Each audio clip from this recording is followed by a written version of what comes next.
All righty, we are live. Cajun Coin Hunter here today. Let me grab my other hat, aka Boudreaux. How y'all are this morning? And the best of the best in YouTube coin community. All right, there's Oh, Monsieur we Raging got you. Cajun. Ah, what's up? Not much. What's going on, guys? Nothing We're else. gonna do a little Uh, bit of live stream tonight. I had to say that, because I know we were on earlier on money stream. Diabolical 58 was happening, bro. Good to see you in here. Man, you up like me, you up a little late. Yeah, we're getting a little anxious for that auction tomorrow. That What cancer auction? cancer quilt auction. Man, that's gonna be some fun tomorrow. 6:30 Eastern time, 5:30. CP, what's up, mon frère, mon ami? Yeah, he had a good stream tonight. CP was on. Oh, that's right. It's Friday. He wasn't on Hmm. live though when I jumped on monies. I jumped on money. Well, money jumped on way early. He jumped on what Yeah, he did. 5 or 6 o'clock. No, we were over there 6 hours, over 6 hours. We were live with money. Hmm. Speed rants. What? Oh man, we got a CP raid. We got a CP raid. Thank you, CP. And Randy Torboli's in the house. Papa But you know Cat. everybody. You know everybody looks for your live streams when they happen. Come on now, Yeah, when they happen. I hadn't been live in a while. You know, couple weeks. wanna. Yeah, yeah, about 3 weeks probably. Wanted to talk a little bit about uh the cancer auction, cancer quilt auction tomorrow. Uh I don't have Steve Wrench's email and I don't have yours, Diabolical.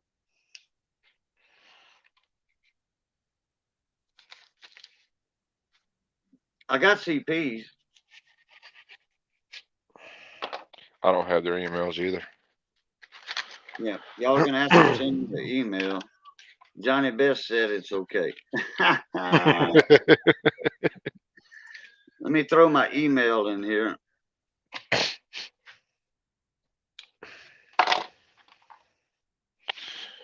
Yeah, I got that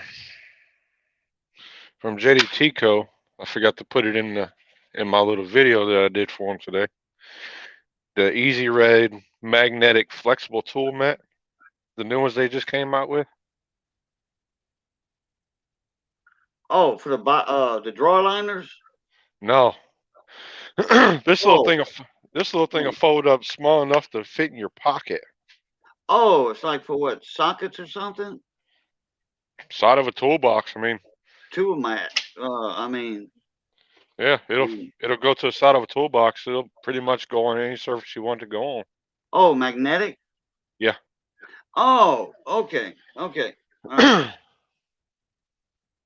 I think he put a 36 millimeter socket on this thing, and it held it with no problem. That's a big socket. Yeah, That sucker's like what?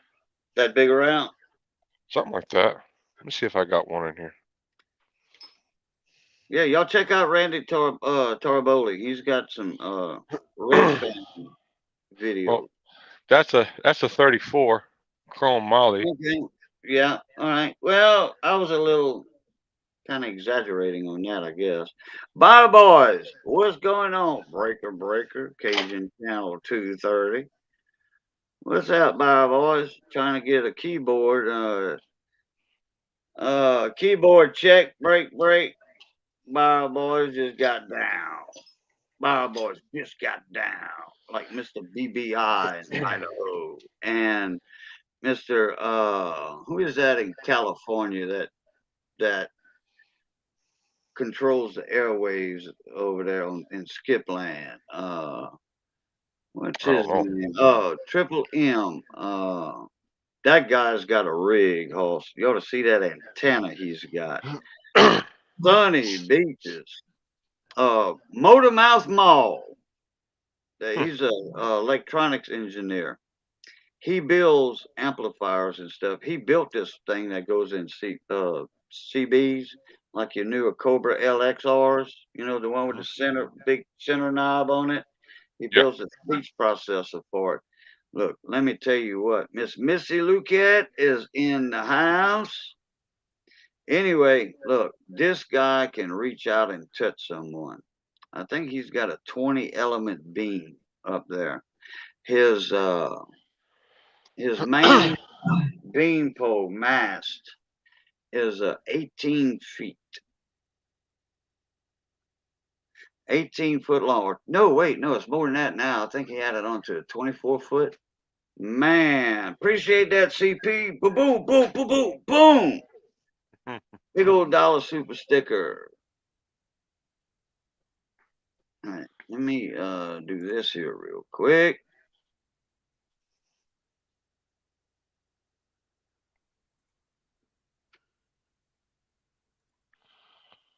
But yeah, my channel's getting getting better day by day.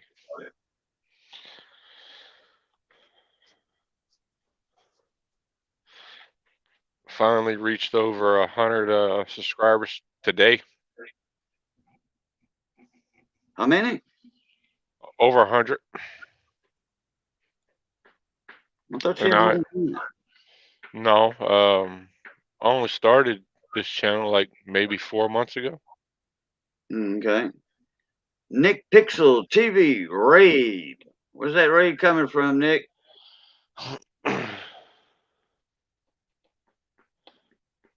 CP's raid? Well, I CP's ended a little while in ago. Ohio. I kicked 500 watts into 2200 watts if I really lean on it hard. Go ahead. What you got? Some 3-500 Z tubes in there? And that big kicker you got? If you're putting 500 watts in it, you probably got 3-500s or some 1,000-watt tubes in that thing. Putting some power out. Oh, yeah. 2,200 watts? Hey, Mm-hmm. that ain't nothing to sneeze at, buddy.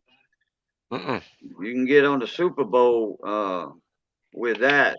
Channel 6, channel 28, 11, 28. I think it's 28. Yeah, 28.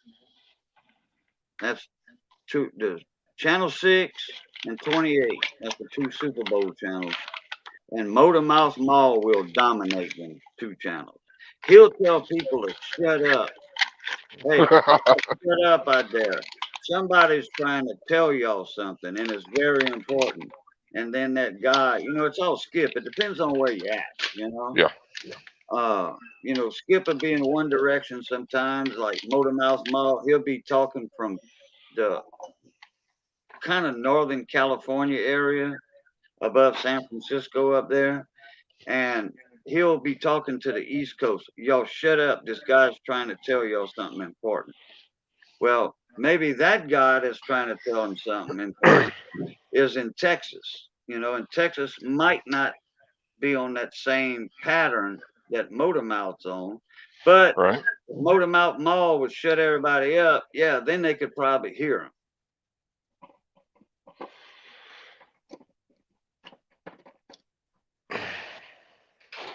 So Raging Cajun knows a little bit about him. Oh, Diabolical with a $2 super sticker. Boom, boom, boom, boom, boom, boom. Thank you, sir. And I replied to your email. Randy Toraboli's got these red fan videos.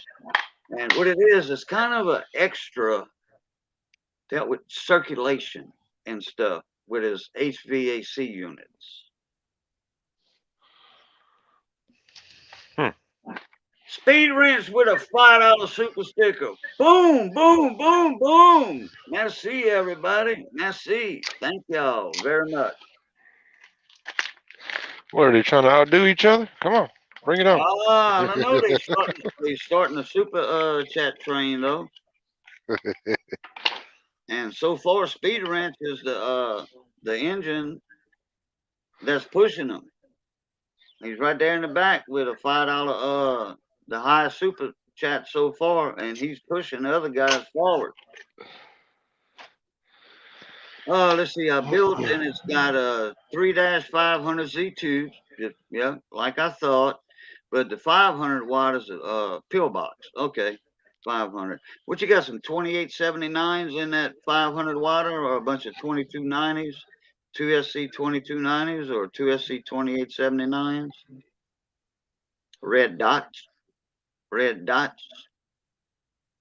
I'll tell you what's taking over the damn linear market, right? Amplifier market is them LD MOS transistors. Mm-hmm. You can put a 500 to 1 SWR. You can short out your antenna socket. You can short out the antenna socket on your linear, and that LD MOS transistor, that 1,000-watt transistor, which costs $189, will not blow. Will not blow because of SWRs. It can Oh take wow. the heat, but you cannot put wattage into it. I mean, like 2 watts, it don't like that. You got to put like a watt in those LD MOSs. It depends on how you got your RF chokes and all that. You know, if you build your own amp around these 1,000-watt transistors, it you know you're doing that with frequency with the chokes and all that. But you got to make sure you're not overdriving those transistors. It could take the SWRs big time. You can dead short your antenna. You can put an alligator clip on it, and it will melt your alligator clip wires. It will melt the alligator clips. But that LD MOS transistor will not blow. That's a good thing. You Yeah. know, yep, red dot Toshiba. That's what I thought. 2879s. Yep, two SC 2879s. They don't make those no more. They are very rare. They hard to find unless you know somebody in the radio industry and uh, that has some NOS, new old stock parts. Because everything on eBay right now, unless you know the guy real good, is going to be counterfeit.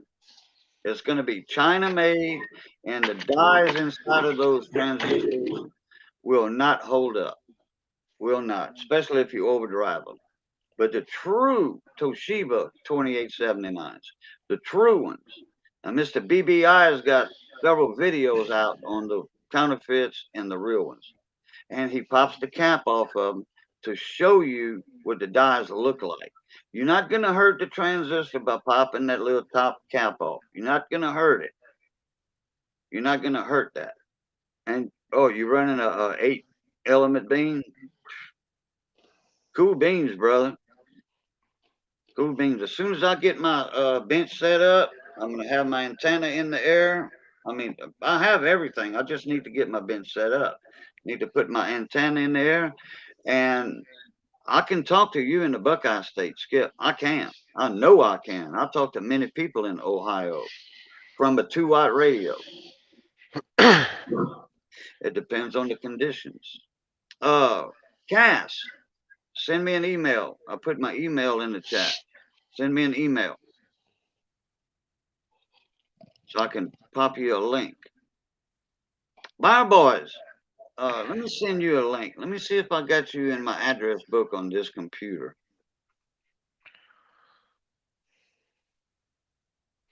One thug stacking in the house.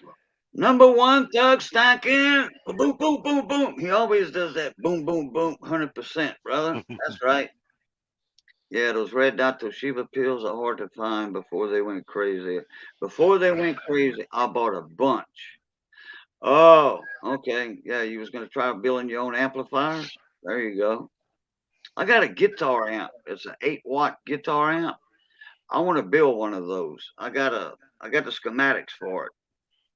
I want to build one of those. Those are a hoss, and they built on the Marshall amp, Marshall guitar amps. They Mm-hmm. built on that. Yeah, diabolical. I just need an email from you. Wait, I sent you an email. Diabolical. CP with a $2 super chat. Evan Rude is the best. That's right. You know it. You got 15 or 16 left? I wish I had the money to take them off your hands. I don't. What's he got left? He's got 15 or 16. If he's got a full set of matched, all closely game matched 16s, you can do you a sweet 16. But that takes money to do, though. Right. Yeah, Diabolical, I sent you a link, brother. So what did our favorite cook make tonight? Uh, a, a cornbread with shrimp and crab meat. Oh. You know, it's Friday. You know, it's and we in Lent, so Yeah. appreciate it, Thug Stacking. Yes, you know it's Friday, so it's seafood day down here in Louisiana. So she made a shrimp and crab meat cornbread. You know, kind of like an oyster cornbread dressing type deal. hmm Oh yeah, man, it's good too.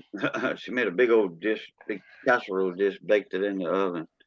And Steve Ranch, I need an email from you, brother. next Thursday is my 38th birthday. So my wife is gonna cook me Next Thursday, that's gonna be the 24th. yep. Um she's gonna cook me some crawfish Hiya. crawfish pull boy type thing. Oh, go ahead. Yep. Uh-huh. 2 Thursdays after that is my birthday and somebody else's birthday. Missy got wrote on the calendar. Somebody else got a birthday. So yeah, I'll be home for the birthday. Just like I was last year. Gotcha. But this year I'm not going down. I'm not going anywhere for to go get 100 pounds of crawfish this time. Oh yeah. Last year I went down and got 100 pounds of crawfish out of Tennessee. Oh okay. Yeah. Somebody was bringing them up there down here. There's all kind of crawfish trucks that go up there to Tennessee and Southern Ohio. They'll bring 400 sacks over there. They got drop No. off points. They got drop off points at the different wholesalers over there, hmm and then you just go over there and buy your crawfish from them at $3 a pound instead of coming down here and paying $1.50 a pound. Yeah. You know what I mean? I think I wound up paying 350 a pound in Tennessee, but it wasn't that bad. I mean, they were decent sized crawfish. Oh yeah, as long as you're satisfied with it. hmm Bye boys, send me an email. Hey, Miss Roseanne, how you doing? That's a Louisiana girl right there. How you doing, Miss Roseanne?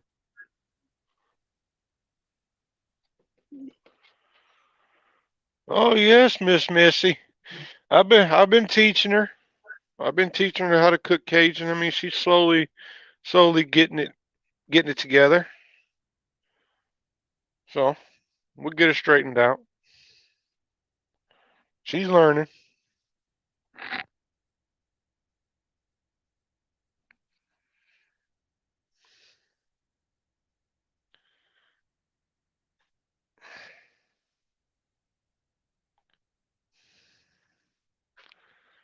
You are muted, Cajun. Damn, talking to myself here. All right, reminder: 6:30 Eastern Time, Saturday, which is today. Not no more, Missy. Uh, got the cancer auction for the Susan G. Coleman Breast Awareness Foundation. This Who's is the running that? third annual auction. Lots of good stuff going up for sale. A lot of silver, gold. Who's running that one? Big T? Big T. Yeah, Big T's hosting that one, which is the third year. Hey, there's Diabolical. What's going on, mon ami? What's going on, gentlemen? What's crack-a-lacking? Hanging out. That's about it. It's all we can do, right?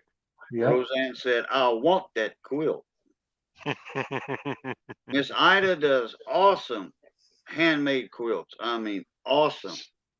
Those things go for $400, $300 to $400, Oh $300 wow. to $700. It depends on what you want on it, what size, naturally, the feel, and what you want on it. You know, horse pictures. If you're into music, she can put a fiddle on it, a guitar, music bars. You know, the snaps.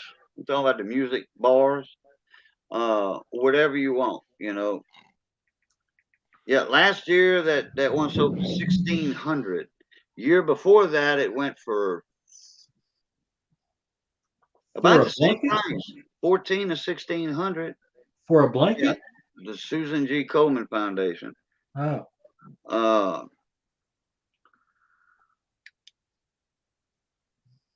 hey, there's Cass. Hey, what's going on? There's Cass. What's up, Cajun? The Diabolical send you the link? Yeah. Okay, I figured either him or CP. What's going on, Raging? How you doing? Hanging out. How You're y'all back doing? home. You're Good. back home for a while. Mm-hmm. A week. Yep. So what's for dinner tonight, Cajun? What are we having? That cornbread Missy made with shrimp and crab meat in it. Dang. Kind of like a Cajun cornbread, you know, seafood cornbread. Oh yeah. Oh yeah. It's like a secret recipe. No, Oh.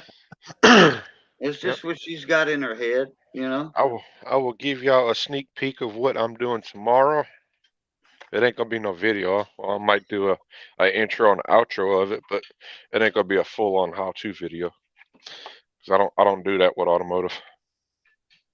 I'm not a professional. I'm not gonna try to give advice on how to fix the vehicle.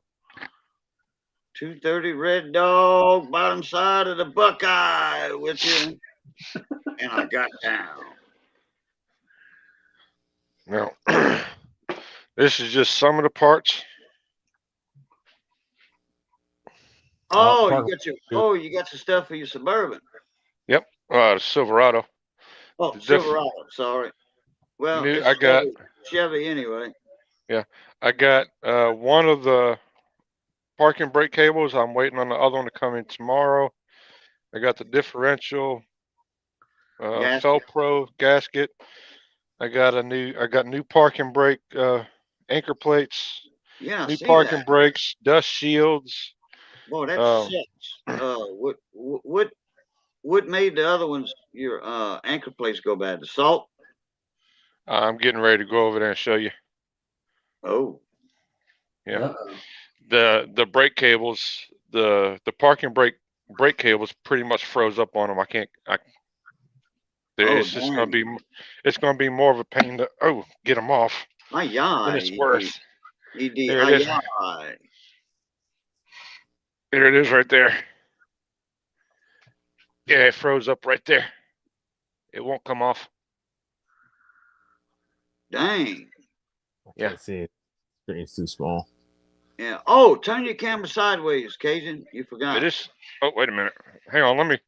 Let me shrink the tripod down. There you go. Now we can see better. Hang on. Let me shrink the tripod down. I got you on a tripod. Roseanne said Duralast. Fail. Now I'm putting AC Delco back Hey, on it. you gotta respect a woman that knows about car parts. Oh yeah. And Oh, I more than got that, you right, boys. That's what I said. Bottom of the Buckeye. Got down. all right. And I'm back out. I ain't heard that back out in a long, long time. Let me get my light back here. Back in the old CB days. I'm back out. I'm gonna let y'all talk now. I'm gonna turn my 5,000 watt varmint off. Yeah, right. You know, see it? Yeah. Yeah. Yeah, it's all rusted up and it's done for. Oh, okay. Yeah, that's the anchor plate with the cable and all that. But the cable is good, right? No, the cable's garbage. I'm replacing them. Oh, okay. You're gonna replace the cable from where it starts to the terminating end right there. Yep. Okay. This part right here is froze up on it completely. Is I that can't. 'cause is that because of salt? You know, the highway salt, or Possibly. It's rusted over. I mean, and just I yeah. Well, with an automatic transmission, people never use their emergency brakes. You know. I never use them. Yeah. So I mean, down here in the South, we don't need them. We don't there's have the the hills to park on. But we don't need the emergency brake. You know. there's the where I pull the axle out to get the anchor plate off. The Oh, okay. bearings and the seal is still good. Thank God I ain't got to pull that out. Pack that with some grease. Yeah, I've got the packing grease. The caliper is pretty much still good. I'm gonna sink the thing back in and put it back on. Oh, there's Mr. Evan Rude right there. What's up, Mr. Evan Rude? Yep. I like the way he separated it. My name is first name Evan, last name Rude. Hey, Boo, All I got bad some. Good odor. to you. That's my MySpace handle. There you go. Is it? Hey, what do you? I got this. What do you guys go with this old timepiece here, Boo? Oh, I wish it was all fives on it because it'd be 5 o'clock somewhere all the time. Yeah, but I figured you'd appreciate the old Silver. Oh, classic what's on the back of it? train. A train. Yeah, yeah. That's a station master or train engineer's watch. Yeah. It's a Legrand. It's a Legant, Okay. Swiss made watch. Swiss. Is that silver or just kind of like that shiny metal? I think it's just shiny metal because I don't think that much silver. I don't think it's a heavy watch. It's all genuine inside, so maybe it's just a different metal. It's not terribly expensive. I mean, there's a lot of these pocket watches are really expensive, but Yeah, but anything Swiss made is good quality. yeah. Oh yeah, this is a good everyday carry pocket watch for sure. Like jigsaw blades for the Bosch jigsaws. You know, I mean, Bosch at one time dominated in the trim carpentry area. Bosch was the best trim tools you could get, jigsaws, what have you. And their jigsaw blades are Swiss steel, and man, they were almost bulletproof. Those blades, you know, if you knew what you were doing with that tool, those blades would last a long, long time. You let the blade cut, let it go forward, just put light pressure, cutting your window sills out or whatever, you know. Well, this thing's been 100% accurate, and all you got to do is wind it, so it never requires batteries. That's the cool thing about them. Yeah. And there's, that's the. And I thought to myself, you know what? Your cell phone dies. This is the way to This is the way to go. I wanted to start carrying one, but I figured you'd appreciate it because I was born 100 years too early. I'm telling you, I like I like the stuff for the. I hate the stuff nowadays is just shit. Yeah. I like old stuff. I wish yours would have that flip cover on it, you know. Oh, wait, hold on. You know, you press the top of the wine button, you press the top, and then the lid comes open. That one, I didn't see a one on that one. That's because those are extra money to get those. Roseanne said, I managed an engine rebuild shop for 10 years. Okay. I'm like, all right, well, that'll work. Well, Roseanne, you need to go subscribe to CP, the Tool Addict. Hey, boo. Oh, there you go. Whoop. Yeah, it's all right. Party fail. Oh, wait a minute. I'm going to do this. Oh, now, there we go. Yep, there you go. Hey, better be careful. Boo will be auctioning that thing off here in a minute. Grandpa. My grandpa's watch. That was for your grandfather? Yep, that's my grandpa's. I actually had it made into this. They put his watch. This was his actual watch, and I It had was. and they put it in this case, and then I had him Oh, put in this sterling silver case. They put thought Grandpa on it. I thought that was Problem silver. is it wasn't a very. It's just a quartz watch, but it wasn't a super expensive watch. But problem is it's batteries, and I didn't think about that when I had to make this case for it. And I don't know how to get it out, so I haven't been able to use it because it doesn't work because I don't know how to change the battery in it. So Oh, yeah. Well, you bring it to a jewelry store. yeah, we have a watch guy here in town, an actual legit watch guy. He'll know how to get it out to change the Yep. batteries. Yeah, the problem is he is not fun to deal with. He's worse than me with tools.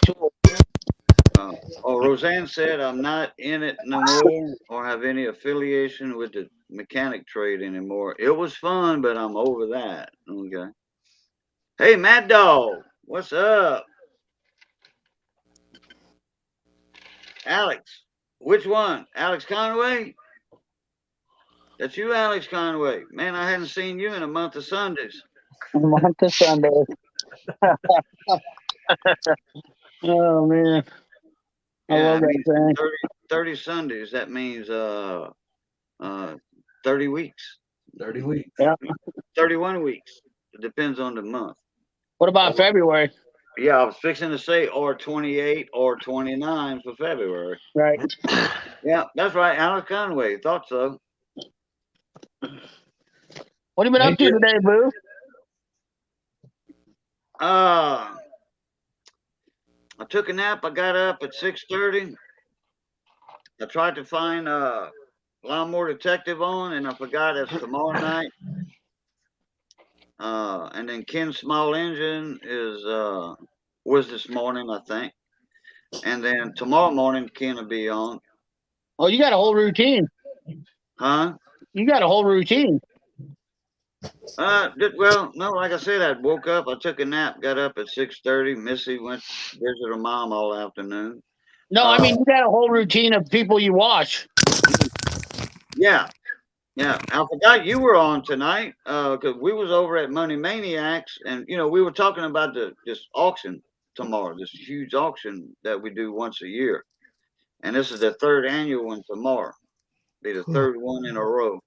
Last year we raised $10,000. The year before was 7,000. Wow. And then this year we thinking around 7 or 8,000 because a lot of stuff donations didn't come in for the auction, but there's a lot of people that's going to come up on the panel and show what they have to auction. So that'll make up a little bit for that, which last year I think it went 14 hours, that live stream. So this year we just thinking about 6 or 7 hours probably. I guess it's because of all the stuff that's happening everywhere. Hong Kong Phooey and stuff like that. What are you raising money for? It's Susan G. Komen Foundation, breast cancer awareness. Yeah. And Miss Ida, she had breast cancer. Her mom had breast cancer. Mrs. Big Mama T, mom died of breast cancer, and Susan G. Komen Foundation helped all of these people. So that's one reason why this was brainstormed, 3 years ago. And it went 4 months into talking about it, advertising it. And we had a good turnout. It was 3 of us that, 4 of us. Well, Mama T came up with the idea. Miss Ida said, I'll make a quilt for it. That was the main 2. And then her husband, Big T Coins, and then me. So I was 4 of us in there that are the founding members that started this auction thing. And I think Big T's going to do it after this year. What are you auctioning off? Some silver coins. Oh.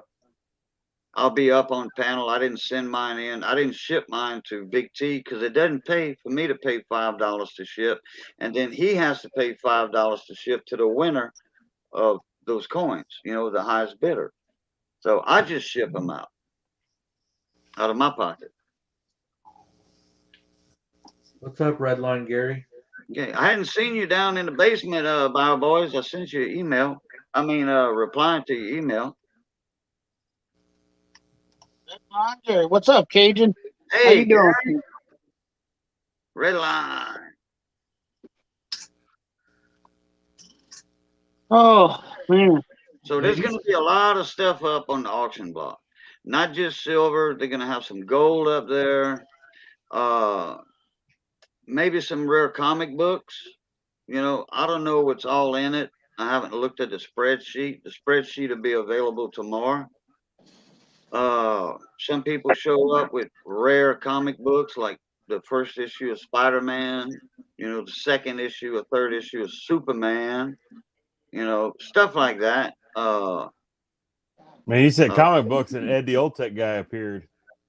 Oh, hey, boom, boom, boom, boom, boom, boom. What's up, Ed the Old Tech guy with a $5 super chat? Thank you, sir. That was a hell of a boom. Yeah, yeah, but I do that every super chat on other people's channels too. Carstroke Jude, when he sees me do this and say boom, boom, boom, he knows he's got a super chat down there in the chat. Hell yeah. They're the Old Tech guy too.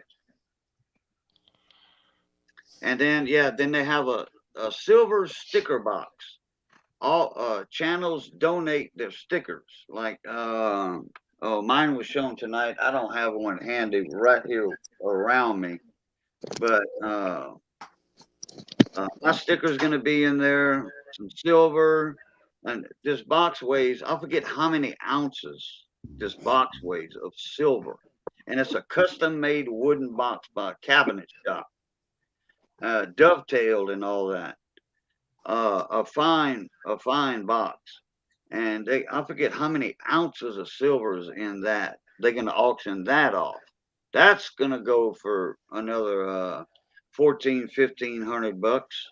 You know, I mean, that's a lot of silver in there. It might be some gold in there too, if I'm not mistaken. Sorry, typing with one eye open, Miss Roseanne said.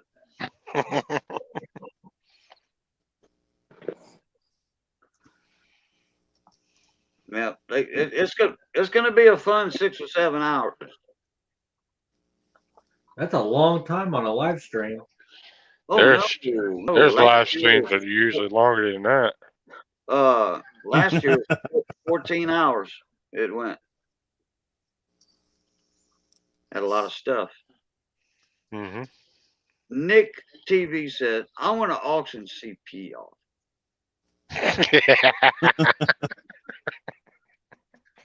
He is Hey, yeah, I wonder how much we can get for CP. Who wants to start the opening bid? $5. $5. Thank you. Thank you. Do we hear 10? Anybody for 10? CP. I don't know. I'll give you $2. Yeah, but CP. The betting just went backwards. You don't get the money. Susan G. Komen Foundation gets the money. I don't even want anything. J.D. Francis, what's going on? That's another Louisiana man in the house right there. J.D. Francis. Tree Fitty. There you go. Tree Fitty. That sounds like my grandpa. He used to say that. We used to get him to say that all the time. Really? Grandpa, what time is it? And he had that thick Norwegian accent. 3:30. 3:30. It's 3:30 there, Oli. Yeah, that's right. Your people are from up in the northern part of the north. Right. They call it. That's why we chose Iowa. That's why we chose Iowa, because it was cold-blooded. Yeah. Y'all can take the cold. I can't. Well, I can now for some reason, since I got out the hospital for that 1 month. For some reason, I can stand the cold now. Used to, I couldn't. If it would get 60 degrees outside, I was wearing a big old thick jacket. big hunting jacket, thick. Boo, Now it'll be 50 and I'm in a t-shirt. it's 38 degrees here now, and I'm walking around in a t-shirt, boo. It's 59 here. Well, Yeah. actually I have no. 51, I'd be walking around in my underwear and my socks. Oh, thank you for that image. If you seen my heater system in here, you'd be like, "Holy shit, I want that house." Your heater system nice? In the garage, yeah. Hang on. Yeah, Roseanne, Raising Cajun right there. He's from Southeast Louisiana, Bell Chase area, West Wego. Oh, he's got ductwork and everything in there. Down there by the tunnel. Down there by the tunnel. That's how you do it. There's 6 vents going across. Is your house, your garage attached to your house?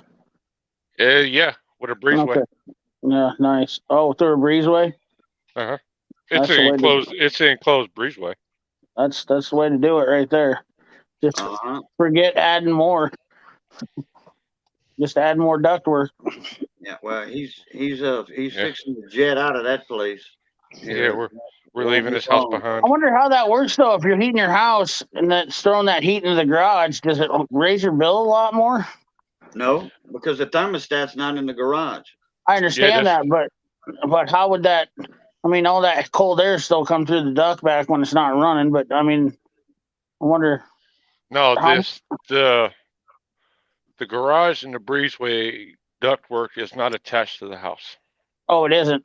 No, we got a separate thermostat in the garage and a separate thermostat in the house. Okay. Okay, that makes sense. Because I was gonna say, if you ran it one thermostat, that'd be kind of. I would wonder how that would work because of fluctuation and probably would never keep the garage warm enough. Pretty much the only time that's on is when I'm out here and it's really cold out here. Gotcha. Otherwise, So it's nice. turned down. Still nice to have its own thermostat. Hey, boom, boom, boom, boom, boom, boom. Damn, I didn't see that. Oh, Nick, you get another one? TV with a $2 super sticker. He said, "I'm buying him back." Yes. Back. Yeah. Yes. See, there's that. Wait, hey, what did it start off at? It was $5, and I went back down to $2. Okay. Well, at least he got a part of it. Your hat. Yeah. I wasn't worth enough. He got your Evinrude hat. That's right. Oh, you see that, huh? Yeah. He bought your Evinrude hat for $2.01. Right. I couldn't. That's why my name can't be spelled like this. It can't be spelled like this. It has to be AN. Still got the tag on that hat. Yeah, that's the way all my hats are. I'm like Minnie Pearl. You remember her, Boo? There you go. There you go. Yeah. Oh yeah, I know Minnie Pearl, born and raised with her. Well, watching her. Yeah. Oh yeah. Not just Hee Haw. The Grand Ole Opry and all that. Oh yeah. Minnie Pearl, she's a legend, man. Look. Yep. She never took a tag off her hat, neither did she? Nope, never did. Every hat she wore had a tag, price tag. Yep. And it wasn't nothing like this, neither. No. It was one of them little things you just put on there and you wrote the price on. Yeah. Like for a lawnmower repair or something, but a miniature one. Yeah. I don't take any tags or stickers off my hats. If that's the way I buy them, that's how I stay. Everybody always says, "Why do you leave your flex?" I go, they stay on there. Look at the hat. It's got grease stains on it, and that sticker stays right there. Yeah, there it is. Yeah, you take the sticker off, you're gonna have a big old clean spot on it on the bill. my snap-on hat. So that everybody, it just pisses people off too. That's the best part. I'm like, they want to pull the tag off, and that's part of the reason why I leave them on there. I never would have got into it if it wouldn't have been for somebody tried to take they wanted to take the sticker, they wanted to take the tag off my hat, and I was like, it's not your fucking hat. Oh, sorry, it's not your hat. That's fine. It's not your freaking hat. Sorry about that. It's not. Yeah, I'll let that slide. Yeah, sorry. I apologize. It's not your freaking hat, so don't worry about it. Leave it alone. Right. I was live one day. I was in a live panel with somebody, I think, and Missy said, "Hey, you ready to run to the store?"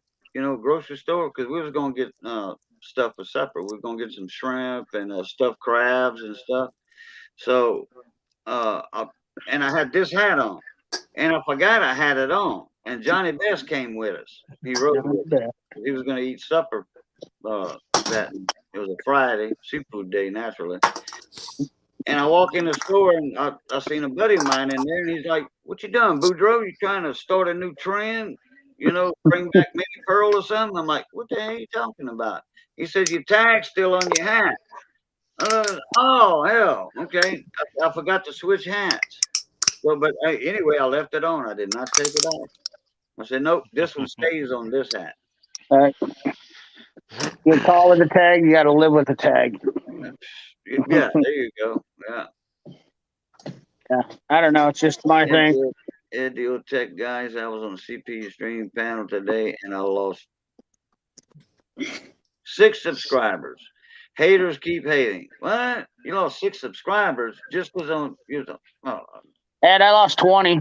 I think that's a I joke. lost 3. Did you? Yeah. Like I said, for everyone you lose, that's just, the thing about it is that's just more people that you can get. Exactly. If they were on the fence about following you anyways, like, do you really want to worry about, I mean, you want to save those people from follow it? You know what I'm saying?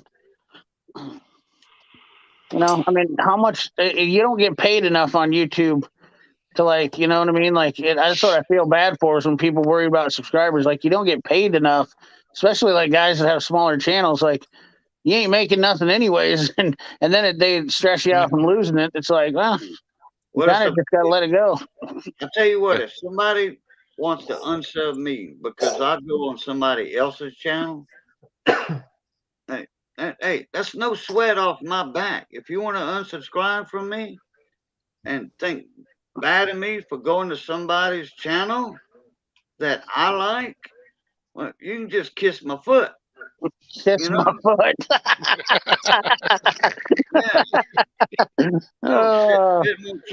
Yeah. Kiss my butt in front. Yeah, no. Well, you know what I mean? Like, it doesn't. The people don't really know somebody. They hypocrites when they do that. Yeah, exactly. There you go. That sums it up perfectly. It's just why judge somebody on whose live panel I want to be on? All right, look at us. We're all here and we're all friends and we're all from all different walks of life. I mean, Diabolical's a ex-motorcycle cop, and we don't judge him. Raging Cage's a truck driver. Boo is a man of what I want to call a philosophical man. A few degrees in certain areas. Yeah, he's got a degree in hard knocks of life. Yeah, and that's a fact. And he is a master of all things. He's a master of jack of all trades and a master of none. But a master of one or a master of some is better than a master of one. Isn't that how that saying goes? The whole saying goes. Better than masturbating, yeah. That too. Hey, I used to be a masturbator. Hey, I ran a snapper boat, a commercial fishing boat, 20 miles offshore in the Gulf of Mexico. So yeah, you could call me a masturbator. I can bait my hooks the right way to catch fish. There's a bait shop in Colorado called Masturbate and Tackle. There you go. Hey, Boo, it's hard to offend a guy when he's literally been in all walks of life, right? You find a way to be positive on everything. That's call him a masturbator, and he says, "Well, I was a masturbator." Ran the damn red snapper boat offshore for 100 miles offshore for a couple of years. Hell yeah, during the season though. Right. Snapper season is not all year round. It's just I'll tell you what, a few months out of the year. There ain't a better time of year to be a masturbator than during the snapper season. Yeah, that's right. Red snapper. That's right. That's right. Oh, I always try to love them red snappers, baby. Man, especially when they got blonde hair, green eyes. I try to get snapper all year long. I can't catch none. There we go. Cass caught that one. Yeah. Damn, Bayou boys. Wait waiting on you to show up in the basement, brother. Cajun knows some hookers too. Yeah, I do. Hey, my wife's a hooker. My wife's one of the best damn hookers I ever saw in my life. I'm serious. Man, Oh my God. she can I can- crochet. She can look right now. She's watching this live stream and crocheting. She's not even looking at her crochet needle. And She's she didn't get up and watching hit you. And crochet. she didn't get up and hit you with a frying pan when you called her a hooker neither. I was No, getting ready to she say knows that. she We're knows getting ready what- to see a black frying pan come across the screen. Ding. No, she knows what a hooker is. You know, crochet. Yeah. Yeah, hooking. there you go. Dude, see? I mean, you literally cannot, there is nothing you can say to Boo to defend him to offend the guy because he's like, listen, you know, my wife is a hooker. I am a masturbator, you know, like That's it. I mean, dude, you are, I mean, Diabolical is in love with you, but I think you just definitely sent him over the edge now with that. I mean, I appreciate you even more now. Like that just made my day right there. I mean, that is quality right there. You can't buy this. You can't put it in a jar and buy this stuff. Yeah. This is quality. Do you call that I'm thin skinned with a thick skin retort ability? You know, like Winston Churchill. Okay.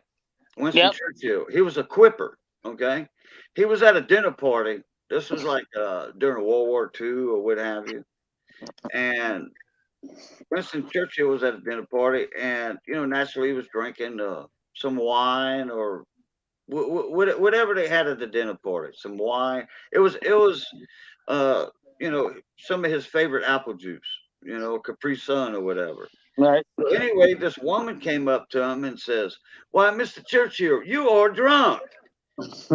He raises his glass and says, "Yes, ma'am, but in the morning, wait, yes, ma'am, but you are ugly, and in the morning I shall be sober." You'll still be ugly. Yeah. Yeah, he didn't have to say that. EVG Hobbies, what's going on, mon ami? Oh man, my stomach already hurts from laughing. This is just excellent. You should have been here a while back. Raging was there, and I forget who all was there. Last time I went live. I was there. Oh boy. Oh boy. I mean, look. We should start that over again. It was no, I can't handle that laughter tonight on that. Jeep and John was on. One of my Jeeping buddies. He lives in Kentucky, around Pee Wee Valley, and he's a big time coin collector. And I was on his panel, and he was getting off at a certain time. So anyway, John said, Jeep said, Cajun, go live. You know, I'm like, okay, yeah. So I went live. And we had a bunch of us over there. I think we had 30, 40 people in there.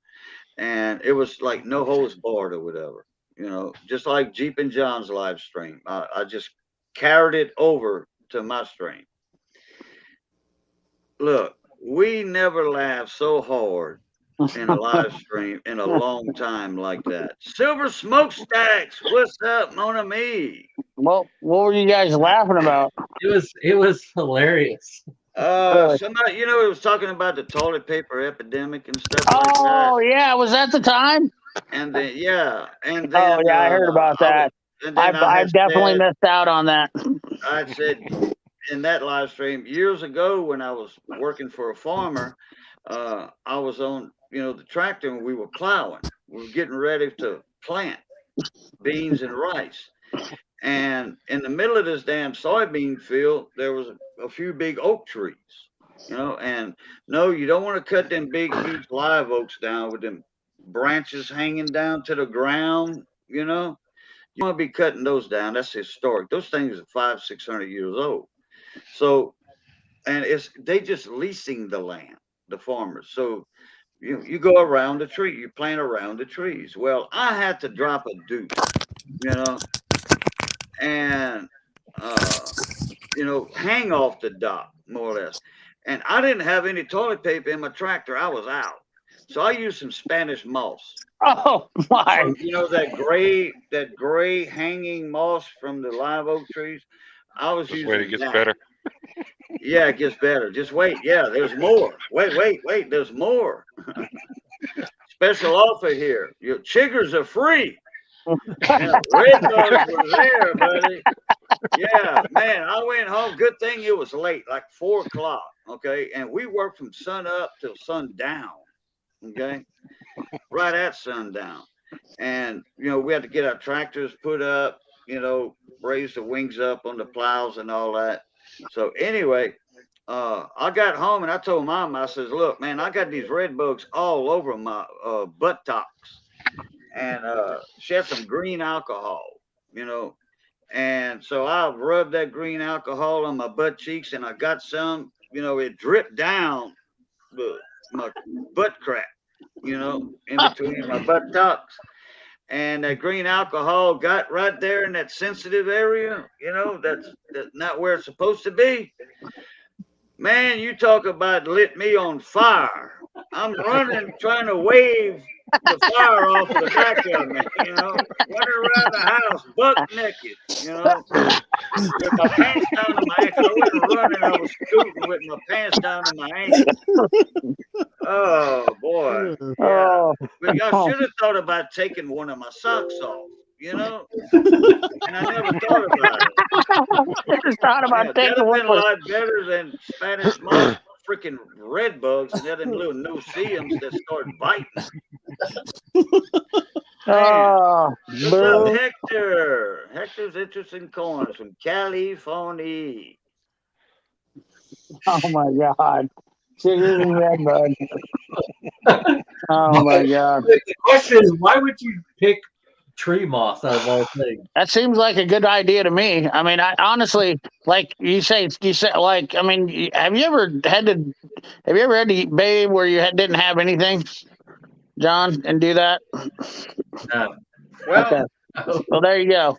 That's why because tree leaves are not that soft. I mean, yeah, like but a handful of there grass is wasn't. guaranteed to get you something on your fingers. Yeah, but this was just a couple of big live oak trees it was an island in the middle of the soybean field. And that's all they had was moss. Because the live oak trees, the leaves ain't but this long and that wide. Now, if I'd have had some maple leaves or some sycamore tree leaves, poplar trees where the leaves are that big around, yeah, I'd have grabbed about 10 of them. But they kind of rough though. Yeah, Yeah, they exactly. rough.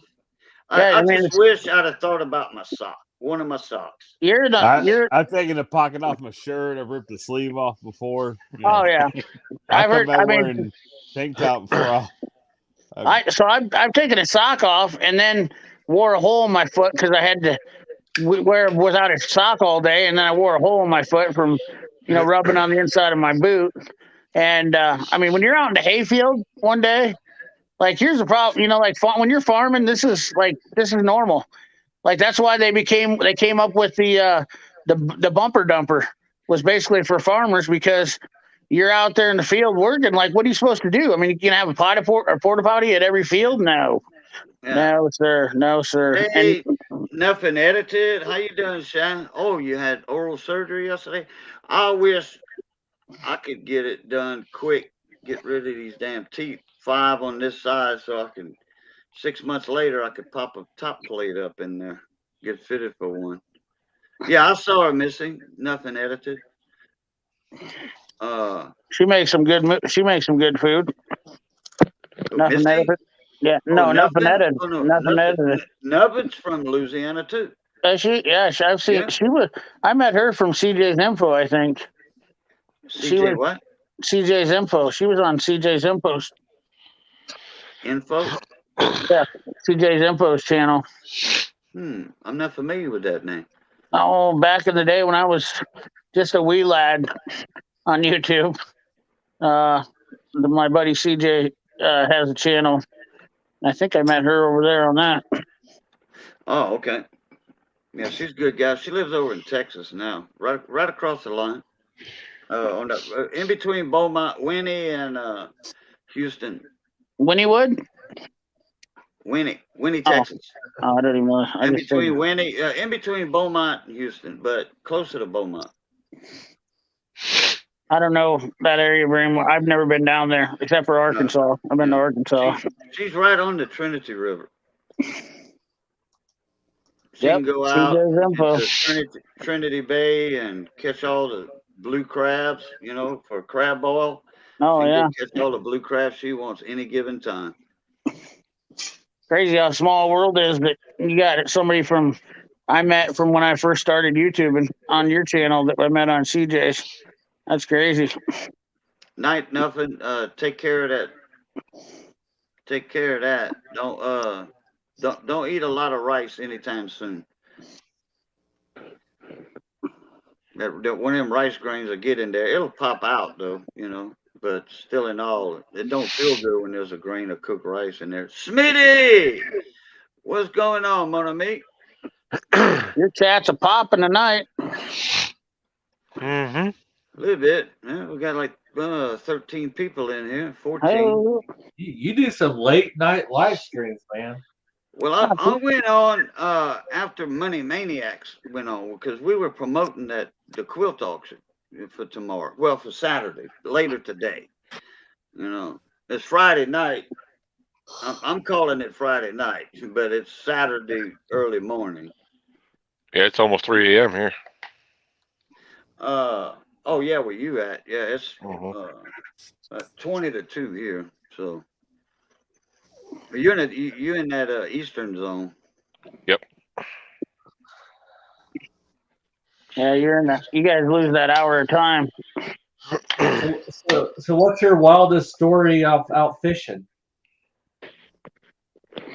Who, me? Yeah. Oh, the time I lost an 8-pound bass.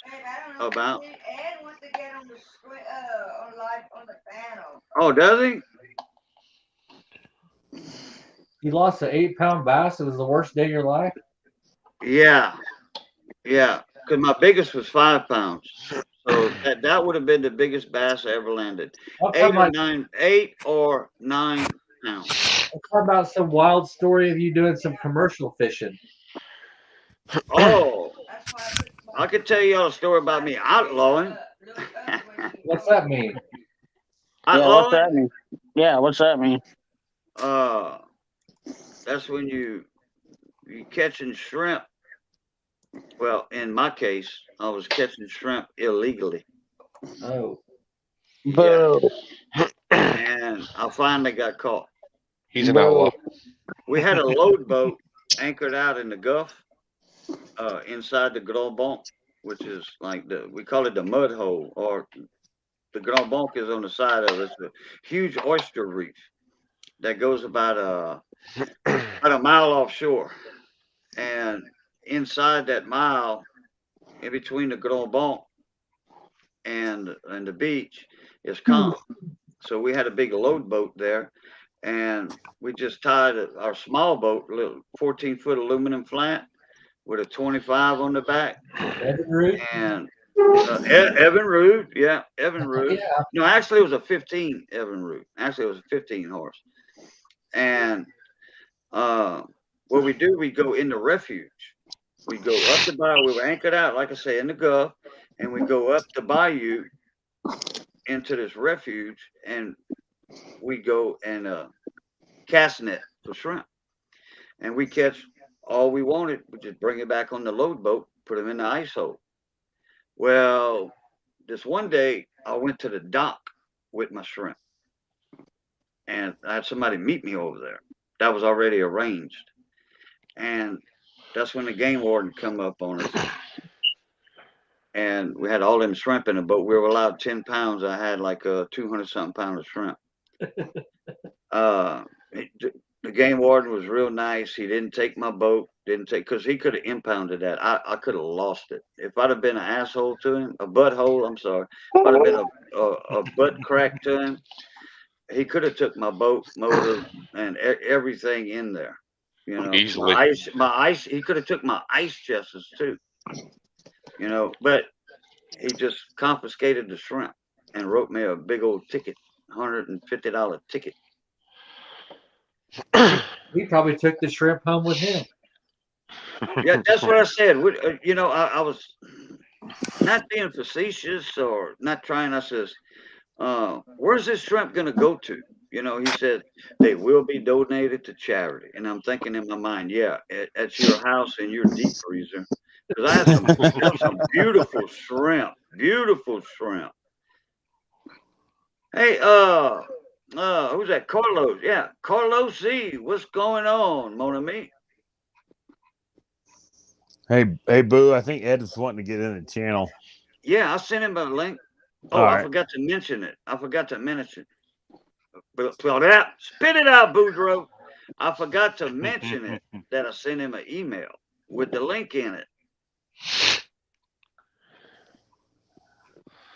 Yeah, I thought old Bayou Boys was going to come up. We could have talked a little bit of electronics. I don't know. I'm not that great with electronics. Henry, are you good with them? Are you good with electronics? Johnny Best is going to be bringing me some 15 horse Evinrude power packs. He's going to bring a couple. What we're going to do, we're going to take the potting off of it. You know, that epoxy that the power pack's inlaid in. You know, what it is, just a little circuit board, okay, with some electronic parts, some timer, like some 555 timers or some LM3. I think they 399s. No, 339 ends. They got some LE 339s in them, LN 339s in them, and we're gonna tear apart the potting on it. You know, we're gonna boil the power pack. It's fried anyway, but we're gonna boil it, get that potting soft, and get to that circuit board in there. And I want to reproduce those circuit boards and sell them cheap. I could put it in my own epoxy. I know how to do all that crap. I have plenty of circuit board material over here. I got plenty of that. But I can always send in a schematic for that board to a company, and they'll make my printed circuit board with all the traces on it, all of that. And all I got to do is just populate the board, you know, with the parts. I'll have the printed circuit board already all specced out. All I got to do is put the 339s in there, the transistors, the reverse polarity diodes, the amplifiers, which the 339 is a quad amp comparator. It is a comparator IC chip, and it's also a double amplifier. You can use it as a single or as a double, like for a binary circuit. You know, half the chip is the same as the other half of the chip. Isn't that what Bryce is looking for? No, Bryce. He was asking questions about his 90 horse E-Tech, but he got it running right. I told him to just get carburetor kits for it, and if he didn't have a ultrasonic cleaner, instead of bringing it to the shop, let them do the carburetors. You know, you take the carbs off, bring the carburetors to the shop, let them charge you $200. You know, with your parts, because that's what it would probably cost him, 200. I said, just spend that repair bill money right there on an ultrasonic cleaner. Get you some LA Awesome cleaner, mix it 50-50 with water, and clean your own carbs. Run them at least 3 to 4 cycles in the ultrasonic cleaner, and populate the carburetor back. Put it back together. Put it back on your outboard. No problem. He did that. His motor was running fine. The jack fell. The jack failed on him, and he dropped the freaking motor. The motor fell on the ground while the motor was running in forward. Damn. He broke his propeller. Damn. He had aluminum prop, so naturally that just snapped. I'm surprised it didn't bend, because stainless is snap before it bends most of the time. I haven't Stainless seen is him brittle. around. Huh? I haven't seen Bryce around the last few days. I seen him Monday night. on Mater's channel. What's up, mon ami? How are you, my friend? What's up, Ed, the old tech guy? Amigo. We got what's up, Cajun? What's up, Diabolical? We got CP, the troublemaker. We got Speed Wrench. Hey, Cass, how you doing, my friend? Good. How you been, doing? bro? Busy. So the CEO of Mexicoin. The CEO of Mexicoin. That's right there. He's the main man. CP got his guard dog, Henry, right there. He's guarding Oh, yeah. CP. Nobody You know what messed he's with my doing? master. Boo, you know what he's doing? He's guarding me because he wants to go to bed. He's Oh, like, I'm really? ready to go to bed. Oh yeah, he's up here just lapdogging it up. Oh, okay. Yeah, he's like, oh yeah, I need to go to bed. And I go to bed. I gotta, rub him and pet him and all that stuff. It's fixing to rain over there, Hector. Wow, our drought status is now category extreme. Wow. Oh. We've been having too much rain down here. Shit, not us. I walked outside today. I heard a noise outside about 2:30 in the afternoon. I went outside and I walked right off of my step and I went across to check the mail and then investigate the noise. And I almost busted my ass. It was a little muddy, and I didn't know it was muddy from the last rains we had. Hello, Copper Owl Coins. How you doing?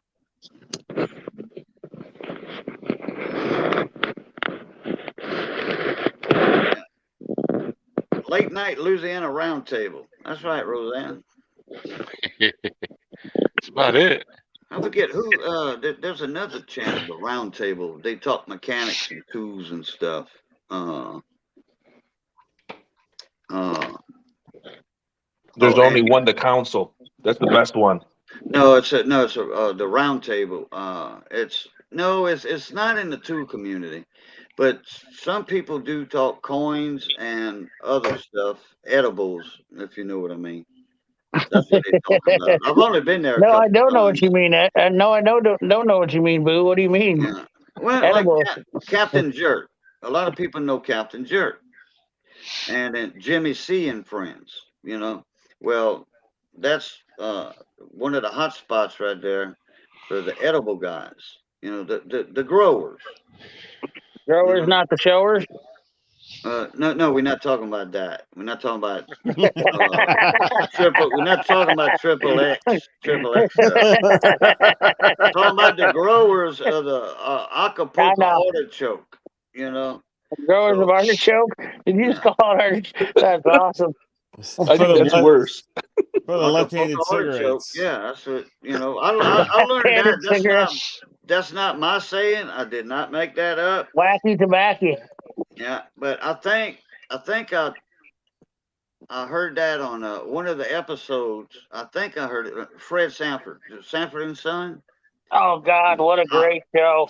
Acapulco Artichoke. I think Acapulco Fred Sanford Artichoke. called it one time. Man, old Red Fox, man, he was something. He was a sassy old fella.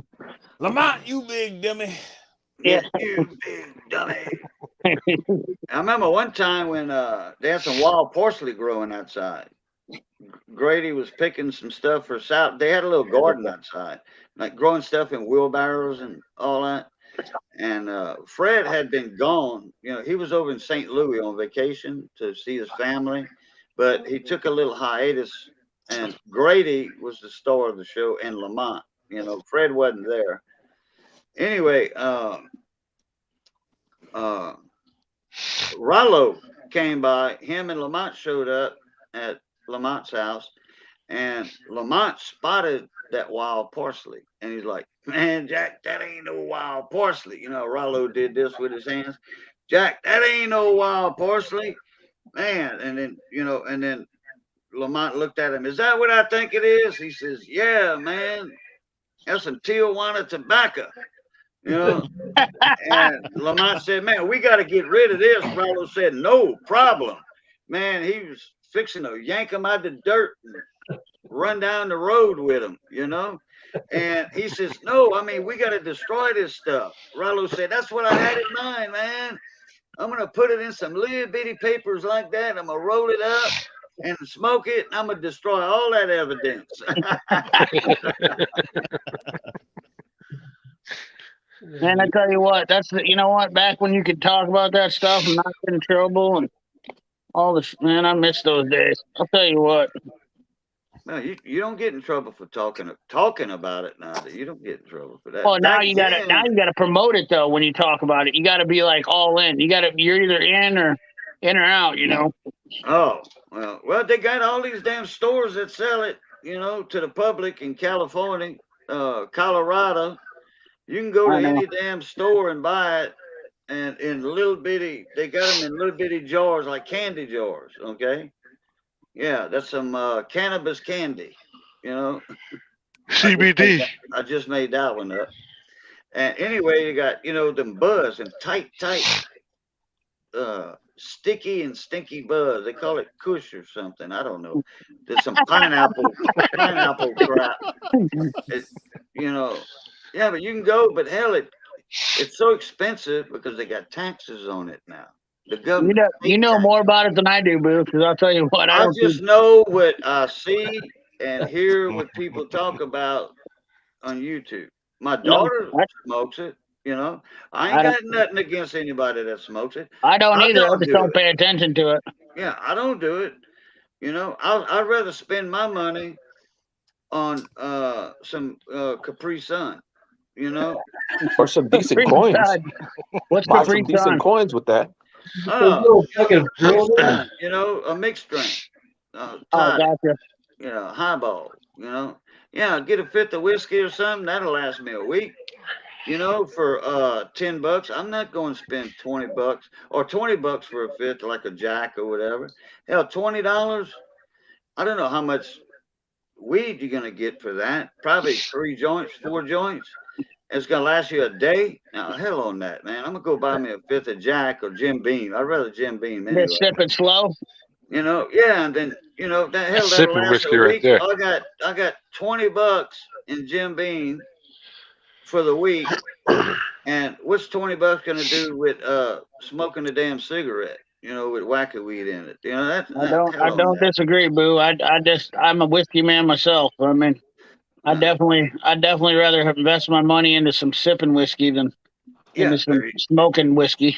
Yeah, which, like I said, I ain't got nothing against anybody that does it. No, I mean, I don't we either. put I a don't lot care of. what you. Hey, I feel like this, Boo. If I don't know about it and I don't think about it, and you can tell me anything, and I just let it go in one ear and out the other, then it don't matter to me. I mean, you can tell me. You sit here and tell me you smoke out of bongs and hookahs and everything else in the world. I don't care. I really do. I mean, like that's your choice. That's your choice. I don't give a crap what you do. I don't care if you're doing it legal or illegal. Yeah, That's but we your putting thing. all those Mexican mafia guys out of work. They need some work, man. They were upset. They said they're gonna cross the border illegally to get some work because we putting them out of work. They can't grow no weed. Yeah, they them drug cartels, they work real hard. Right? Getting it across the border. They work real hard at killing people too. Yeah, we taking away their hard earned money. Yeah, right. Yeah, man. Come on. That parsley sale went down. Parsley. Yeah, wild parsley. Oh yeah. Anyway, see, Lamont wouldn't tell. He wouldn't let Rollo rip up the plants and all that. They went somewhere or something. Well, here Grady comes, and he's picking tomatoes, some lettuce, for a salad, making a big old bowl of salad. Then he says, "Oh, I'm just, I need a little bit of wild parsley." And he takes off, he breaks off a piece of the plant and says, "No, I think it needs a little bit more wild parsley." So he rips up the plants and he puts all that marijuana in the salad. And then Smitty and Hoppy come over. Well, there's nothing outside in the wheelbarrow anymore. That plant's gone.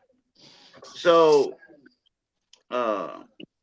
Grady said, "All right, supper time. Here's a bowl of salad before y'all supper." Smitty, the cops were there, Smitty and Hoppy. They ate the salad and they wanted more. And they ate all the evidence. They got higher. They got higher than a kite. You know. They ate all the evidence. Oh yeah. That's pretty awesome. That was a good. Yeah, Chico and the Man. I remember Chico and the Man when I was younger. Yeah. And that was Catman Struthers. Catman Struthers was in that. He was the voice of Hong Kong Fooey, by the way. You know that name I got for the C virus. You know, C19. I call it Hong Kong Fooey. You know, to keep the wordage down on that what we're not supposed to talk about on the topic. Anyway, Catman Struthers. He was the voice of Hong Kong Fooey in that cartoon. Well, hey, You should ask Diabolical. They call him Booth. Bowleg too. You should Hey, ask Booth. Diabolical about knowing Eric Estrada. He knows him pretty good. They go motorcycle policing together. Really? Wait, Just I mean, one. how old is Eric Estrada right now? He's got to be man. 70, 75, 78 years old by now, huh? At least. What's Yeah. up, Cass? What'd you say, Hey. Cass? Hey, I'm gonna hop off. I'm gonna let Critter get on. I'm gonna hit the hay. Oh, at yeah. 2 No, o'clock. So No, I got See you, Cass. no, I could have another person in here. That Yep. ain't no biggie. all right, Take guys. care, Cass. Thanks for All having me right, on, Boo. Cass. See you, Take Cass. care. It's All good right. seeing y'all. Good seeing Sleep everybody. tight. Hey, Cass, be careful with them hookers. That's right. Yeah, he's got a couple of them that doesn't live far from him. Especially Bocce Babbles. Bocce lives She's a right there, character. not far from him. Bocce's a character. I'm telling you.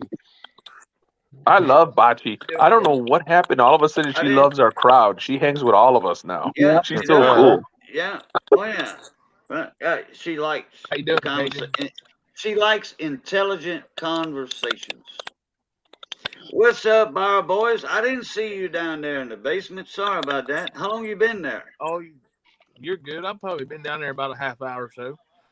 What? Oh, bam. No, Damn. no, I don't. No, not that long. Oh, probably close to it. Let's see. No. All right. I saw your private thing just now at 1:50 a.m. and it's 2 o'clock. So 10 minutes. Okay. Well, yeah. Sorry so about probably that. 10, 12 minutes. That ain't too bad. Yeah. I was just sitting down there listening to the conversation about hookers and Yeah. You should have heard. You should have heard the conversation on CP's panel about the pickle fighting. Cockfighting? I don't know about no pickle I said I was fighting. going to tickle. I said if somebody wants to fight me, I was going to tickle the shit out of them. I was going to tickle the crap out of them. I said, And then I said, what you mean Your pickle away fight from them? me. I said I'll have a pillow fight with you. Pillow fight. Hector's coin said Eric Estrada is 73 years old, born in 1949. Okay, I figured he was up there by 75. Listen. If somebody wants to fight me, I already know what I'm gonna do. I'm gonna just pull my pants down and chase them. Yeah, and then wave your hand behind your butt cheeks like that, like you're on fire. People think you Yep. farted. People think you farted, and it stinks real bad. They'll run from you. I'm telling you, nobody wants. Don't light No- a match. Don't light No- a match. Nobody. You'll Nobody blow us wants to. all up. I pull my pants down. Nobody wants to fight me. I don't know why. I don't know what's going on with that. Damn, what you wearing a club in them jeans or something? A baseball bat in them jeans? No, you know what it is? You know what it is, Cajun? Go I'm ahead. smuggling tuna cans. I'm ready to pickle fight, and they run. But no, you know what it is? I saw this video where this guy was going around in the roughest parts of Chicago, trying to start a fight with these bad mofos, real bad people. He walk up to him, say, "Hey, how you want to fight? You think you're tough?"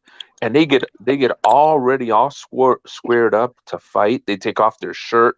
You know how some of these guys take off their shirt because they don't want to ruin their shirt.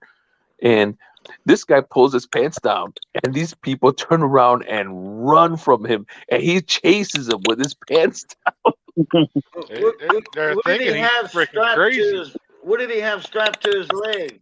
5 Nothing. sticks of dynamite or something? Nothing. All he was wearing was a Speedo. It was hilarious. These people freaked out and ran. Instead of just punching him in the gut or something, it worked every single time. Not once did somebody keep fighting them. Every single time they ran. Big dudes too. I've seen that video, Ed. Big dudes. You did? You saw it? Yeah, oh, yeah. I've seen that video before. Big dudes were. I swear it was like a one of those jackwagon videos or something. I can't remember who it was. Yeah, it's one of those That's a crazy pretty. videos. He must have had a pistol taped to his leg or No, something. he had a Speedo on. Like, what are you gonna do, Boo? Somebody comes up to you and is like, "You want to fight? You want to fight?" Oh, it was, you know who? I wonder if it was Ed Bassmaster. I wonder if it was him. Well, the guy didn't do me nothing except calling me out, so I guess I would step away from him too in Speedos, you know. The guy said, "Hey, you want to fight?" He's in a bad part of town. "Hey, y'all want to fight? You want to fight?" You take your shirt off. He pulls his pants down. Yeah, I'm not going to stick around there. I'm out on that.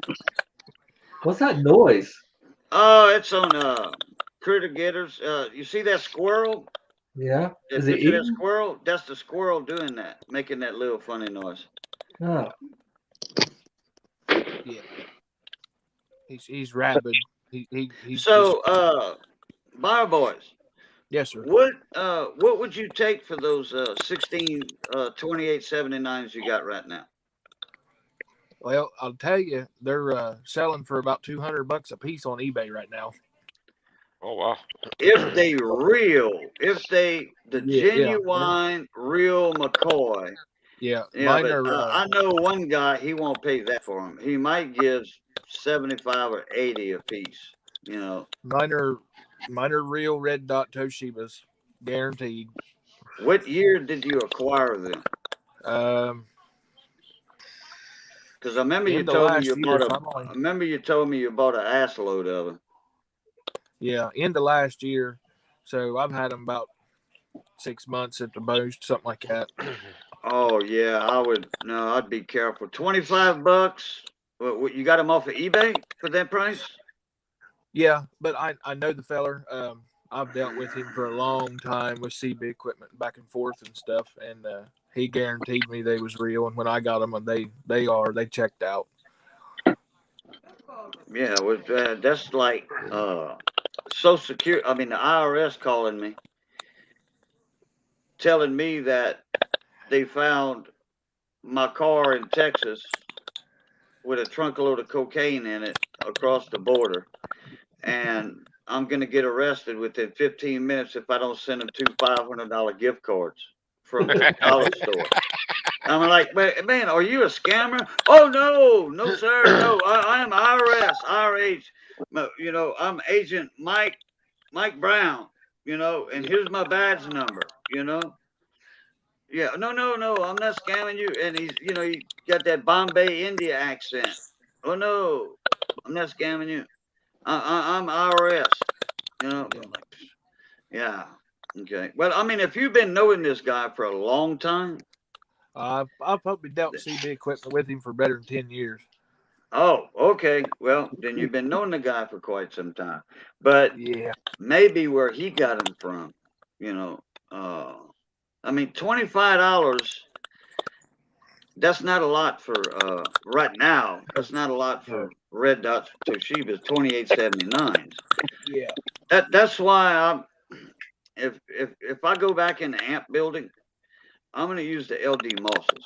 You know, either Yeah. 500 watt, you know, good for 0 to 30 megahertz or even 40 megahertz, because I'm gonna be on 27 megahertz anyway. You know, Right. and if they are 30 megahertz transistor, I'm gonna go down to 27 megahertz You know, I'm put my RF chokes in it to match my impedance and all that.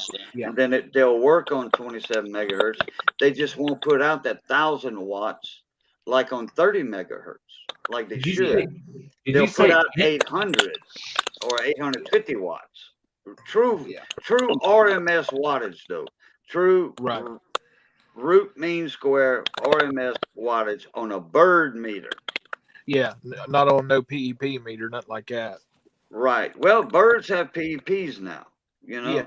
Yeah, But but that people want peak to see that needle swing, you yeah, know. But but that's that your peak peak envelope power. That's your yeah. modulation. Yeah. Your And true birds, you know, your RMS shows you true wattage, key wattage, carrier yes. wattage. Yeah. But But they that don't show modulation. right. They're not actually built for that. But Yeah. they do make versions, you know, the regular bird 43s, 42s or what have you. The slugs is what cost the most. You Oh know, yeah. the slugs that go in it. That's what costs the most. The meters hardly nothing. You can go to Hamfest and get them for $60 a piece, $100 a Yeah. piece. But them You slugs know, cost you, $50, $75 yeah. a piece. And it sometimes, you know, it might be a silent key sale. You know, and the lady's going to sell it for with 4 slugs or 6 slugs, you know, for $150. Hey, Right. now that's a steal. That's a good Oh deal. yeah. You done whopped her over the head and took them, at that point. No, if she's selling it that, you know, and it's 6, I mean, I'll say here's 175. You know, Right. Yeah. CP and I have no idea what the hell you're talking about. talking about CB stuff. electronics, amplifier, not just CB, ham radio. Yes. Just Because, radio equipment, amplifiers, and Toshiba yeah, fields. amplifiers, linear amplifiers, stuff like that. But like I was saying earlier, the LD MOS, 1,000-watt transistor, that's a lot of power, you know, Yeah. and that's a lot of amperage. You pull in 50 amps with 1,000 Yeah. watts. You pull in 50 amps. But like I was saying, that's at ideal conditions at 30 megahertz. When you get down to Right. 27 megahertz band, you know, and 11 meters, you got to change the footprint of your amplifier to match your impedances up. So, anyway, the highest WR don't count, but you're still not getting out there with the highest WR. So you have to match your impedances and the frequencies on that. You have to make that transistor see 27 megahertz. Yes. And you're going to lose, I'm going to say 850 watts is what you're going to get out of that 1,000-watt transistor.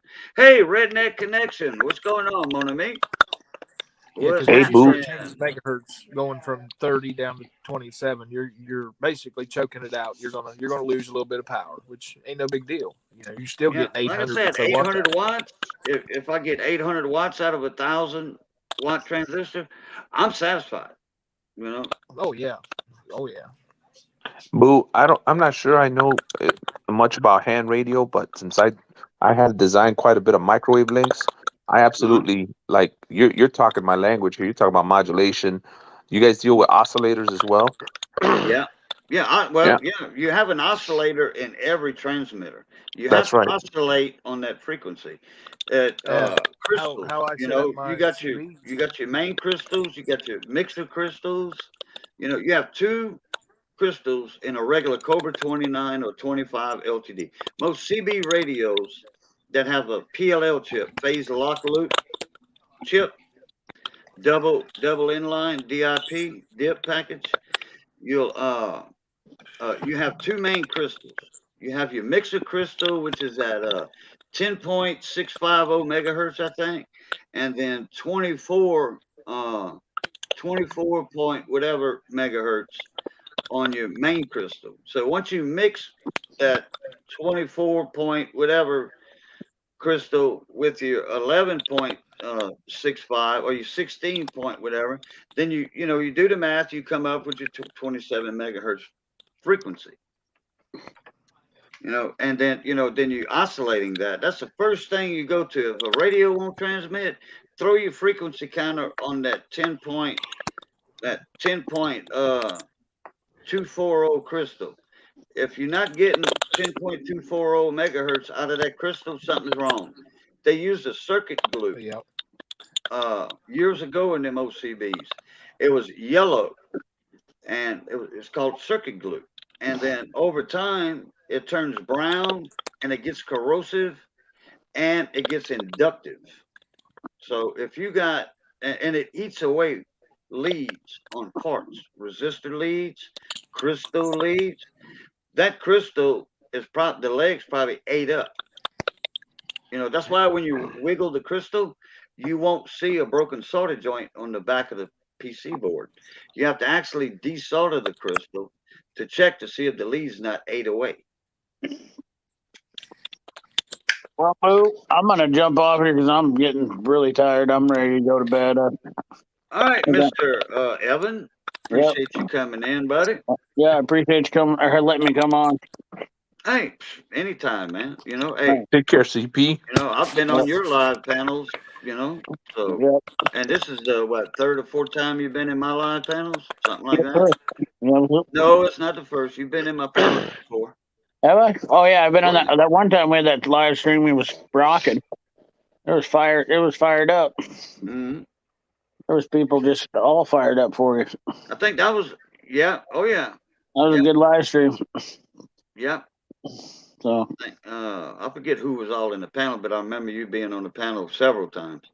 I remember we just got everybody all fired up. We were talking, and I was like, "Boo's a good guy, and he's good stuff, and we're spreading some love, and people were just fired up."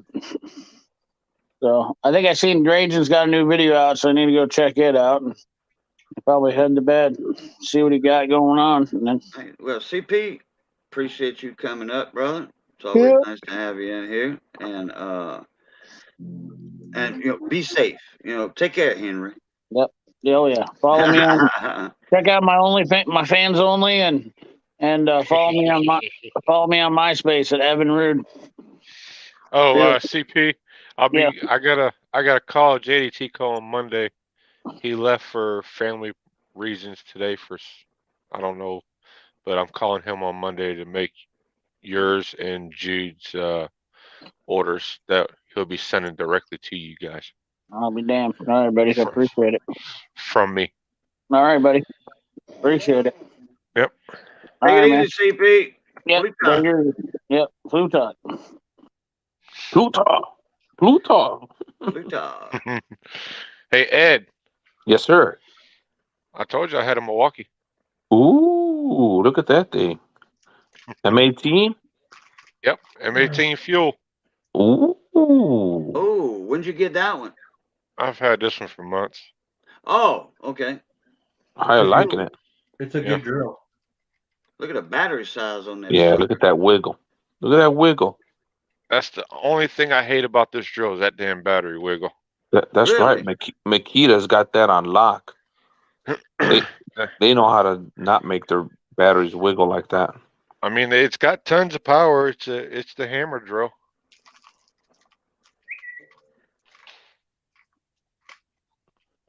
I love when people tell me, you know what I do? I put a little piece of paper and then slap it in there and then it don't wiggle no more. I'm like, well, that's a bad design then.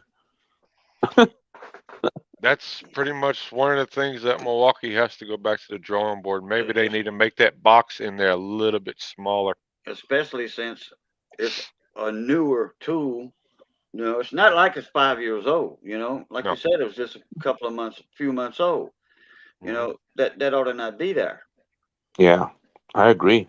This is my biggest complaint about Milwaukee. Big time. I know, man. Milwaukee used to make awesome woodworking tools. Okay, jigsaws. Those were one of the best jigsaws ever made, but they were still behind Bosch. Bosch still made a better jigsaw, but Milwaukee, like their sawzalls. Milwaukee. If I'm not mistaken, Milwaukee is the company that came out with the reciprocating saw. A sawzall. If I'm not mistaken, Milwaukee came out with that style of saw. That's right. That's right. Years ago. I I've seen old DeWalts, and I mean old DeWalts from the 30s, the 40s, the radial arm saw, you know, for shops, cabinet shops, and all that. Mm-hmm. And DeWalt invented the radial arm saw. Now, this is the old time DeWalt I'm talking about. I'm not talking Mm-hmm. about Black and Decker DeWalt. I'm talking about DeWalt. Because right now, DeWalt is your pro line of Black and Decker, Mm-hmm. Right. which is I same I company. I've used the Makita saws, and boy, they're so smooth. They're almost as good as the DeWalt saws. I know everybody's going to tell me that the DeWalt miter saw is No, better, but the oh, a Makita miter saw. saws. Oh, okay. Yeah, I I'm had talking a about the miter Makita saw. saw. I had a Makita chop saw, compound miter saw. Hmm. I had one. Damn good saw. Great saw. It's a great saw. Um, but with what I do, Oh I don't yeah, do a redneck. Hold on one sec. Let me grab you a link. Okay, go ahead, Ed. with what I do. I don't use a lot of different tools, so it's kind of puts me at a challenge with my YouTube channel because I really can't speak to certain tools. Like a miter saw, I don't use it as much as some of the other guys do, and the way I use it, man, believe it or not, sometimes I'm cutting PVC with that thing. So Yeah, I, you that know, don't hurt it none. oh no, no, not at all. It actually chops it really well. Then you just what do you call that when you ream the pipe? You ream the PVC Deburr it. and make it nice and clean. Yep, Yeah, deburr it. deburr it. Yeah, Yep, make it yeah. clean. Put it together. Man, it works great. How many teeth are on your chop saw? I have 10-inch blade. I have a 10-inch blade, and I Okay, have a if you got 96 teeth on it, that's a finishing blade. It's if it's sharp, it won't leave all them burrs. You know, you still got uh to sand the little I'll be right outside back, guys. edge. You I gotta still got to lean off do the dock. that, but it's almost plug and play with a mm, 96 tooth 10-inch blade.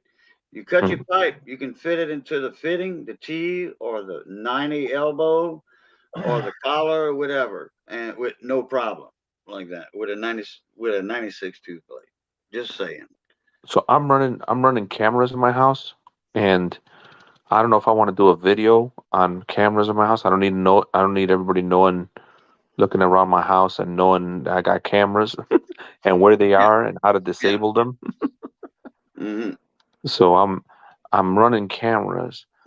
Probably not going to make a video, but I'm man, some of them tight spots that I have to get in there with a drill, I've not been able to do it. Dwalt has a really nice XRT 90-degree drill that I was using today.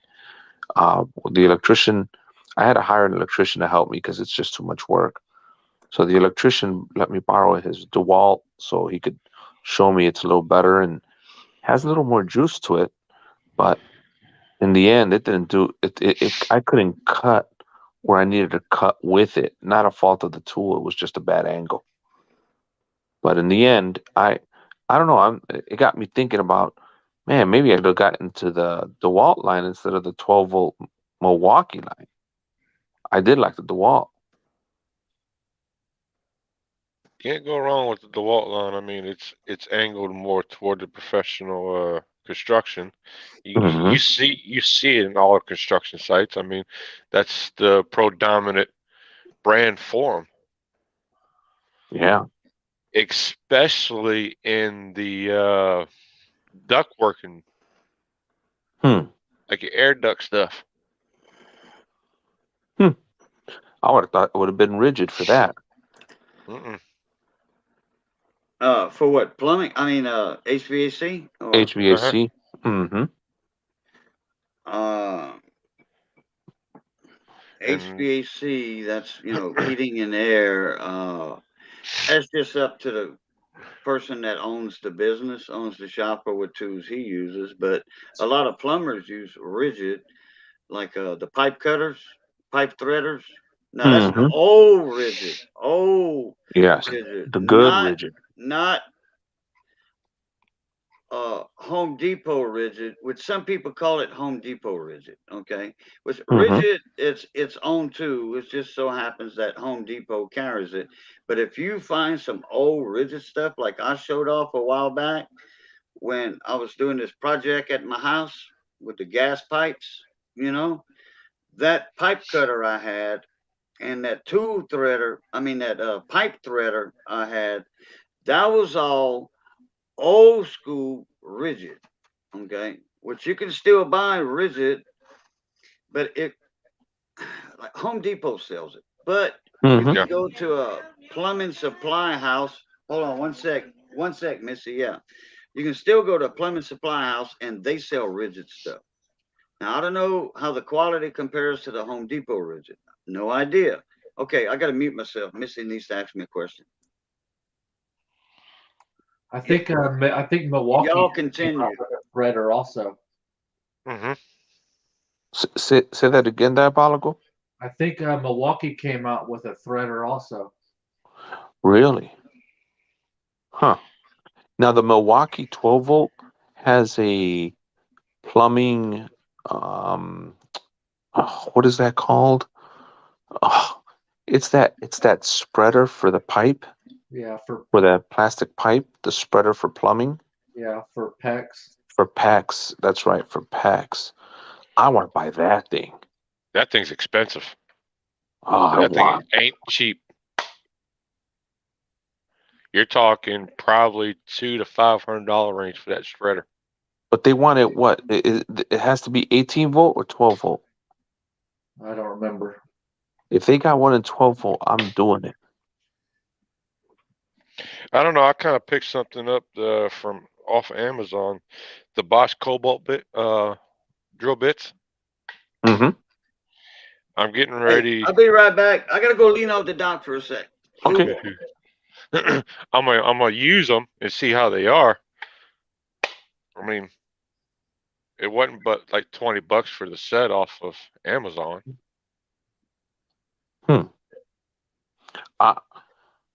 I bought me a whole set of Cobalt like drill bits and stuff, and it came out real cheap and cheesy, like worse than Harbor Freight.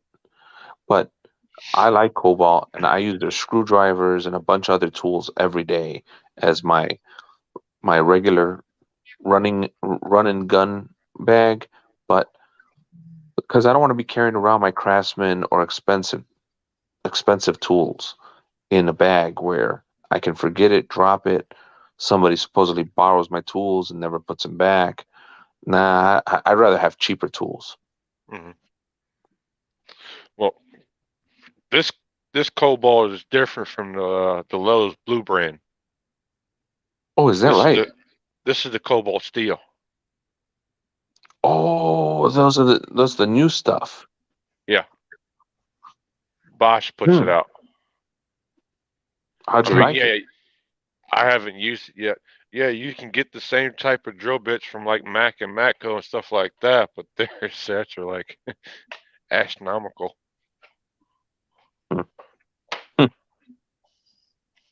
That's the thing, is that that kills me. They know I could go get this cheaper. Give me a decent price, man. I won't mention drill bits. I got a drawer full of them. I mean, hang on. I'll tell you this. I spent $400 on that Mac drill bit set, and I couldn't be more happy.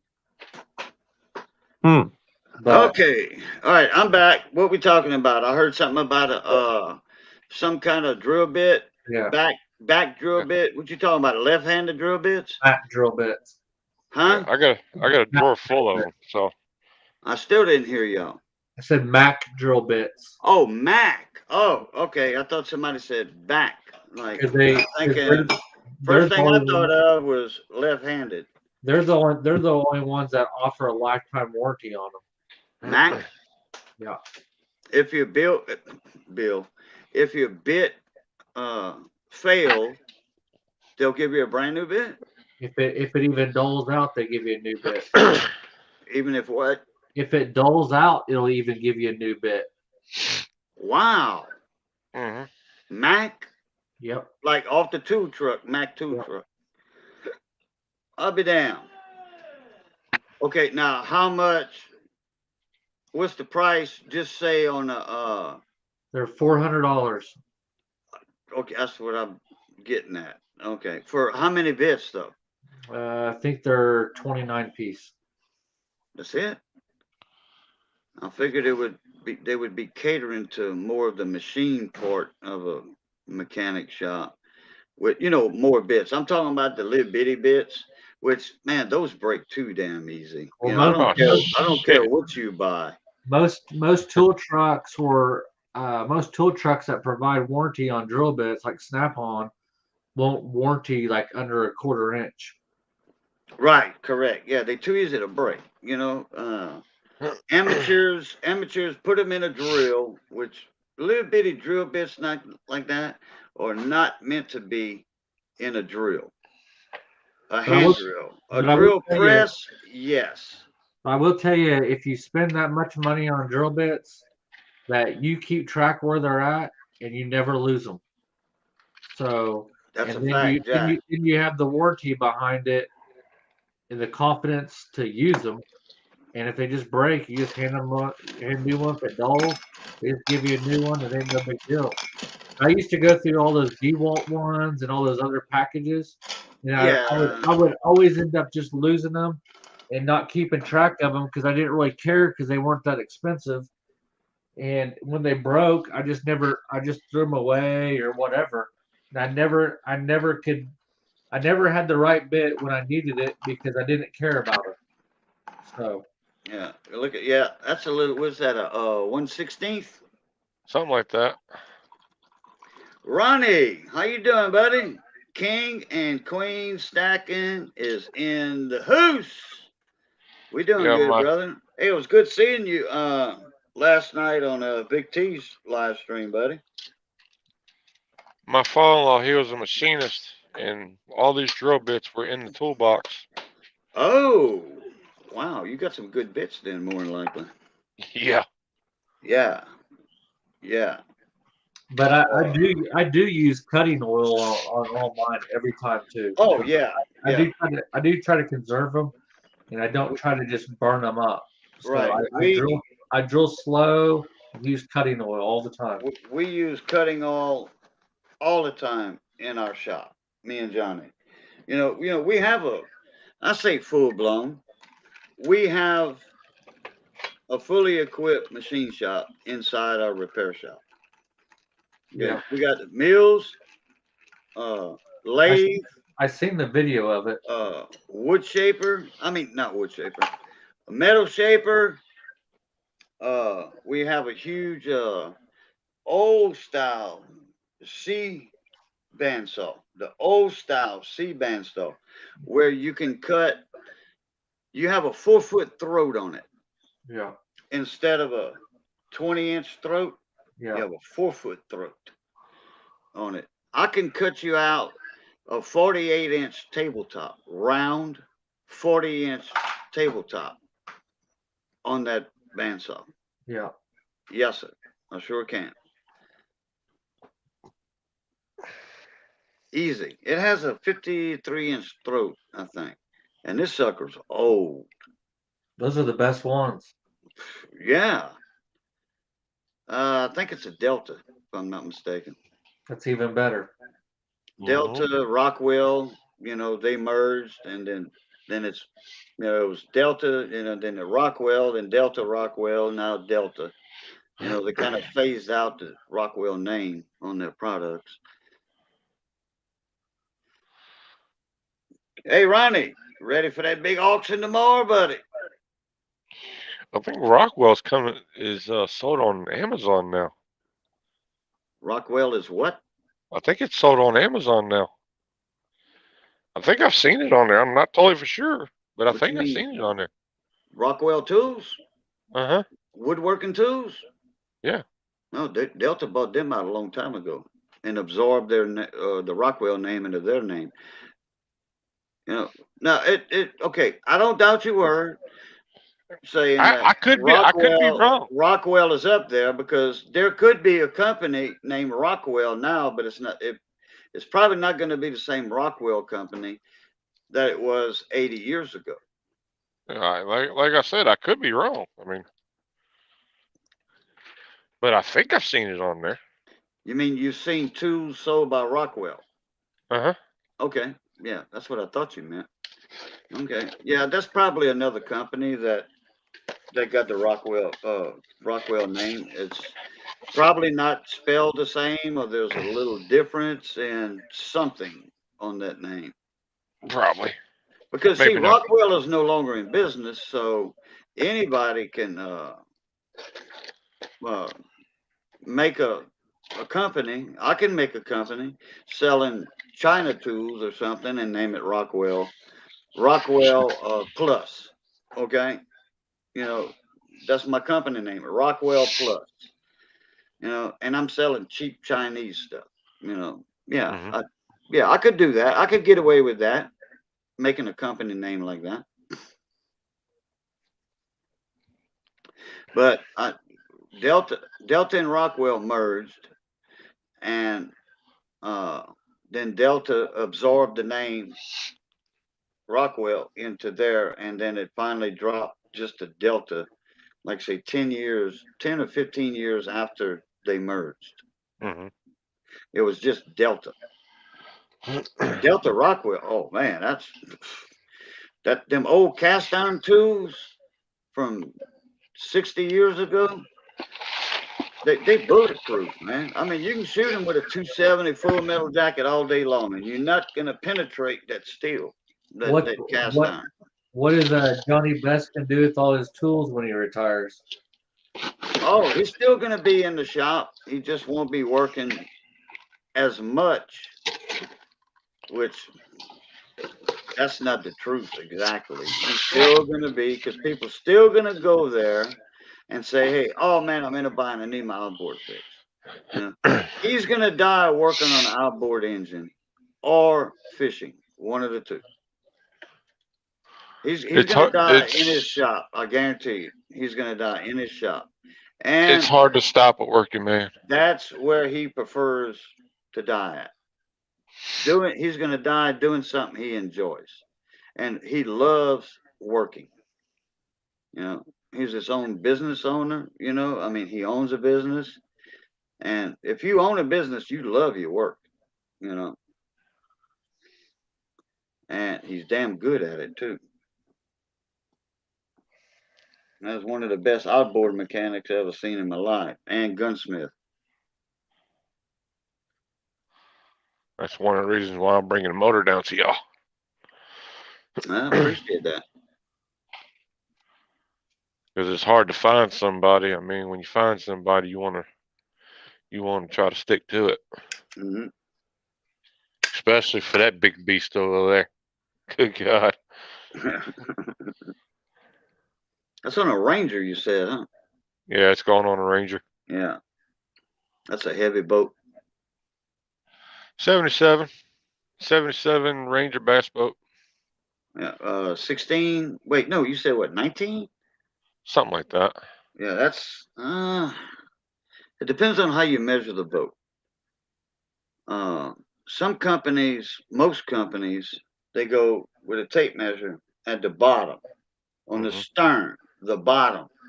Then they take that tape, they run it all along the bottom and come up on the curvature of the bow. When they get the bow, that's the length of the boat. That's how most companies measure them. So they always, if you buy a 17-foot bass boat, it's always going to be 16.5 inches, 16 foot 6 inches, something like that, because you're losing the length on the top. Okay. It's going to be longer coming up like that. Hmm. Okay. Just like, all right, this bottle,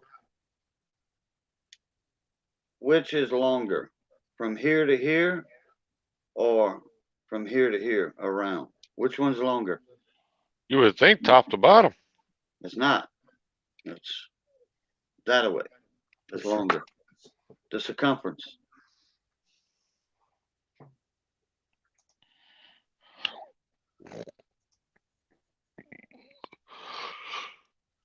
Yep. Yep. I think I'm gonna head on to bed. I got to get up here in a couple hours, and I'm waiting. I'm at the mercy of AutoZone. I'm sorry. You gotta pick up some more parts for you. Yeah, Silverado. I gotta pick up the other side's parking brake cable and the little pin that slides into the differential pin that keeps the axles locked in there. What happened to the other one? Stripped out. I had to put a bolt biter on it yesterday to get it off. Oh, okay. Wow, that thing was in a bind then, huh? Yeah, I guess the guy that had this before me, I don't know if he worked on the truck or what he did to the truck, but I'm pretty much correcting all his mistakes. Okay. I Oh, mean, okay. when I pulled the back tires off of it, you can see all the gray antices that he put on this damn rotor. I mean, I had to go back.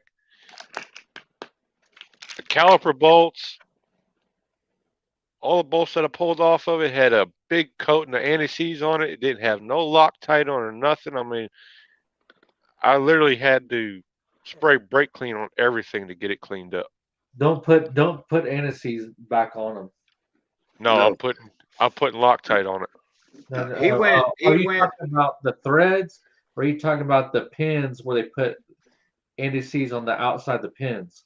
No, it was on the threads. I'll get the bolts. I got them right here. Yeah, that guy went way overboard with anti-seize. Yeah. It's nice to have a little bit on something, but I got you. not a flood of it. Now, where's that boat from?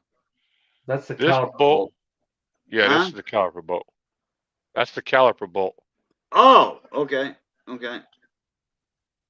Well, I mean, Yeah, that I doesn't forgot look too because bad. that's an older truck and they don't have the pins like what I was just talking about. Because some of the newer ones have, the guide pins, and some people put anti-seize on them, and you're not supposed to do that because they don't slide. Anti-seize doesn't slide very good. Yeah. no, What kind of anti-seize you use? You use the aluminum one or the other one, the copper? On the like the caliper pins, I use brake grease. No. I'm talking about anti-seize in general. Okay, Permatex. that's aluminum right there, ain't it? Hmm. That's the aluminum anti-seize. It should be copper looking. Yeah, well, they make different kinds. They Yeah. make the aluminum and the copper. It doesn't say. And I think mine's copper. I usually use copper. I think mine's copper in my tube that I carry around with me in my service box, my mobile box. Because But I do have we that. got a couple of tubes of it. In Yeah. fact, we got an old can, good like stuff. he had, and a can of anti-seize like that. Man, that's a lifetime thing almost. That's a 20-year. That's a 20-year can. That's Yeah. why that shit's so expensive. Yeah. Because it lasts so long. And then I've got the STP premium high temp grease I'm going to put on the other stuff. But no, I made sure I went and bought me a bottle of Loctite 262. Red or blue? Red. Why red? Because that was on some of the bolts that I On what? pulled off. No, use blue. Blue. Now, if you never want to take it off again, be my guest, use red. Blue is the best. If you need to take those bolts out, it depends on the situation too. Okay. Sometimes you got to heat it up, to kind of melt that red Loctite. If you can actually get actually that boat will get heat from a torch, map gas torch, or regular propane torch, handheld torch. But I use blue. I don't use red. Red is what they call permanent, and they kind of mean that when they say permanent. Mhm. On those caliper bolts, just clean them up and put blue on there and just make sure that they're torqued. Yeah. I think it's what I got I wrote the specs down. And you talking about the caliper boats that holds the caliper onto the fits over Yeah, the rotor? yeah. Okay. Yeah, blue. Okay. Are yours Allen head or the hex head? Their head or their regular socket heads on them. Yeah, Yeah, 18. hex I head, think it's like regular hex head. 18, Okay. Because 13 or 18 millimeter sockets. okay, well, because the latest ones I've dealt with in the past, I don't know, 15 years, well, Allen heads, you know. What's up, I Terry? mean, Tarek, what's up, mon ami? Jack Gallman's in the house. What's up? We need to get Tarek in here. Yeah, we can. Tarek, send me an email. I'll send him Uh, the link. okay, yeah. Well, I want Tarek's email too, though. Oh, okay. So, Tarek, here I'm gonna put it in chat. yeah, on the for the differential cover, they had blue Loctite on them. So yeah, I do need to get a bottle of blue. 64.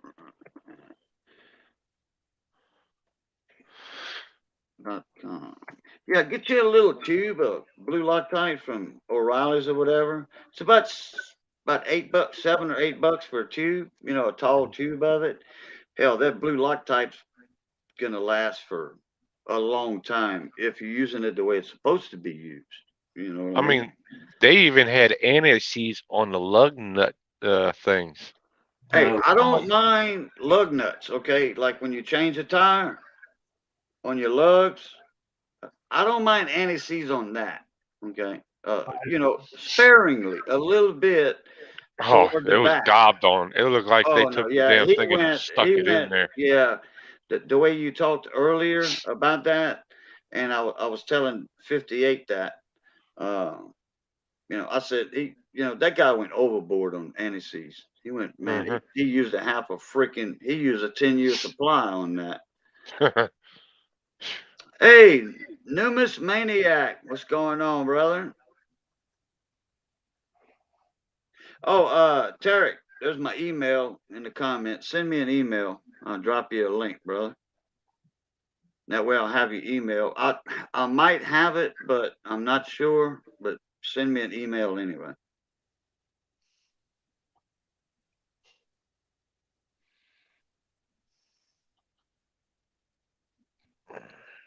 I had to work, Tarek. I'll check it in about 30 seconds or so, 20 or 30 seconds. Yeah, as soon as we get moved down to Tennessee, probably sometime next year, I'm probably going to be jacking the truck back up and pulling all the brake lines and replacing them, just because. Mm. Hey, if you can friend a guy, or if you have one of your friends that works offshore on a production platform, Hmm. uh, or or uh, or if he's a production foreman, whatever, inland, okay, at an all well, okay, they have these sticks of stainless steel tubing, okay. It's the same freaking thing as brake lines, okay, but it's Hmm. stainless, okay, and just buy you a bender for about $40, 30, $40, buy you a bender, or he might give you that too, pay him $15 for yeah.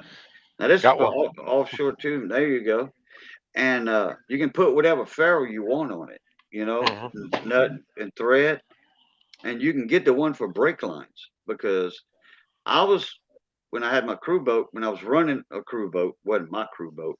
When I was running a crew boat, I was getting all that stainless steel tubing off of the platforms and all the connections, everything. Okay, everything. Which they didn't miss that. Of course So not. I did more. I made up more hydraulic steering lines for Lafitte skiffs, and you know what a Lafitte skiff is. Yeah. Got your big V8 cat or straight six cat in your shrimp boat, you know, and then you got hydraulic steering. Okay, I made up more stainless steel rigs for that, making about $300 per job, and it was stainless. They didn't have to worry about it again, never, for the hydraulic steering and brake lines. Oh yeah, it works perfect for brake lines, and it will last forever. It'll last forever, but it sure is sometimes difficult to deal with. It's hard. It's hard shit to flare. No, no, not with the proper tools. Man, I do quite a bit of it. It's tough a little bit sometimes. Yeah, I guess it also depends on what flares you're doing too. Yeah, yeah, it depends. People's Yeah, got the the angle and all that, whatever, what have you. You Yeah, can't really do like a double flare on stainless. It's too hard. I did it. Brake lines. It was a piece of cake with the tools I had, but those were commercial quality tools. Though, yeah. you I've know. got the That's not a tool you go in AutoZone and O'Reilly's and buy. Put it Yeah. that way. You have to go to flaring tool. yeah, you have to go to an offshore supply house for the stainless steel tubing. Yeah, that might work on that stainless. You know, KD Tools, made in USA. that You gotta just check. might work on there. You gotta check your email, boo. You about forgot. Yeah, no, I'm doing that right now, and I don't see one. I don't see an email. Last one I see is Bar Boys. Oh, there it is. It just popped up. Quarter-inch, It just popped up. 3/16. Oh, that's the wrong link. That's a YouTube link for Big T. Yeah, for CP for the CP likes to do auction. that too. For the auction. Yeah, I always check my link because I don't know if I already uh, you know posted another link or something. And in this case, yep, I did. Numerous maniacs at WD-40. Guess you're talking about the lug nut. Once you put that, I don't mind a little anti-seize on my lug nut. And when I repair, when I change out lawnmower this blades, guy, this guy went overboard with all the stuff he done to the truck. yeah, like I said, he used 10 years of anti-seize on it. Oh shit! 10 years I mean, worth of anti-seize. hang on, and I'll show you. Check I your still email, got, Eric. the old rotors that I pulled off. I'm not putting them back on. I can't sleep. I'm being sent on a retreat in 6 hours by the Canadian government. What? Wait a minute. What? Royal Mounted Canadian Police or service, Army, or I don't know. I don't know. No idea, numismaniac. I mean, I know he's in Canada. Yeah, I so will show. you're not gonna be able to make it to the auction tomorrow then, tomorrow evening. I'll show y'all when I pulled the tire off. Oh, wait a minute. What I seen. Randy said, what would be good oil that could withstand the cold and heat that I could use for my red fan to get rid of some of the squeaking noise when it's spinning around? Oh, sewing machine oil, Randy. Why is that thing so beat up? It's old, I mean, but that's it looks like your wheel was like loose and wore part of it down. Yeah, it does. Looks probably. like the holes are wobbled out of it. It It didn't does. have. It didn't have the dust. It didn't have no dust shield on it. The the Excuse me. the e-brake pads were completely worn. Excuse me. So I'm pretty much rebuilding both sides of the rear end. Is that a 3/4 ton or No. half ton? What? But yeah, this is the Okay, yeah. Let's look at the holes from the backside. Let's It's see a if they half ton. Let's see if they yeah. Let's see if they wobbled out. Because the front side look like, yeah, they look kind of funny, dude. They do. yeah, that's why I went ahead and bought new rotors. Oh, okay. Well, Yeah, you're that's the rotor. you're a step ahead then. Uh-huh. Okay. But that's how much anti-seize was on the damn rotor. Dang. This dude went overboard with his anti-seize. Yeah. Hey Tarek, what's happening, man? It ain't Uh. it ain't you, brother. But I'm noticing I'm catching a snore or two here. I think I'm gonna jump Oh. off Cajun and Oh. I'm gonna Oh. go to sleep. That's why you hadn't been talking for a second. Yeah, I actually knocked right out. The last half hour. I started snoring. Oh, okay. Well, we couldn't Thank. hear it. You were probably muted I anyway. was muted. Yeah, he had his mic muted. I was muted. Cajun, thanks for letting me jump on, man. I'll let you guys keep Oh yeah, chatting away. not a problem, brother. I'll see you next Tuesday Got if you're gonna be on. got nothing but Yeah. love for you, Bon Ami. Take care, my Yeah. brother. Plutai, brother, Yeah. Blue Tar, brothers. Take and care, buddy. crackling grease. Randy, get you some light machine oil. Light machine oil. You can find it at I don't know. I could name a few places, but those are local places around here. Ace But Hardware. 3-in-1 oil. Yeah, if you go to Ace Hardware and say, I'm looking for some 3-in-1 oil, but better quality. I'm looking for very light machine oil. And if they don't have that upper brand of lightweight machine oil, then 3-in-1 oil. Okay, on those fan motors that you have, uh, they should have a little pop-up cover, that's spring actuated. On those old fans like you got, they should have that little oiler plug, and you just throw in about 6 or 7 drops. Spin it, keep on spinning. Throw in 2 or 3 more drops. Spin it by hand. Spin it. Throw in a couple more drops, spin it, and you're done. 3-in-1 oil. And if you don't have that oil filler plug on there like all the old fan motors do, hold on, I got something I'm going to show you. Hold on, give me a minute. I'll be right back.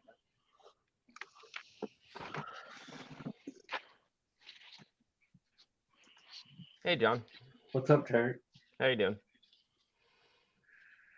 Pretty good. Did everyone else check out and go to bed? Yeah. Nope. I'm still here. Reagan's still here. Boo's still here. Boo's fixing to eat supper. Okay, I'm back. See this little bottle right here? Present myself. All right. See that little bottle? You can get those off of Amazon. I don't know, 50 cents a piece, something like that. I think I paid 75 cents a piece, but I got a 8-pack of them, Mhm. or a 6-pack of them.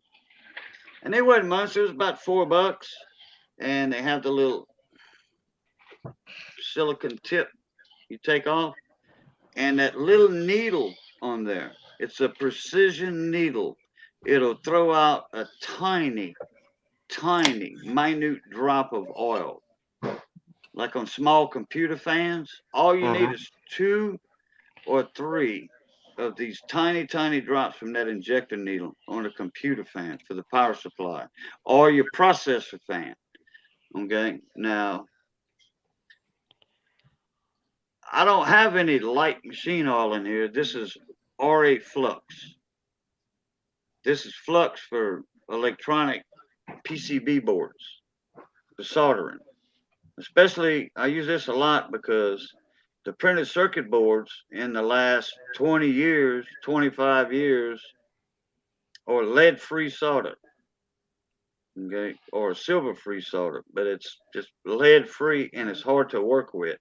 So I put little tiny drops, 1 drop per solder joint, and then I heat the joint up, the solder joint, with my soldering iron,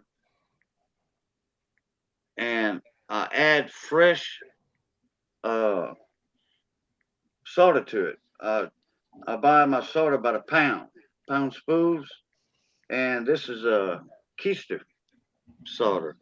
This is 0.015. This is angel hair fine solder right here. And it's a 60-40 or 70-30 blend.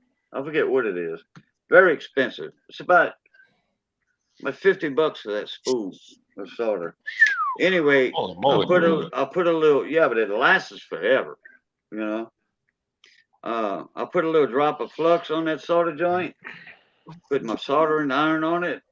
I put a little bit of this regular leaded solder, 70-30, 60-40, or 65-35. I think that's what it is, 65-35.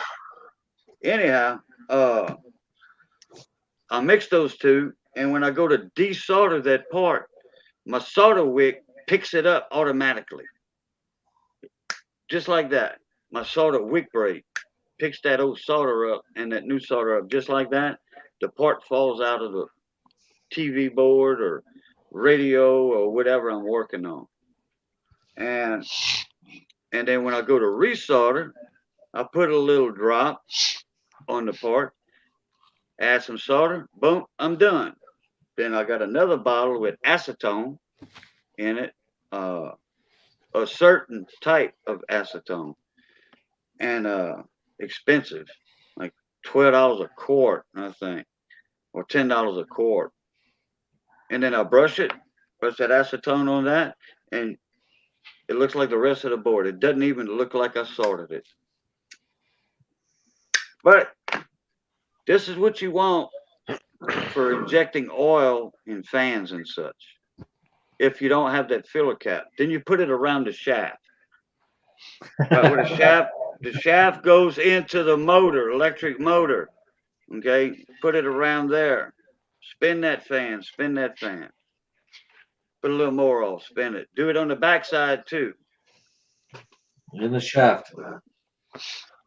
And end of squeaking. No squeaky shafts. No squeaky shafts.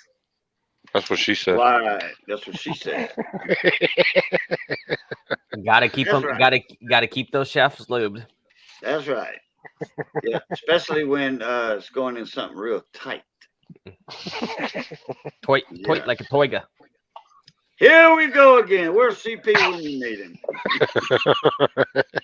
Tarek, you missed CP earlier, son. We had a blast earlier. We Yeah, did.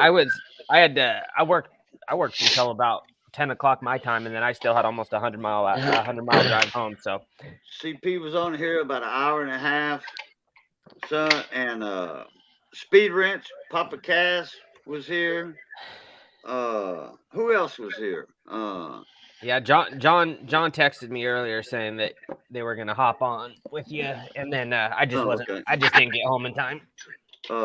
John, wait. Diabolical. Oh, Diabolical. Yeah. Yeah. Okay. I was calling him by his. I was calling him by his that government was name. Yeah. Okay. His government name. Okay. So anyway, yeah, we had some more fun. Oh, Evan Rude, look, got his Evan Rude shirt on. I didn't even see it. When he stood up, I just caught a glimpse of it. Yeah, He's got an E-Tech. E-Tech. Look, even says E-Tech. E-Tech on it. Yep, the good stuff. Poor Bryce. Yeah, Bryce has had nothing but trouble. I feel bad No, for him. he got that E-Tech, that 90 horse going real good. He got it going. He changed the carburetor. You know, I thought he knocked it off the stand or something, and he broke the prop. Yeah. Yeah, that's all. No, I mean the motor's running fine. It's running perfect. You know, he just can't put it in the water until he gets a prop. Yeah. At least he didn't break the skeg on the bottom, which that don't matter anyway. As long as you don't break it up until the point where you up there in that lower gearbox, and then all your oils just fall out. Yeah, I remember one time on a ski boat I hit a sandbar and I just absolutely destroyed the prop with gravel and stuff, and we had to have a tow back. What you had aluminum prop on it? Stainless, Yeah. but it just the Oh, yeah, gravel. stainless. Yeah, Wow. but the gravel just absolutely chewed it up. Oh, you went for a ways on that sandbar then. Yeah, well, and it was just like I shouldn't even call it a sandbar. It was a gravel bar, and so it just chewed it up.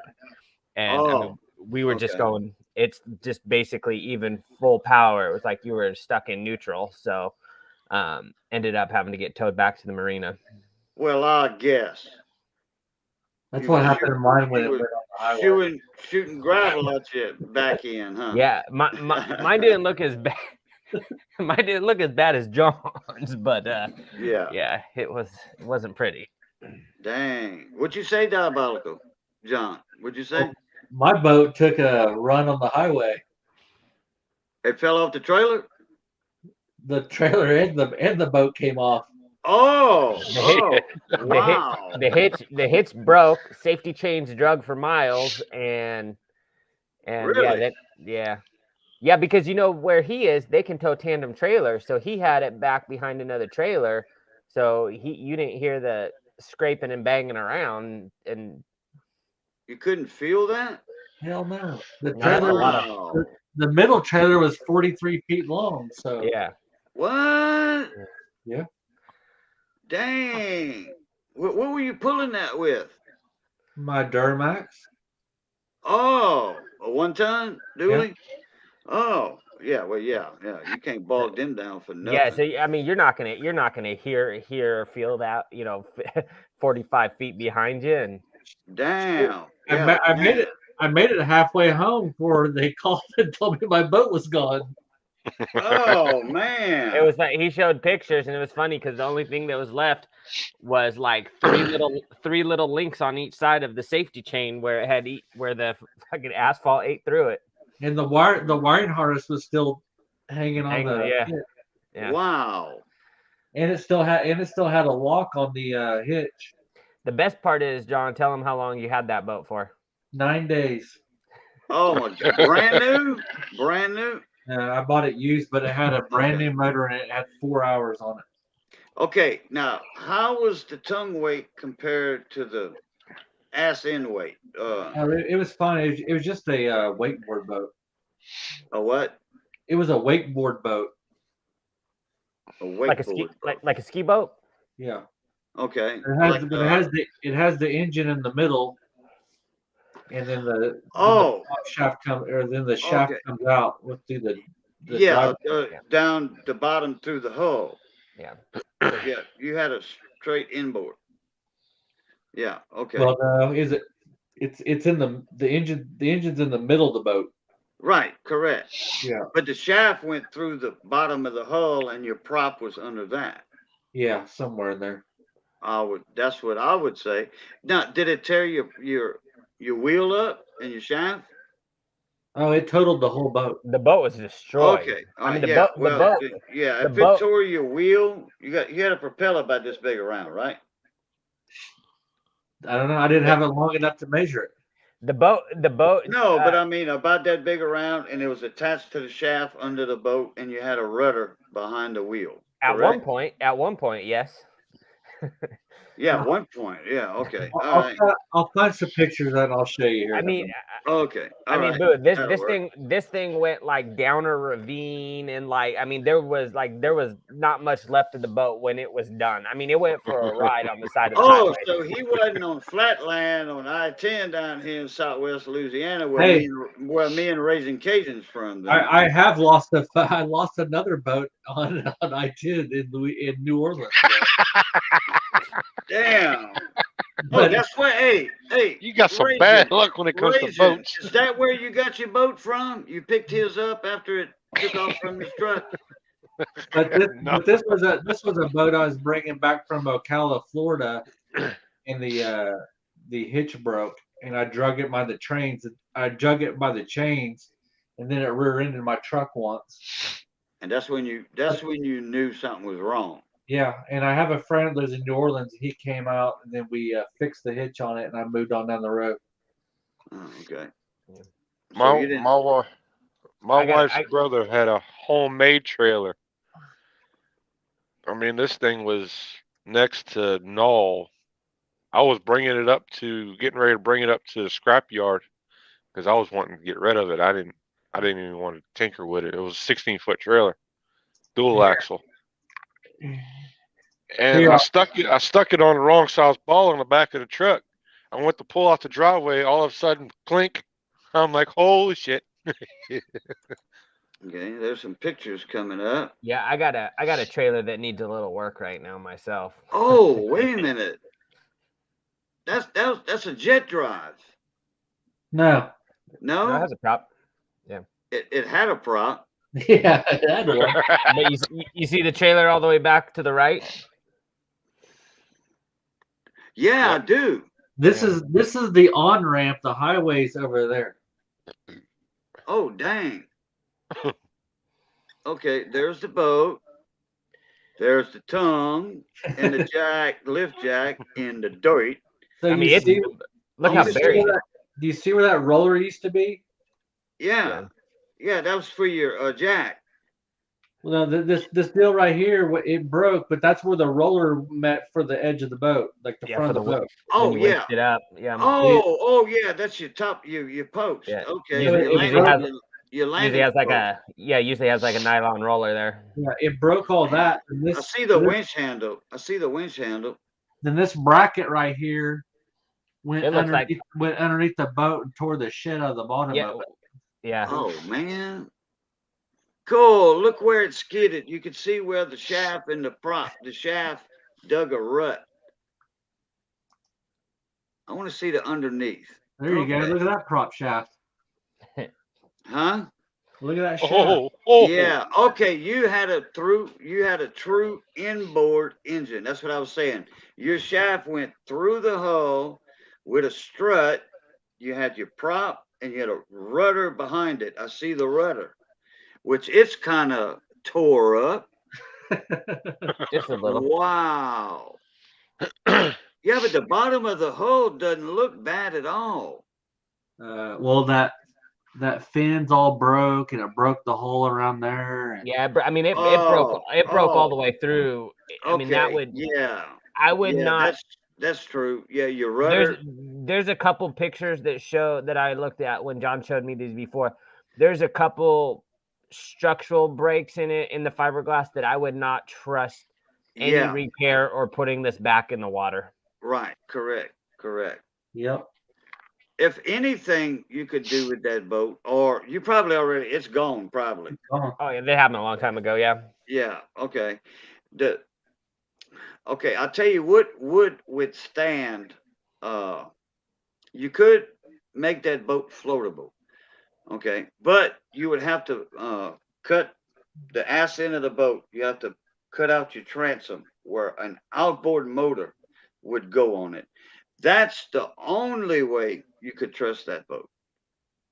And then pick it up every day. You couldn't leave it in the water just in case that repair job on the bottom. But a professional boat shop that does stuff like that, they would fix it, but they would recommend, like me, putting an outboard on it. Yeah. Not another strut through shaft. That's a lot of money. That's just a lot of money to repair a boat that had insurance. No, not really. No, it would cost about $1,100 or $1,200 to repair that at a professional boat shop, to repair the bottom, and then they would cut your transom out for that price, and make it where it's going to fit an outboard motor on it. Yeah, they would do. They could do that easy. $1,200. That's what I'm doing to the Ranger. It had an inboard on it. I pulled the inboard out. I'm going to cut the transom out and replace the transom. Yeah, and that's where you're going to put that 75 horse Mercury or whatever it is. It's a 65 horse Mercury. 65. Okay. But I'm I'm still gonna. saying that Ranger's too heavy for that 65 Mercury. We'll find out when I put it in the water. If it is, Yeah. I mean, It is what it is. When you find out, at least you still got a good outboard and a good boat. If it's too heavy, just get a second one and pop them right next to each other. Yeah, that's an older motor. yeah, I don't know if the back of that transom would hold two of them. I would say a 110 Yamaha or a 130 Yamaha on that Ranger bass boat. The Rangers are known for being a heavy boat. If it was me, I would look into the E-Tex. It's a 77 Ranger. Yeah, heavy. We had a 150, Evinrude 150 on my buddy's Ranger bass boat. It was 18 foot. Damn good. And it burnt 6 gallons of gas from Miss Gaspar's Landing to Catfish Locks on the south side of Grand Lake. And not even halfway back, used 6 gallons of gas. And that wasn't putting it in the corner neither. That was just cruising at like 3,100 RPMs, you know.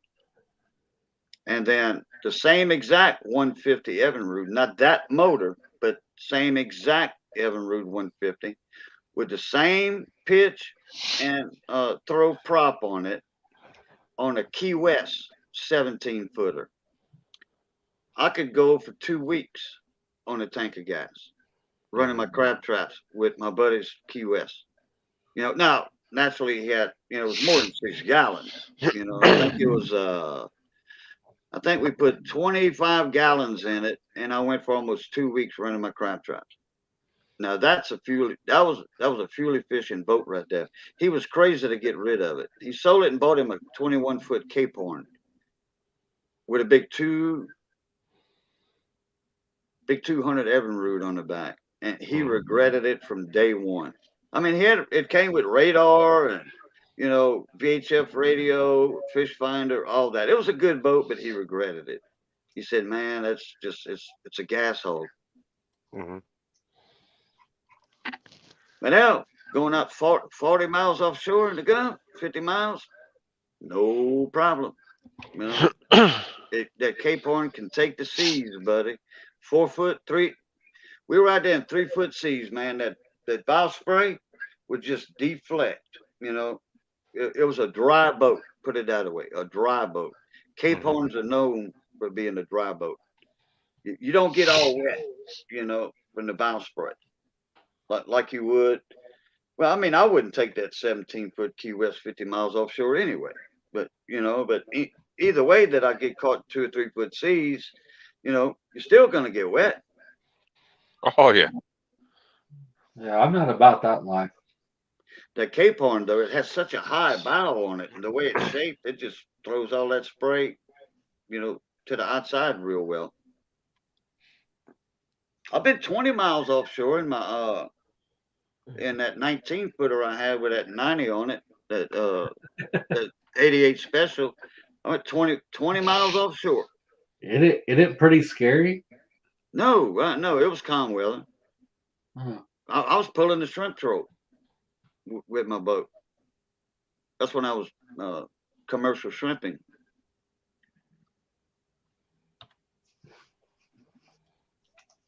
No, this boat's only going to really see small lakes and stuff like that around Tennessee. I mean, yeah, it ain't going to really go into nothing big. Yeah. Wow, what was that? All right. A truck? Yeah. Yeah. I was looking at some old pictures. Oh, okay. Yeah, when I made that first drag, I pulled for an hour. I'm like, if anything's out here, if I'm on the shrimp, we're gonna stay. We came up with hardly nothing in that net. Then I checked my charts when I got back home. Hell, I was in 40 foot of water. My damn ropes weren't long enough. Look, from the surface to the bottom, I was pulling my net like this. I was actually lifting my doors up where they wouldn't fish. Now, if I'd have had 225-foot ropes, pulling my net, my doors for my shrimp trawl. If I'd had 225 foot of rope, I'd have been in good shape. I didn't have enough scope out. I only had 125, I think, 130 foot ropes. You know, I mean, I was set up. Hey, Arnie C, what's going on, mon ami? Yeah, some shrimps, man. Shrimps. Scripts. You know, I was set up for, 10, 12 foot of water, the deepest 10 or 12 foot. The Vermilion Bay is not but 8 foot deep, Then when you get closer to the land, you're looking at 4 or 5 foot of water. Mm-hmm.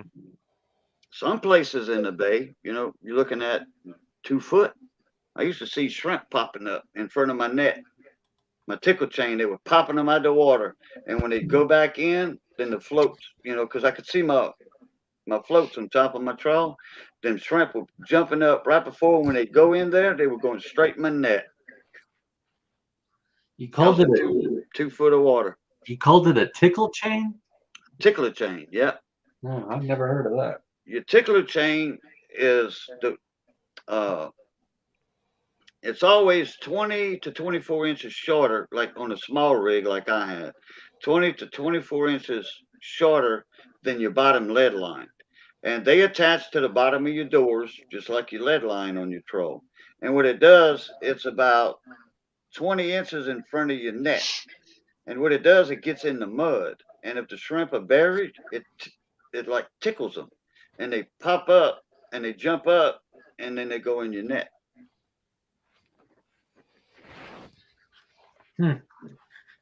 Never heard of that.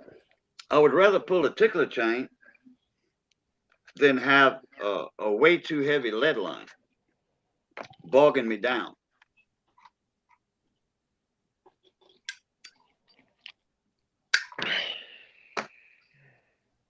Yeah, look up shrimp trawls and then tickler chain. Tickler chain on a shrimp trawl. It'll give you some diagrams. It will show you how far the tickler chain is in front of the bottom lead line of the shrimp trawl.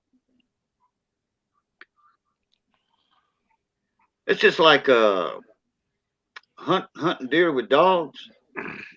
Your dogs catch the scent of a deer and all that. You waiting on the other side. The dogs are running them towards you. Mm-hmm. Just about the same thing. The tickle chain's ahead of the trawl, so it's popping the shrimp up out the mud if they bury, and they'll go in your net. How you been, Arnie C?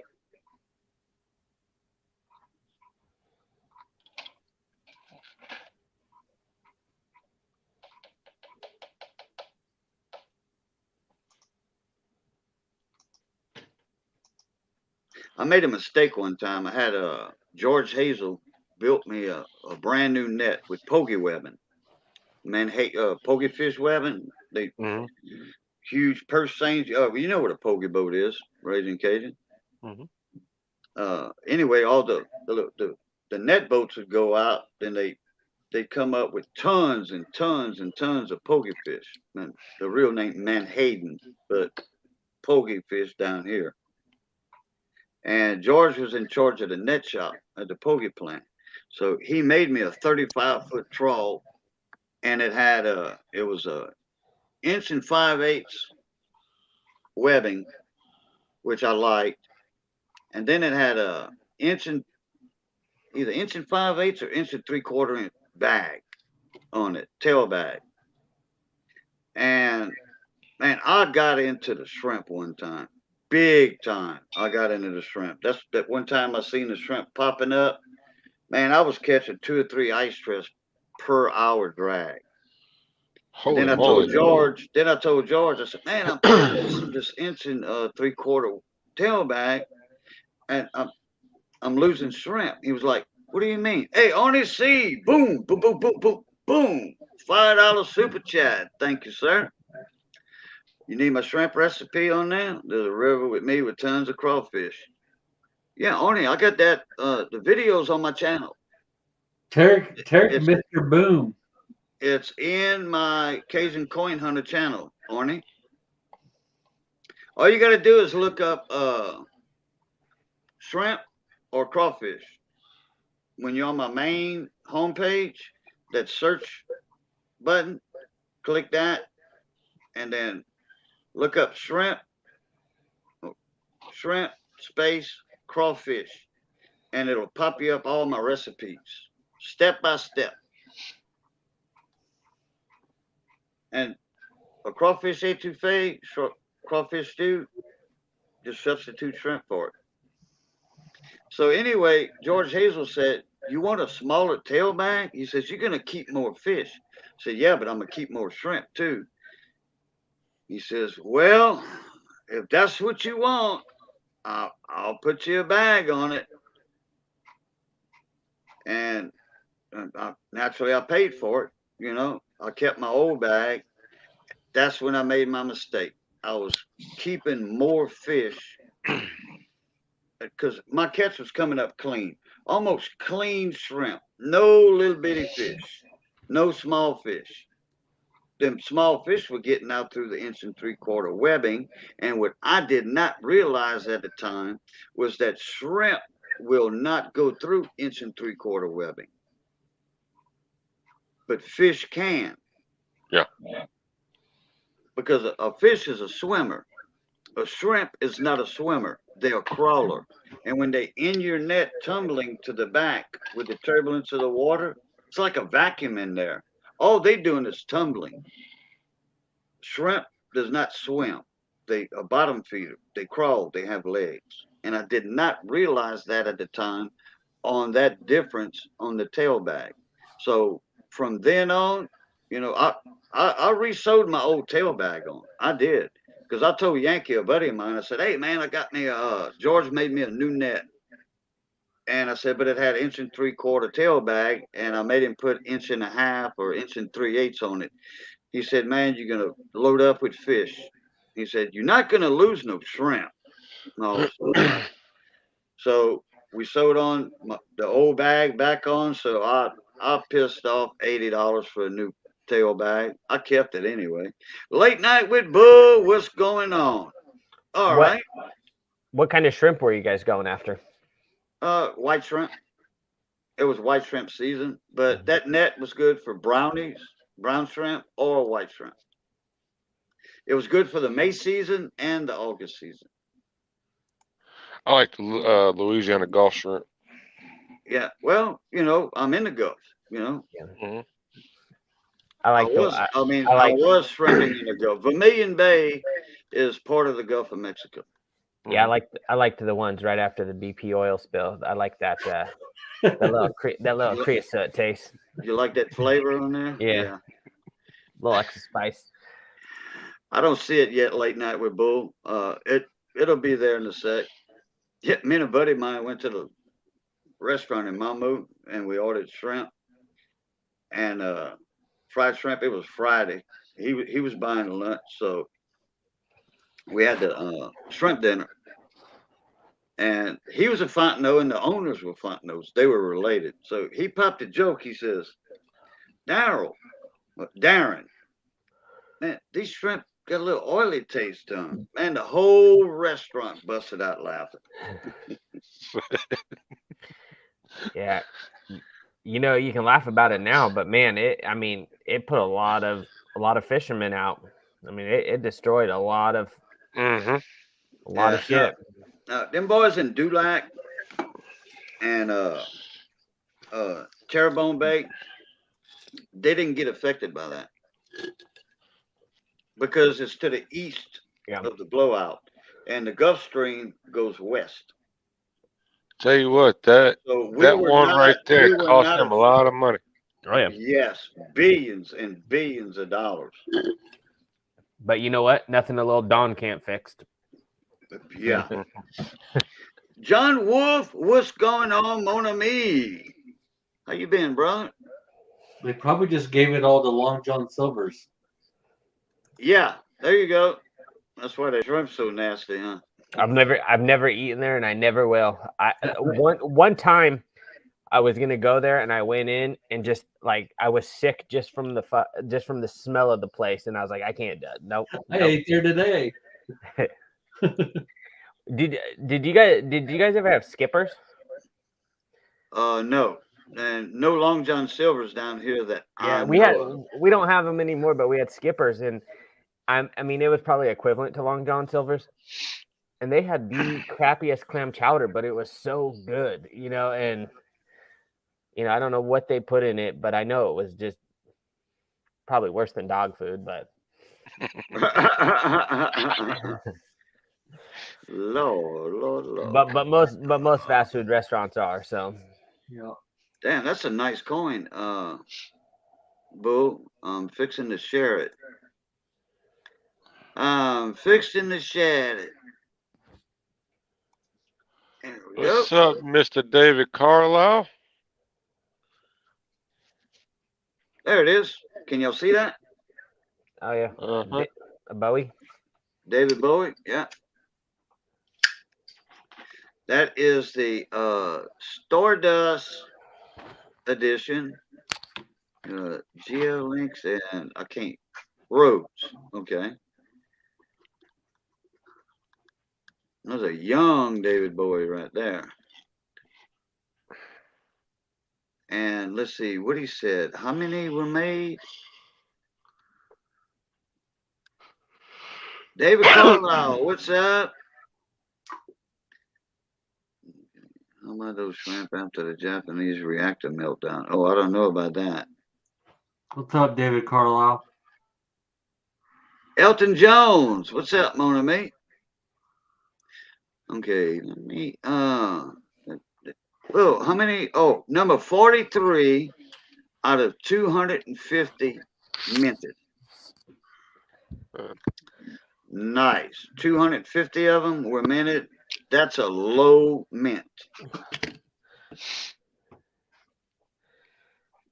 2 pounds. Queen Elizabeth. Yeah.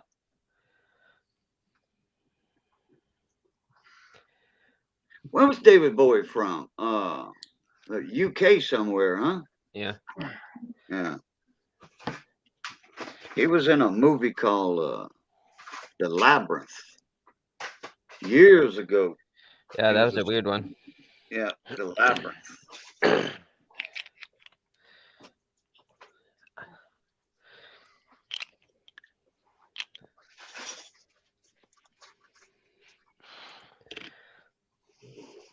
I got a couple new White House coins.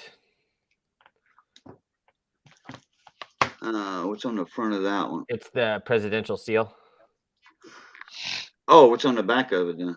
The White House. Oh, okay. And then I got another one that's colored. Hard to tell. They're kind of cool. What year is that? These are all 2020s. Oh. I don't usually collect those style coins. I usually get gold and silver. I don't know where these came from even. Oh, okay. But they're interesting. I'll tell you what, in the auction at 6:30 Central Time, 5:30 Central Time, 6:30 Eastern Time, that's when the auction is going to start. And man, they're going to have a lot of silver and some gold. There you go. Glare's kind of a lot of glare, but yeah, they're kind of cool. Hey, was that one a challenge coin? No, these are they're called presidential coins. Yeah, but that last one you showed, it's some of those are considered challenge coins. With that seal on it like that. Yeah, I don't know much. I honestly don't know much about these. I just someone gave them to me and I took them. So. Right. Oh, hell yeah. Oh, yeah, but they silver, right? Yeah. Okay. Skipper's had an all-you-could-eat fish and chips. They did. In my neck of the woods, and my football team made them stop. Oh, yeah. They got If it was a buffet, all you could eat. Well, it wasn't. It was weird. It wasn't a buffet, but like you would get the all you can eat, and then you would order what you wanted, and then when you finished your plate, you would say, "I want more fish. I want more clam strips, more razor clams. I want more clam chowder," and you could just keep going up and up and getting it. But it wasn't like a traditional buffet, you know, where you take a Oh, plate where and yeah, you put your old plate to the yep, side, got your yeah, new plate at the buffet table. Okay, because yeah, yeah. I'm just reading what only C commented made a Yeah, comment. yeah. I did the Skipper's buffet a couple times. It was Decent. I mean, it tasted decent, but what it did to you afterwards was not decent. Oh, kind of spicy, huh? Only C with a $10 super chat. Boom, boom, boom, boom, boom, boom. Thank you, sir. Yeah, if you want to, boom, show off that big boy coin. Yeah, a kilo to a coin, a kilo coin,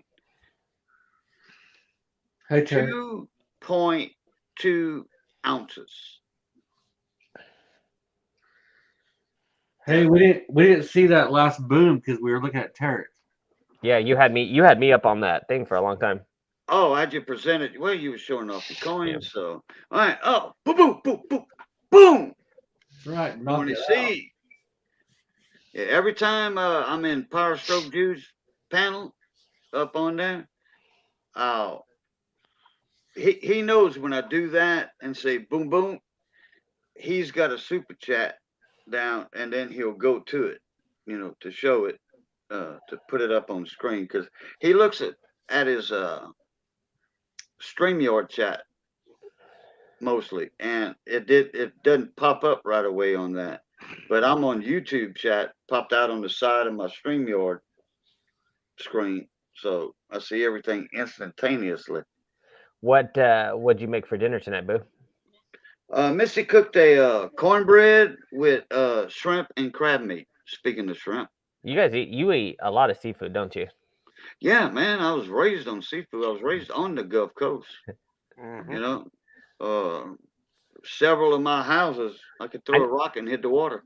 I know quite a few people from New Orleans that don't eat that, like really just got burnt out on it just from having it Yeah, all, but you know. I don't eat it every day. You know, once a week or once every 2 weeks. But during Lent, you know, right now, yeah, every Friday is seafood day because we don't eat meat on Fridays down here. Yeah, I mean, I eat quite a bit of fish, but I don't, you know, I like some shrimp, but you know, I don't like crab, I don't like lobster, I don't like crawfish. It's too, I don't know, I never have. Shrimp is about the only thing in the shell I like. Oh wow, yeah, Kasachi.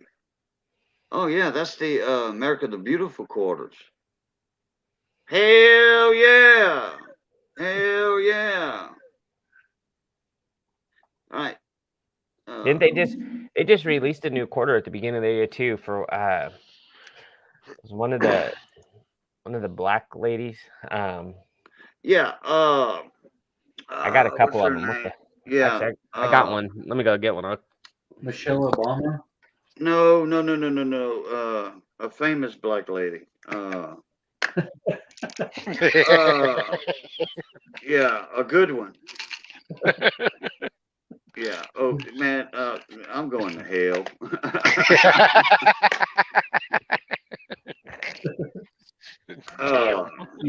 Maya Angelou.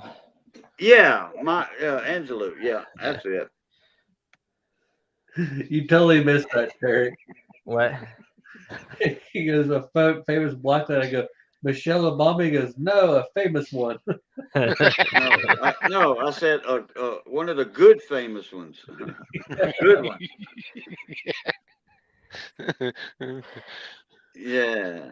I can come up with a couple of doozies every now and then. Hey, John Wolf, check your email, please, sir. Boo, send me an email, please. Late night, Boo, send me an email. I want to get you up here and show off that little bitty coin you got. Oh, you ought to see that coin, man. It's about this big around, you know, and it's about that freaking thick. Good God. Yeah, that big around and that thick. You ought to see that thing he got, man. I'd show off some of my silver, but I don't want to get into the safe right now. Oh, okay. Man, hey, we would love to see you tomorrow, Terry, at Big T's, for the cancer quilt auction. We'd love to see you over there. Just pop in, say hi. When you see me on panel, say hi. Hey, Cajun. You got my email. Send me a reminder Saturday. I usually work Saturdays, but send me a reminder and I'll definitely pop in. Well, it's okay. Today's actually Saturday. Yeah. It's 3:30 in the morning for me. Yeah, it's two. It's But two. It will be 1:40 for me. So it's still. Oh yeah, but you on the left hand coast. The very left hand, as left as it gets. Yeah, left as it gets. Uh-oh. It's almost 5 a.m. here.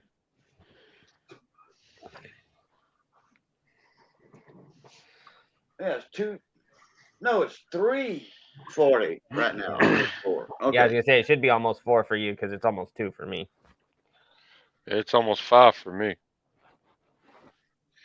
David Carlisle says, Cajun, I have a 1911 New Orleans Barber $50 on the way.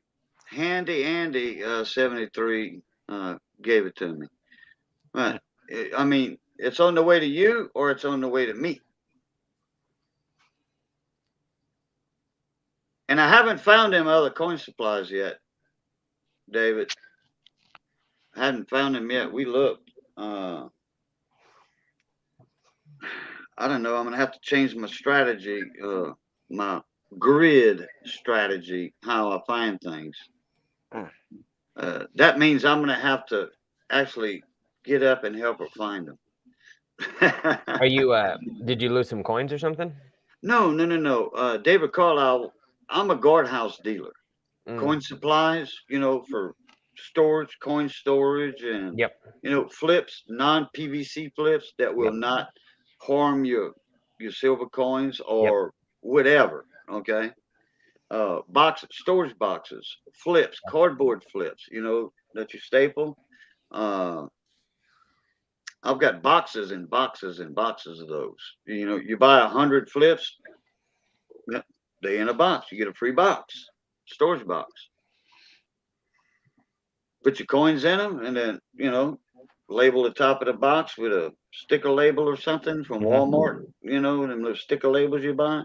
But 1909.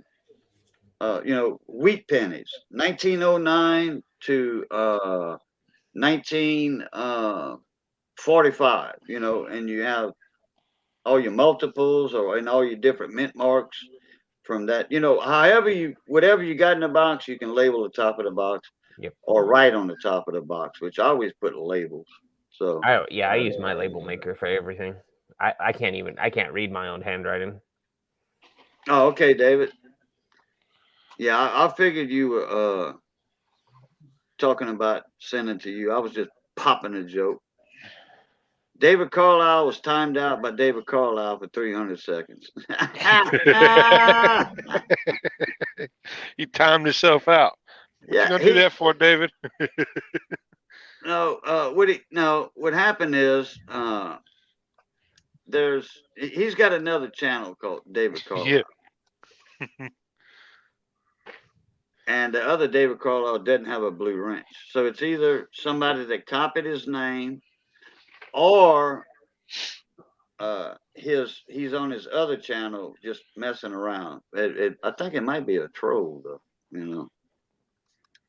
Yeah, there's a lot of those bums around here these days. Yeah. No, he said I timed myself out. Yeah, that's it. Okay, there we go. Mr. Wolf's in the house. Well, another good man from Texas right there. Looks like he's working on it. He's got the circle of death. Yeah. I don't know if his camera was set up or not. I just seen him pop in, so there it is. There's Mr. Wolf. Hey, how you doing, my friend? I can't complain, brother. I was going through my stuff yesterday, and I found this, and I thought, first thing I did, I thought of you, Cajun. Yeah, that's the America the Beautiful quarter with the wild turkey on the back. Yeah, it's a little mint set that they put out. It's got That's the uncirculated Philadelphia, Denver, and the proof San Francisco. yeah. So you can say yeah. The three mints: Denver, Philadelphia, and San Francisco. That's awesome, brother. And Yeah, I'll send you my and address. I'm gonna send that to you. I thought you All right. already had my address, but I'll send it anyway. Keep you from looking too hard, you know. All right. But And I appreciate like, that, man. oh, no problem, man. I looked at it. I said, my friend Kate, I'm gonna send that to him. There you go. Yeah. Uh, And uh I'm not sure that I have that one. Uh I think I do, but it's not in like BU condition. mhm. Uh I was supposed to get, in fact, I had bought him from Ken Peavy before he passed away. And I told him no rush, I Right. sent him PayPal for that and some the the San Francisco business strike. Mhm. Okay. Because San Francisco did do the business strike on him also. And the proof. Right. Okay. And I ordered a few things. I think it was about $20 or something. And then about a month later, he passed away. Oh You know. no. So yeah, I wrote it off. The family contacted me. They saw my name and at email address and all that, Mhm. and they went through Ken's stuff, which Paula got all that, you know. Right. So she could do, So actually, what I did, I gave it to Paula to donate it for the big show when she took the big show over after Ken Mhm. died. And then her and Shay had it for a while. Boom, boom, boom, boom, boom. Only C with a $2 super sticker. Thank you, sir. We missed it. Oh crap. Oh yeah. Oh, okay. Hold on. Boom, boom, boom, boom, boom, boom, boom. $2 super sticker from Morning C. Yeah, they wanted to see me doing the little boxing thing I do for a super chat. Uh yeah, so I just told the family, they got in contact with me. They have my email address, my phone number, because me and Ken talked a lot on the phone sometimes. Talked a lot sometimes. That's a kind of a catch-22 there. But anyway, Mhm. so I just told him, look, don't worry about it. Don't worry about it. Miss Paula's going to take over the big show. Just put my name on it that I donated it, to the big show in honor of Ken. So they says, fine, no problem. Thank you. All right, let me check my email for Bull. Where is Monsieur Bull? Here we go. Boom, boom, boom. There you go, Bull. Email sent, brother. Man, yeah, y'all got to check out this coin. Like I said, it's only this big around, but it's that freaking thick.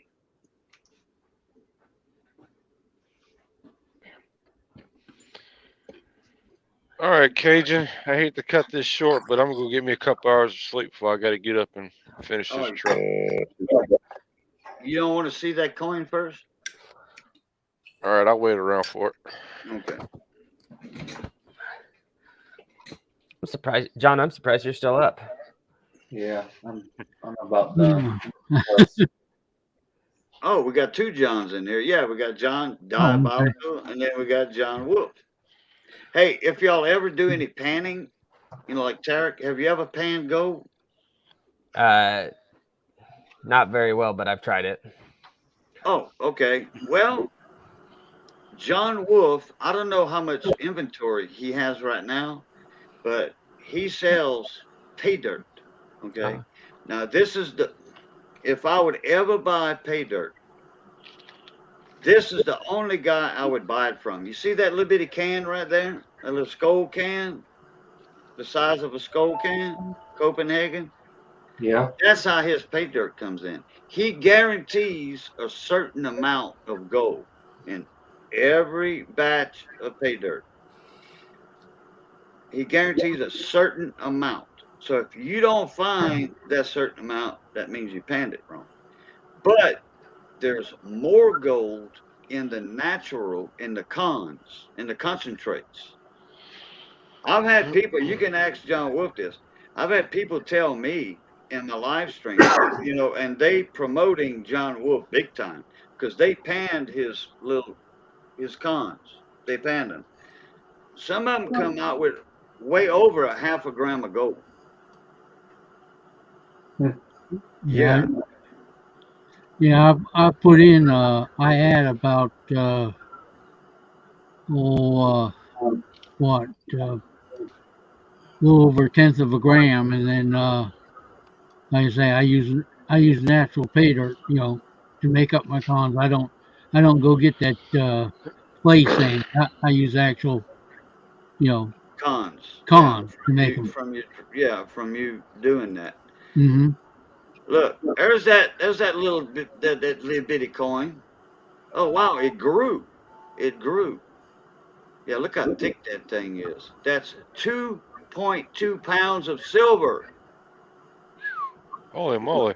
It cost Hmm. him $5 for that coin. Well, actually, it cost him in actuality, it cost him $10. With He shipping. bought he bought two chances at $5 a spot on a 100 spot wheel, and he This is only a bought kilo. two. That's a 1 ounce.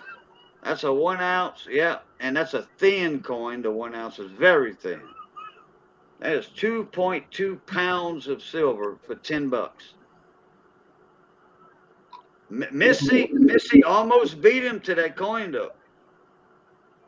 Missy That's the one almost beat him. did he win that off of Money Maniac? Yep. Yeah, that's the one Money Hmm. Maniacs had up. Yeah. Yeah, I thought so. Oh, It looked familiar. that's a convex coin. Concave, yeah, it's the QE Or shield. hey, look, you can say it either way because either way is right. Yeah. Concave or convex because it has printing on both sides. It, it's got that little dip in it. It's a 2 ouncer. Yeah, that's a nice little coin right there now, boo. Hmm. But I like that I like that snake, the year of the snake uh coin. Man, there's that David Bowie coin. You ever seen one of these? Oh yeah, Bottle cap. I Uh-huh. sure have. Yeah, I've seen Cokes everywhere, but I didn't see no Pepsis. yeah. Oh yeah, okay, yeah, okay. I agree. I've never seen the Pepsi, but I've seen the Coke caps, Coca-Cola. And they make an American flag cap too. Yeah, those are. Yeah, I don't like them. American flag, what? The caps. The way they put the flag on the bottle cap, their printer sucks. It don't look right. Wait, Yeah, this is the new black flag. okay, I'm not getting what y'all talking about. A flag on a cap. Okay, they make bottle caps with American flags on them. Oh, a cap. Oh, a bottle cap. Oh, okay, But the way gotcha, they print on gotcha. it, the flag don't look right. Oh, okay, I got you now. I thought y'all was speaking in general about uh a baseball cap like that. No. Because uh I gave away one uh with the American flag right here on the bill from here, from right here to here and all the way this way. Okay, this part of the hat was American flag. That's Miss Ida had sent me one like that.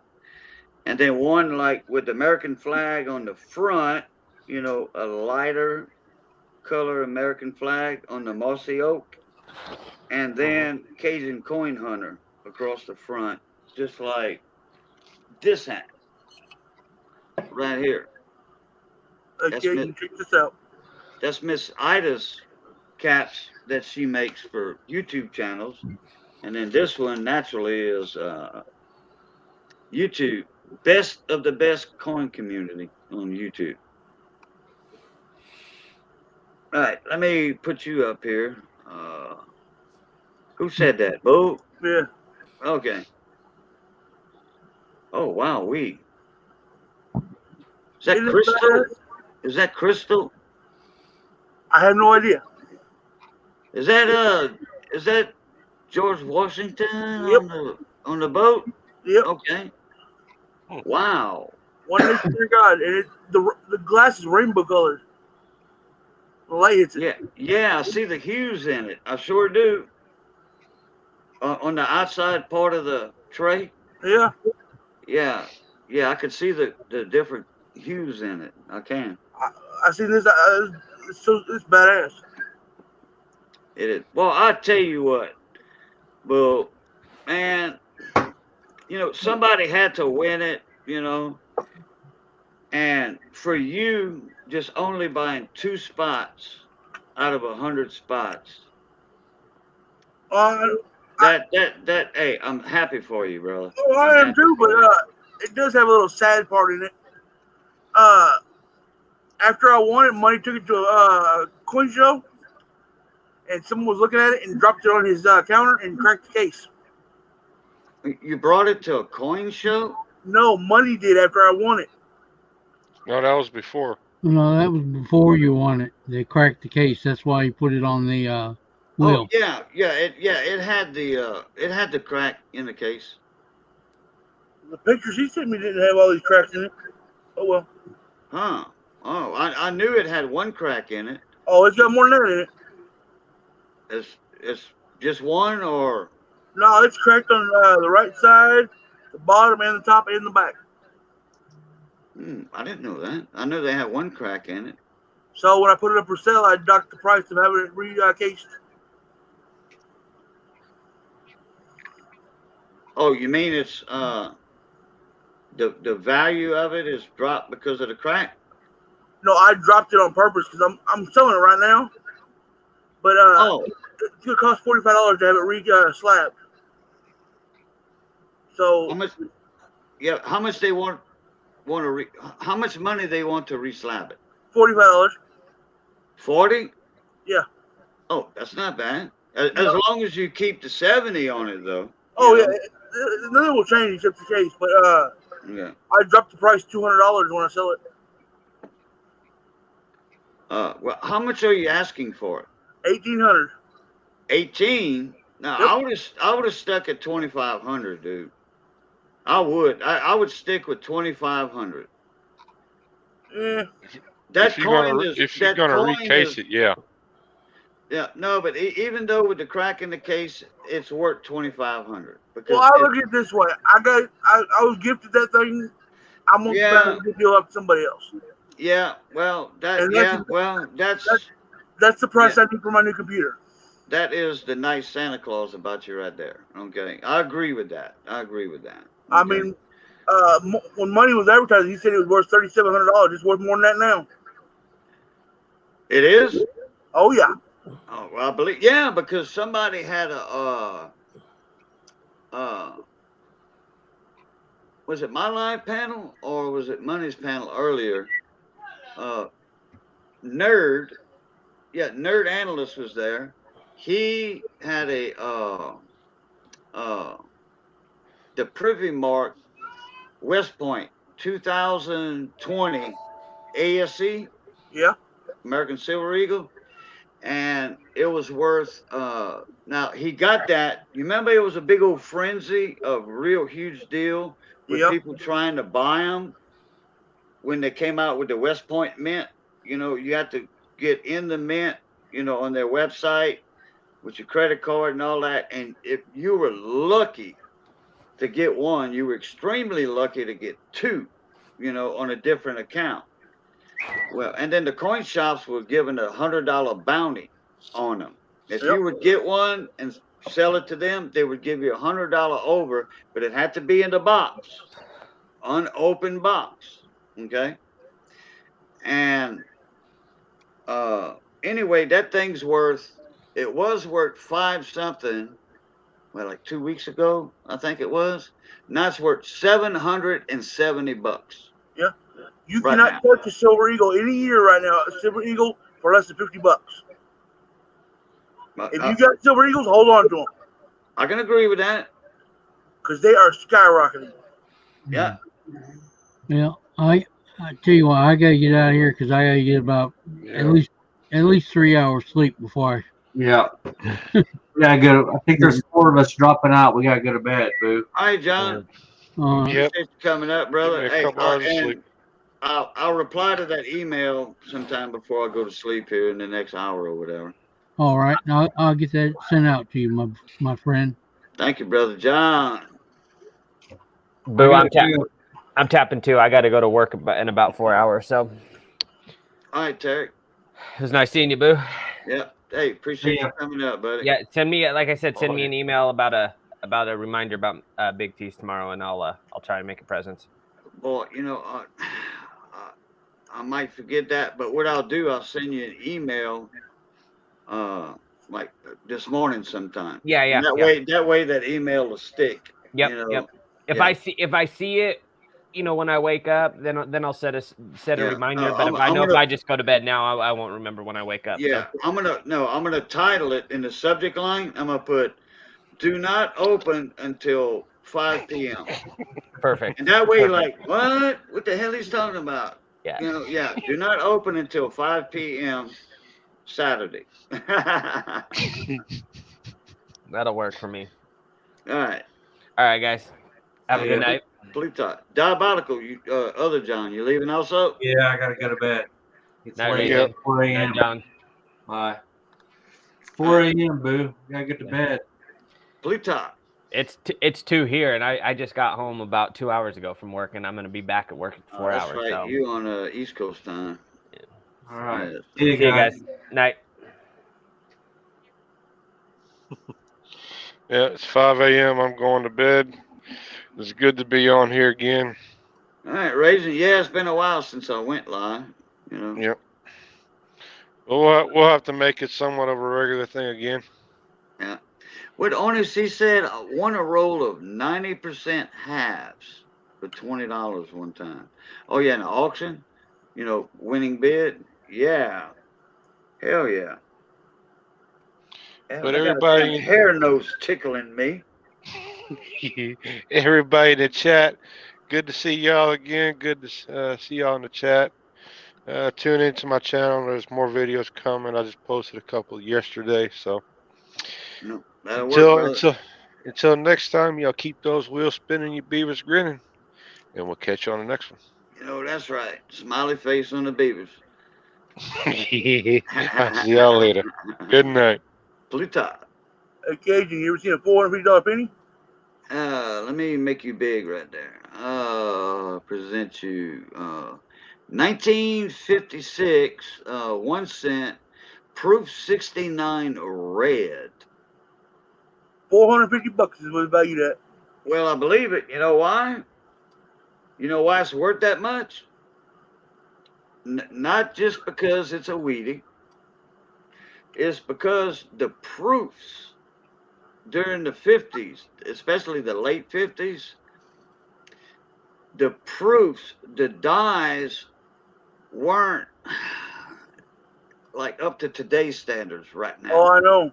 If you know what I'm talking about. There's the 53, $115. Huh? This one's worth $115.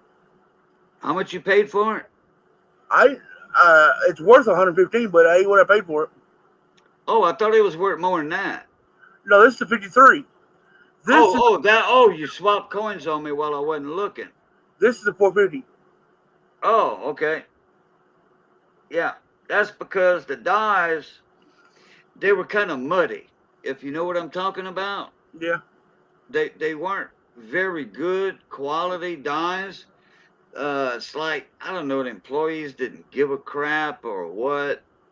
But if you look up the proof prices of the 50s, in the proof coins under PCGS, you're not going to see hardly none at proof 69. Oh, I know. And almost none, nil, nada on proof 70. See what's funny? There's let's see, $565 worth of coins right here. These two coins. Yeah. I'm selling for $300. Wow. Wow.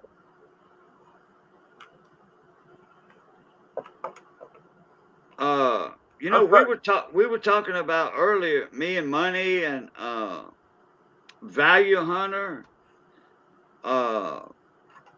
couple other guys. 710 wasn't there for the conversation. I don't think he was there anyway. But we're gonna start up the Friday night auctions back again. And you know, if I could get, because it was a bad time, I was trying to start the auctions back up, but it was by request by people. Yeah. By people saying, Cajun, come on, bring back the auctions, the multi-channel auctions. You know, that way there's a diversified. There's a bunch of varieties. You know, by different people. You know, Yeah. when you do multi-channel, they got different things to offer. You know, to put up on the block. So we are looking probably next Friday. Maybe. Okay, Armando wants in.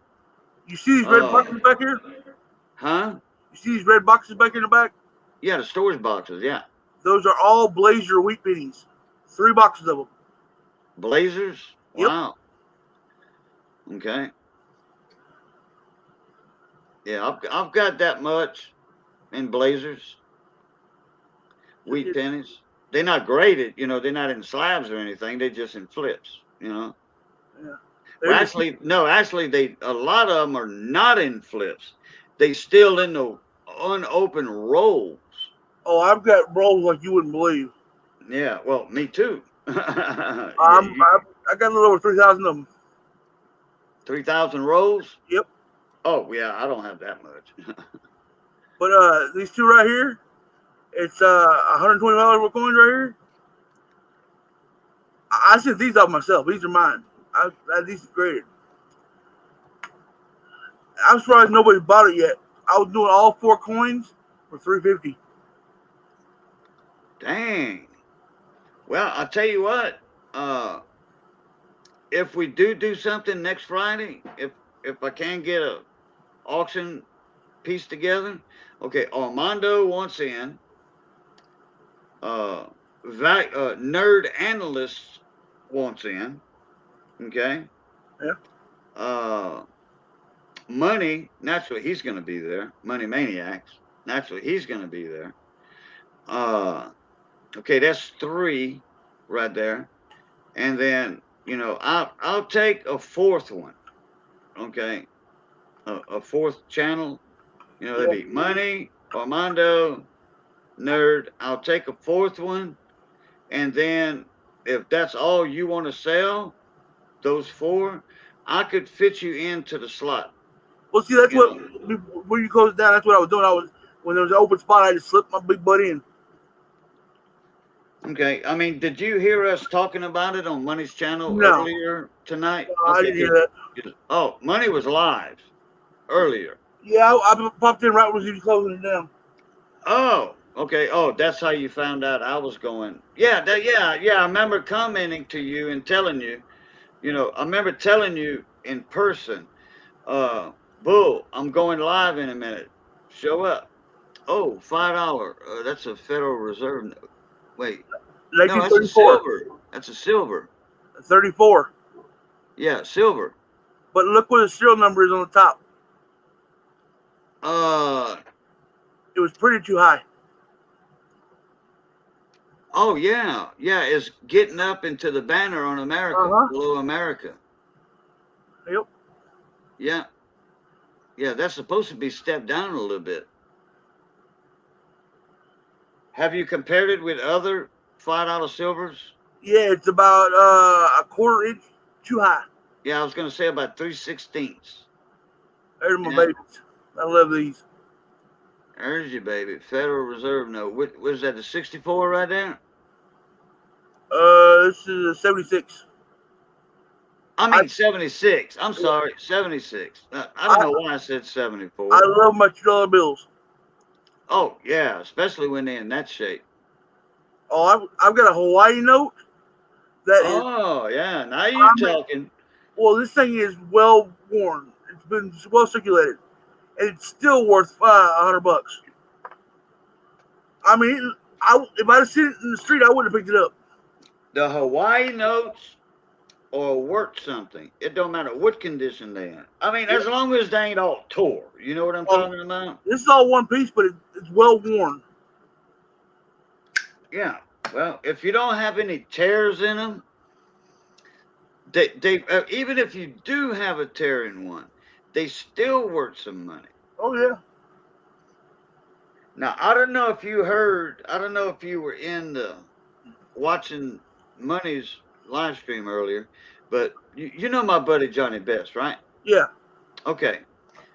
Last Friday, Johnny was here, and he brought me something, to show me. Yeah. He brought me a $1 star note.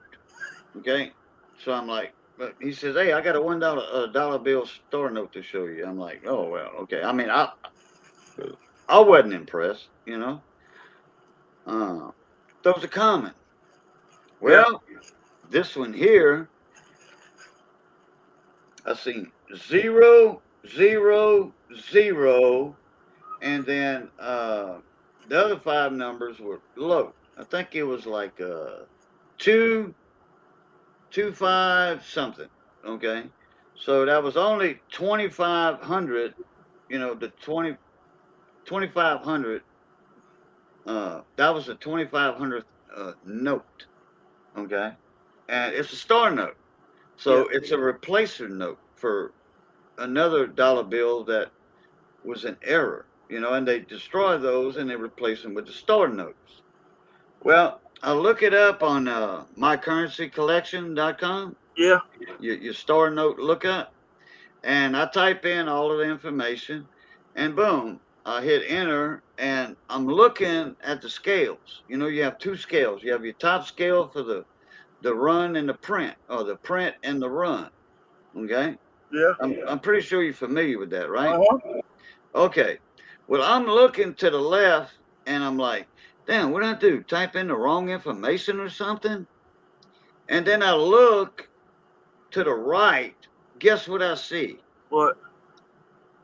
The marker, okay, on that sliding scale. I Yeah. always look to the left of the 2 sliding scales. I always look to the left. They weren't there. I'm like, damn, did I punch in the wrong number? So I was checking my information. I looked down. Both of the sliding scales were at like 85% rare. Damn. Yeah. On a $1 star note. It's crazy. Too bad it's not crispy like your $2 bill was just now. Yeah. Oh, look at that proof Morgan. Wow. It's not what you think it is. Okay. Let me see if I can hold it just right. See if you can read it. Right in the middle of the bird. You see that? I see a stamp or something. It says copy, replica. Oh, okay. Yeah, I see it now. It finally focused in. And this is never issued at the bottom. Yeah, never issued. Yeah.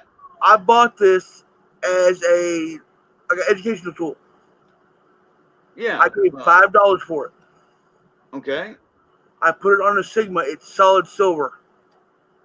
That was my next question. Is it silver? It's solid silver. I'll be down. 999. Yep. Damn it. No, what? You got that from a coin shop or coin show or what? A yard sale for $5. A yard sale. Oh. Hey, you made out like a bandit on that one, brother.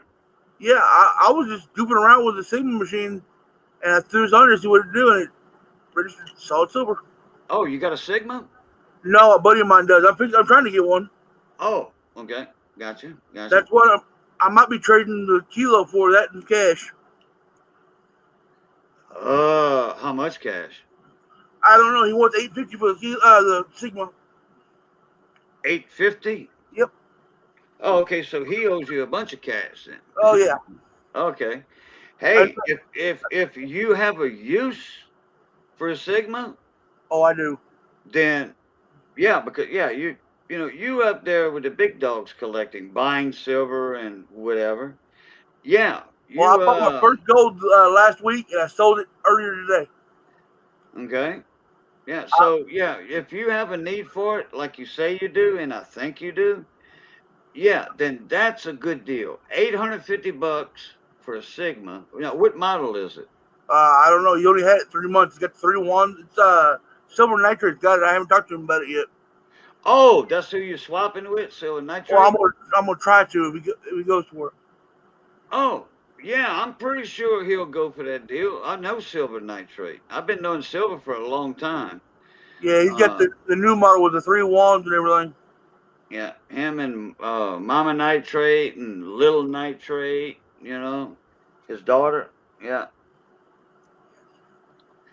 Yeah. I remember when was it that he hosted that last multi-channel giveaway?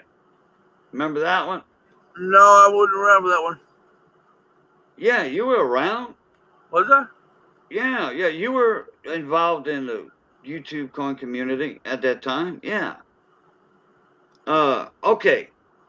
3 years ago, me and Michael Kittle came up with the idea, and I was the first one to raise my hand to be involved in it.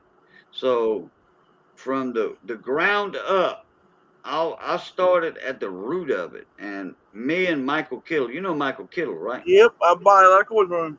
Okay. All right. Me and Mike started the first annual multi-channel giveaway. I forget how many channels were involved with that. It was a lot.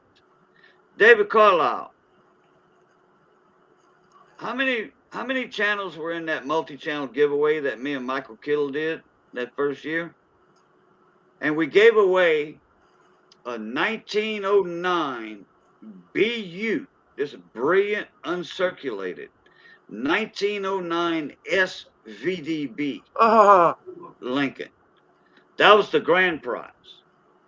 Okay, then all the other channels had stuff to give away. And then we had just some random giveaways in chat, for the commenters. Man. And we had a blast. And then Silver Nitrate held it last year. I think it was last year he held it. And I think there were like 24 channels involved in that one. Mercedes got an 09 SBB graded one. Hmm. Oh, okay. When Silver Nitrate did it, okay, I was invited naturally, but I wasn't in the shape for money at the time. My money was funny, but that year when Silver had it, the giveaway, the big major giveaway that all the channels chipped in for was a $20 double eagle St. Gordon's, my coin. You know what I'm talking about? Yeah. My coin. This one right here. Watch. Yeah, your logo. Yeah, that one right there. That was the big giveaway coin. That coin, I think it was 1917 or something. That was a $2,000 something coin. What you got there? A rare token. Yankee Stadium? Yankee Robbins. Yankee Robinson. Triad. It's from Triad. 1863, and it's on. Well, I think it's 1863. Whatever year this penny is when it was made. Yeah, 1863. 1863. Okay, let me see the front of that coin. That's Okay, the look. front. Okay, yeah, damn, look at Liberty in it. Okay, how big around is that coin? It's a regular Indian. It's an Indian head penny. Okay. Yeah. Now, was that the one with the reverse or whatever? Triad, Yankee, whatever? Yeah. Oh, okay. So that was made for a business place or Yeah. something? Okay. They only made 290 of them. Wow. But yeah, I'm showing off my new toy. This sucker picks up everything. Yeah. I can broadcast it on that screen and on the computer at the same time. Okay. I want to see the bottom of that. Go to the bottom.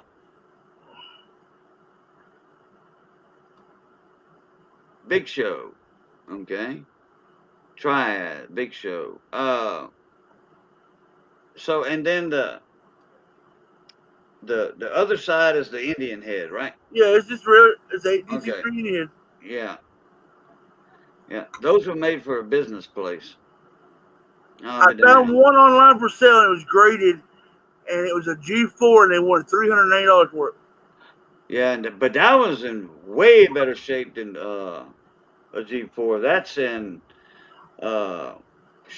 probably XF. That's what I was very high a low XF or better, or put it this way.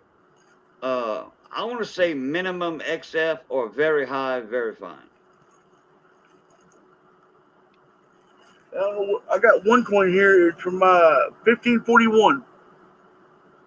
What date? 1541. What country? Rome. Oh, okay. I think I put it back in the safe. And I'm pretty sure that's silver. Oh yeah.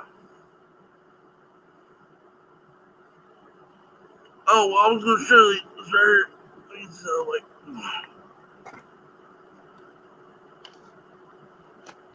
You see this proof set? Yep. Take a guess what this thing's going for right now online.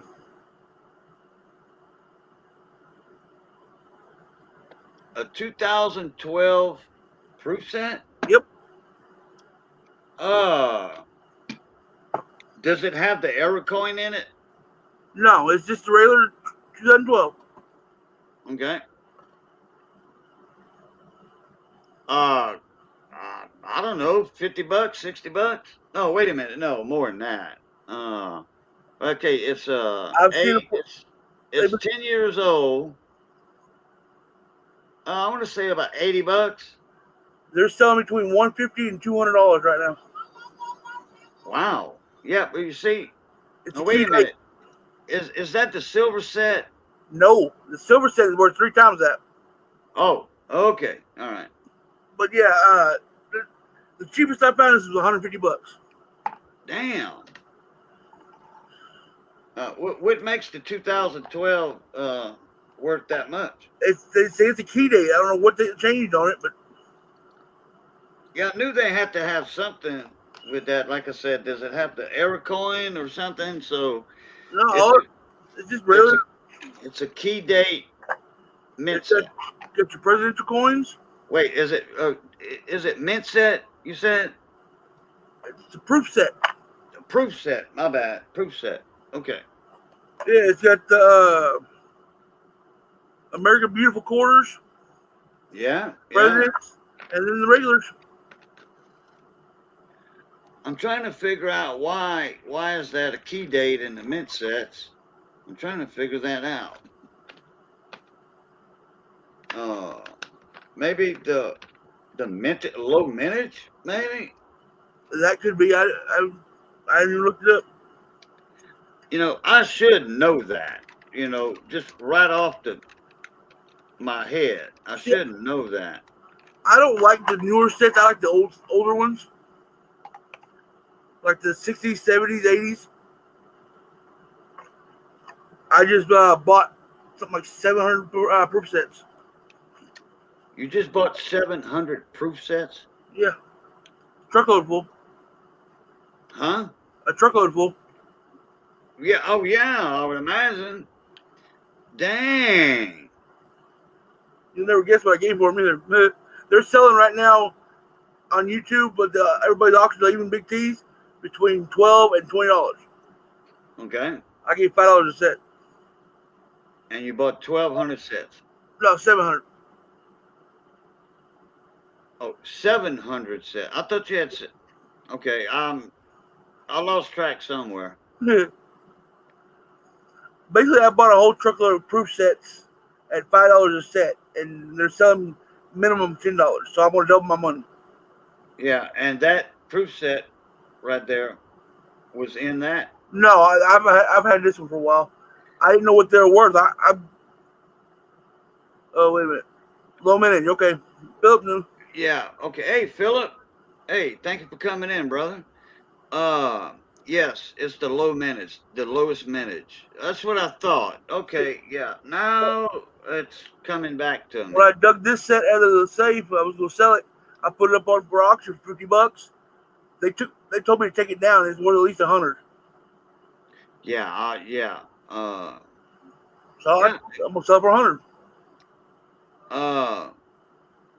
Like I said, if you want to, if this happens next Friday, Yeah. multi-channel auction or the Friday after that, you're more than welcome to come in, like I said, and sell a few items. Yeah, anytime you need a spot filled, just yell at me. Yeah, or we get you up there for the whole auction. You just got to get together, okay, go ahead and start compiling around 20 lots. Okay, like that would be a lot by itself. Okay, that proof set, if you wanted to try to auction that off. I don't want to interrupt you, but did you hear what happened about the nickel? What nickel? The regular Jefferson nickel. A rare? You're talking a little fast now. You're not talking normal. The regular Jefferson nickel. What about them? They're now worth 12 cents a piece. Well, I know it costs 7 cents to make them. Well, with the war going on, nickel went up, so now they're worth 12. Oh, yeah, because a lot of the nickel, the nickel that is mined, comes from the Ukraine. Yeah, I've been saying that since all this started. Well, I was fixing to sell off my nickel collection, and now I'm holding on to it. I've got over 5,000 nickels. Yep, but that's going to go back down, though. I'm pretty sure. I don't know. Let me look something up.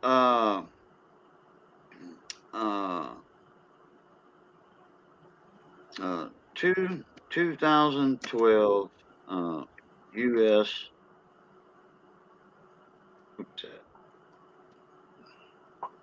Let's see how many were minted. I get different prices here. One of them's $170.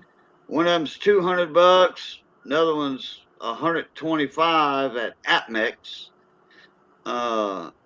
Another one from proofsets.com is $105.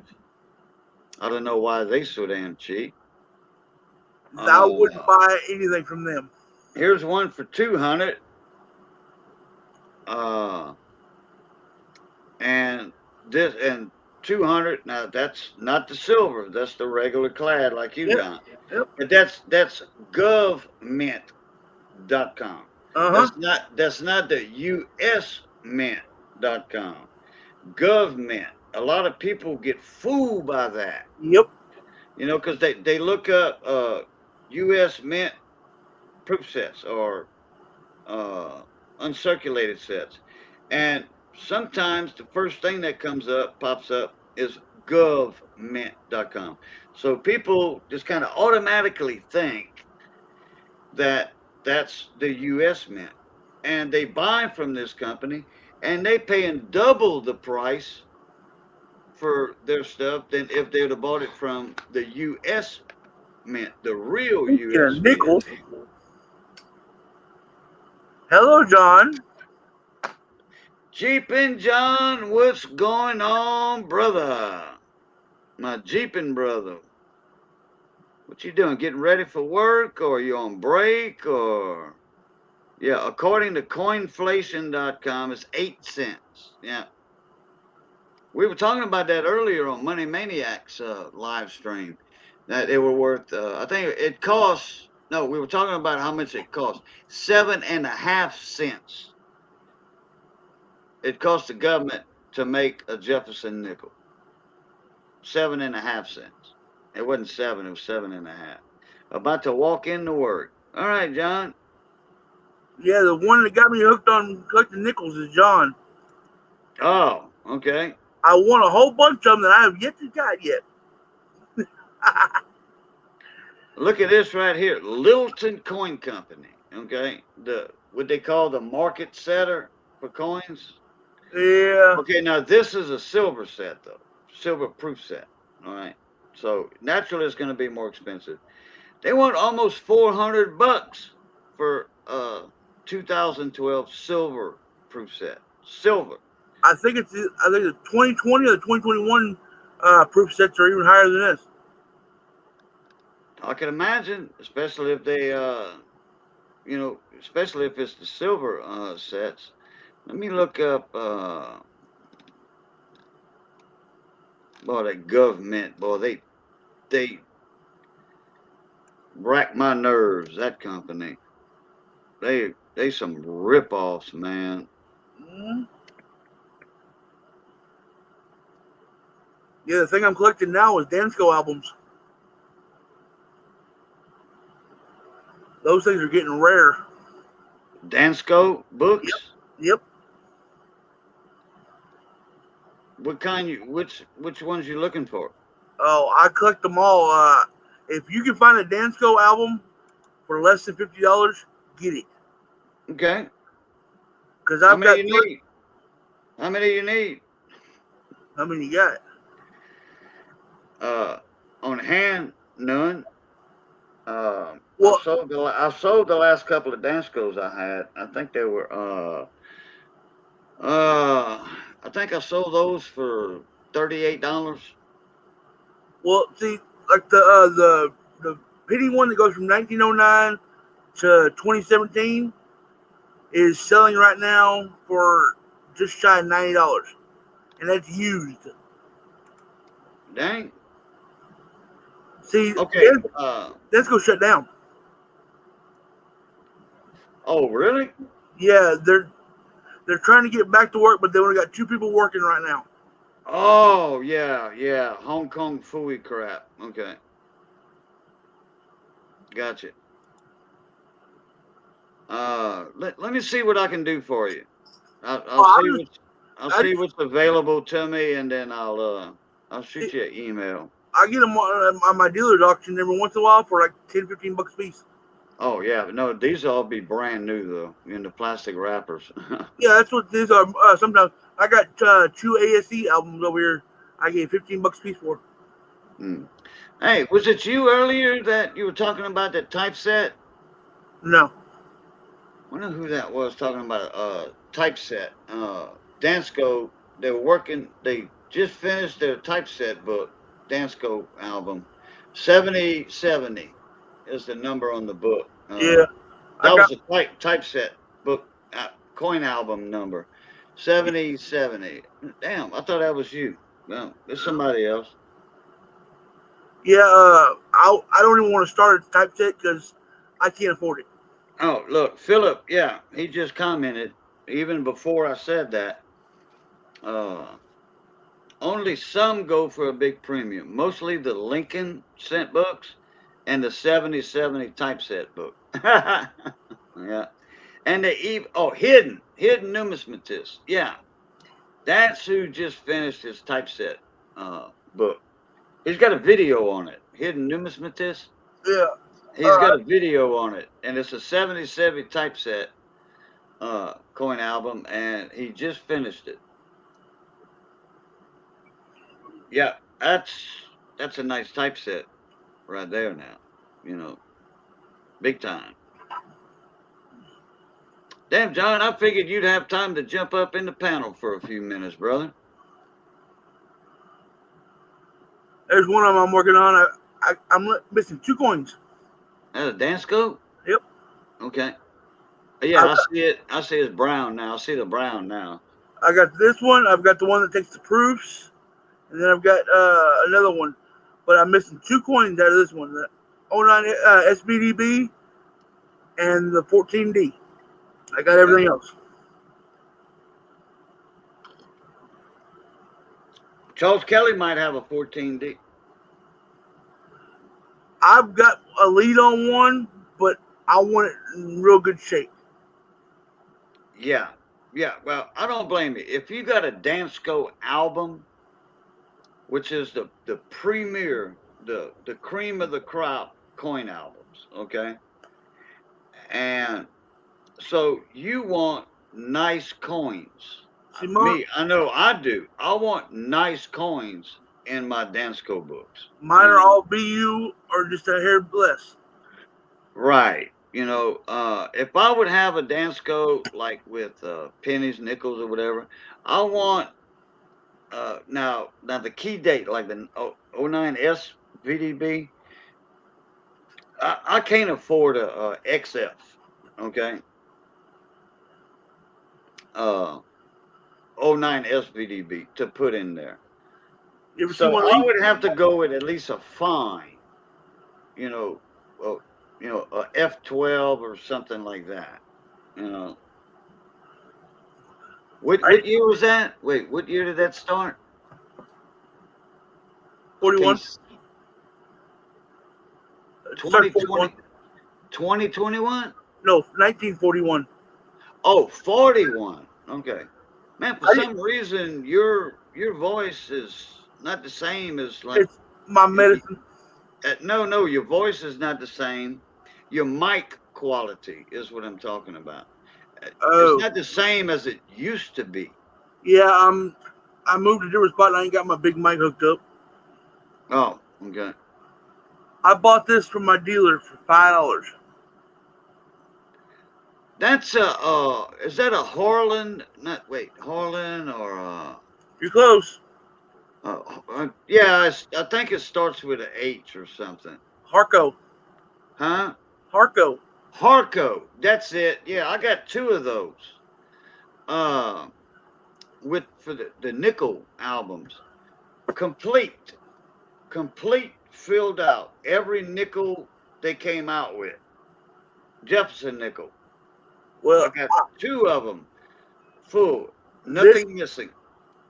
This one was been sitting in somebody's basement for a long time.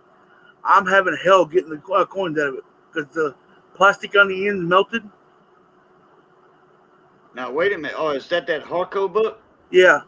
Yeah. It didn't melt in the coins, but it melted where you slide them out. Right. Now, are those coins in a separate flip, or the coins are just in the pocket itself? No, see, they're in. Yeah. Okay. See, the ends right here is what's melting. Yeah. Once I get that out, I get those out. That was they had PVC in those. That's why. Well, it's Sterling Cannabis, what's going on, brother? It didn't hurt the coins, so. And But I'm still taking them out. EMR's in the house too. What's going on, EMR? Good to see you, brother. You know EMR, Boo? Yeah, I've been a few streams with him. Yeah. I think he was over there Thursday night with Big T. He was in the comments. Yeah, I'm gonna have to break out them books. I gotta visually inspect the nickels. Like I said, I got 2 Harco nickel albums, and they are there's no skips. Yeah, boy, they did.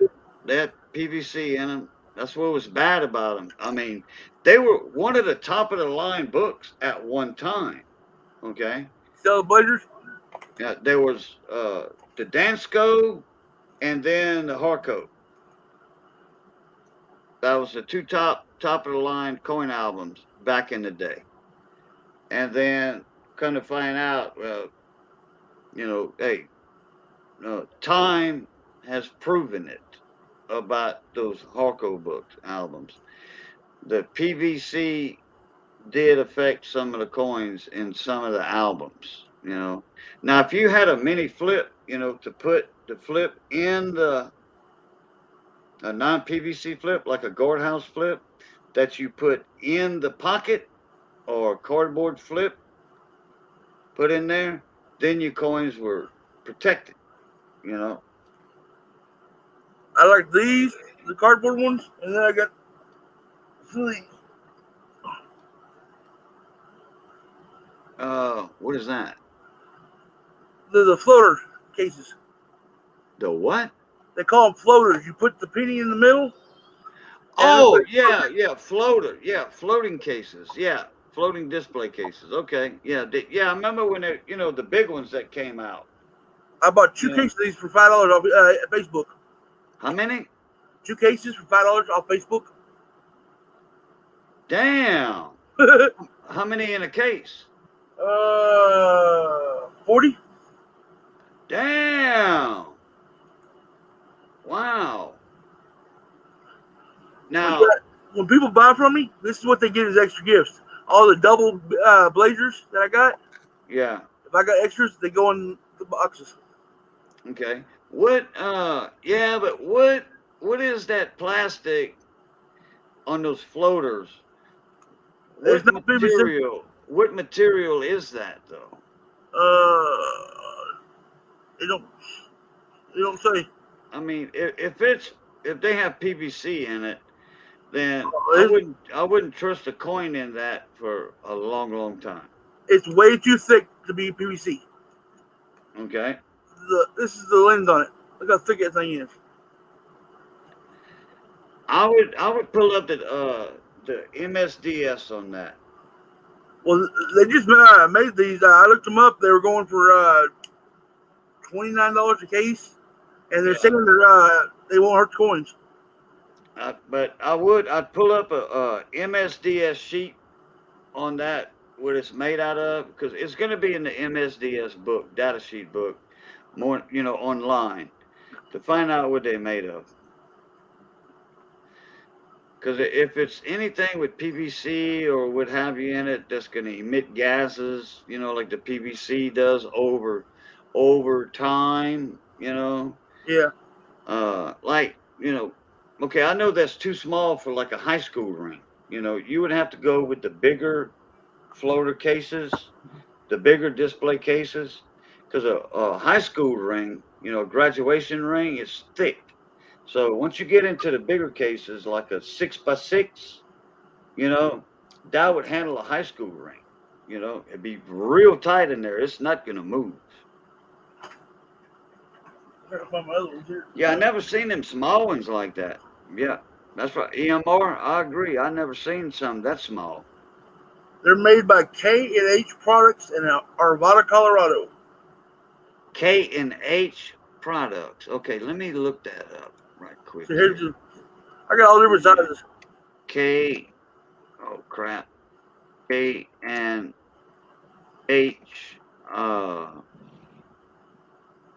products. Okay, I see K&H Pet Products. But this is, I just put K&H. Okay, I'm going to put up display cases. Display cases. I remember Miss Jessie. She used to have auctions years ago. Like she's up in Kentucky, if I'm not mistaken. Yeah, and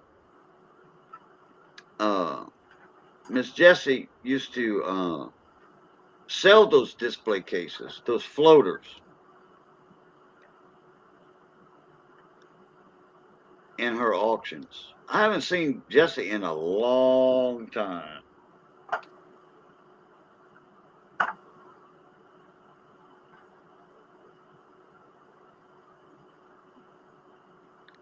I'm not coming up with anything on that. I'm coming up with a bunch of big, thick acrylic display cases. You know, the big, huge ones. Yeah. Tabletop display. You know, like $40 a piece. These are not what we looking at. They like for like model cars and stuff. You know, you set a model car on the bottom of it, and this fits over the top and snaps in. See what I love about these? The screens don't even touch the coin. Really? Yeah, it's big enough inside. Well, yeah, that's the penny. Look how wide that sucker is. Okay. And once you get that penny in there, the plastic don't even touch it. What's holding the penny in there then? It's all right. The hard plastic is inside it. It snugs in there. Oh, that, yeah, like a PCG, like a slab holder. Okay. Yeah. Gotcha. Oh, okay. Now that changes my thinking on those cases. That changes my thinking big time. Jesse and Kids. Thank you, David Carlisle. Jesse and Kids. Yeah, she used to be big time in the coin community. Live in the mornings and stuff, and she used to be on TLT's channel and another trucker, another truck driver. I forget his name. He was a coin collector and a stacker, you know, silver stacker, gold stacker. Yeah.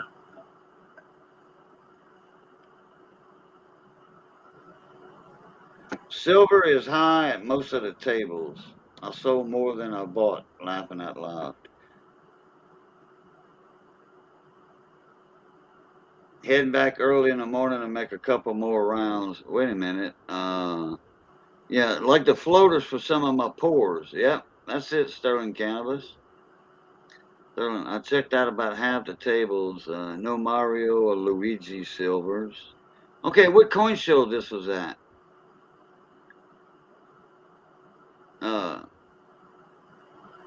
EMR? Which coin show? There one going on right now? I mean, I'm pretty sure since he said I'd check out more tables. The silver. Got a hardcover that was never used. It was super hard to get the slides out. Then the coins have Then the coins leave indentations. Yeah.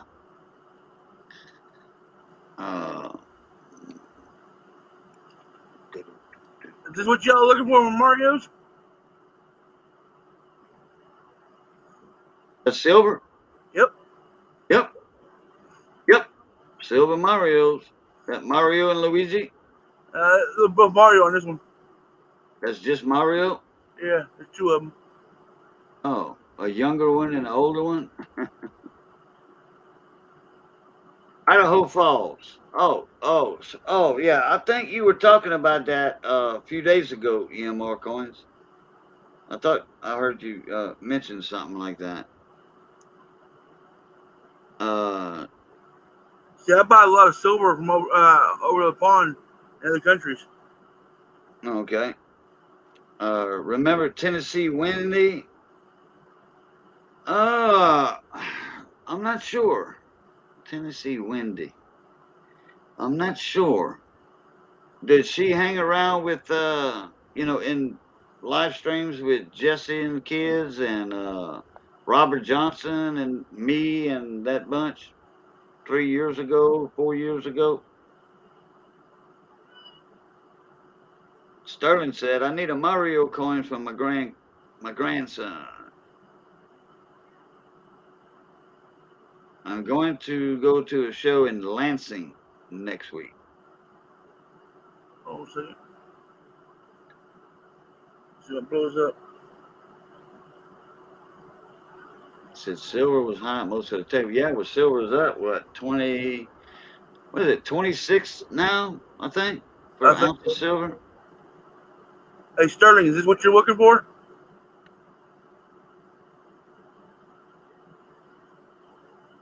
There's Mario and Luigi.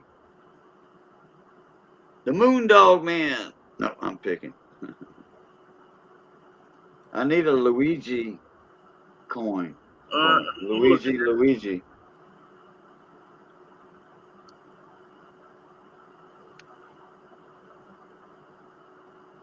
I have to get some sleep. You know, oh, you been up all night, David? You pulled the Boudreaux? You pulled the Boudreaux, brother.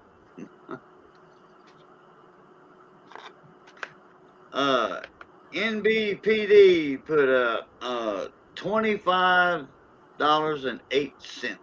Okay, per ounce of silver. For some reason, I was thinking more than the line's closer to 26 or a little over 26, the way everything else has been going up here lately. Gas, man, I've never seen gas this high in units, and hell, I think that's a record breaker for this town. $3.19. I think that's a record breaker. I'll be back in a sec. I gotta turn my heater on for a little bit. I'll be right back. Oh, God, dog it. Oh.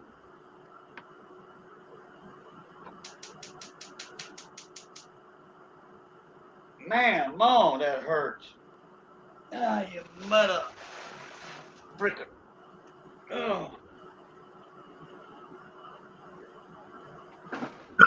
Damn, I'm all stoved up. Oh. All right, now I can hear. 440 over there. Yeah, 440. Wait, 439. Oh, gas. Oh, I thought you was talking about the time. I tell you what, you wasn't far off the time. I thought you were talking about the time. NB.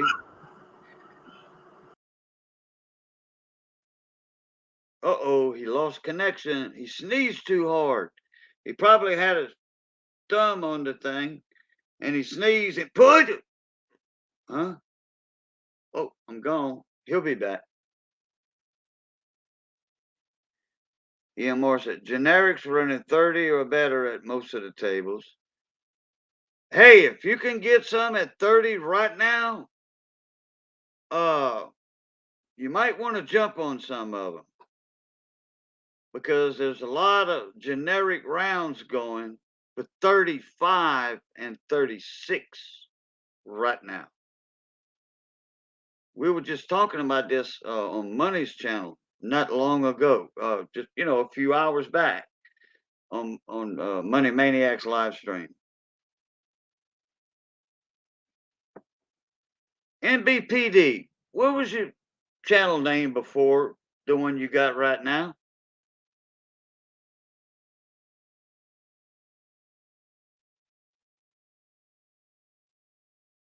I'm trying to figure that out.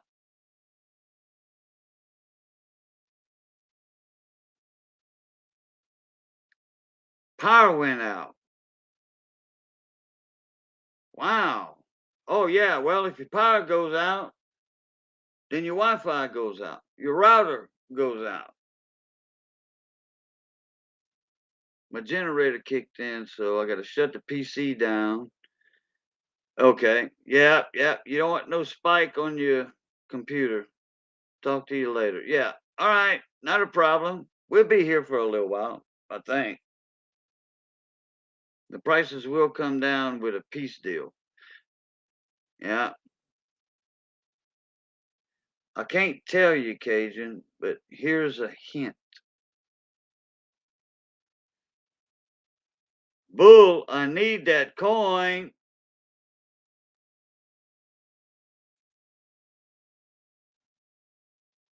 Sterling said, Bull, I need that coin. New Baltimore pizza delivery.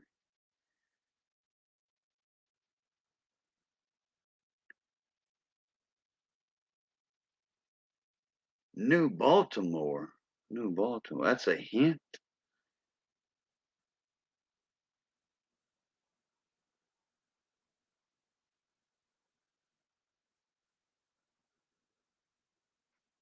Okay. See, that name I'm not familiar with.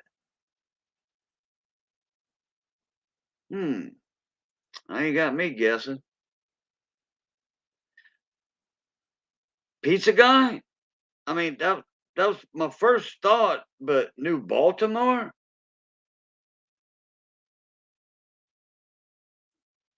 Pizza guy lives over in to the west of Baltimore, unless he's calling it his area New Baltimore pizza delivery. Oh, late night with booth. I'm on my cell right now. Okay.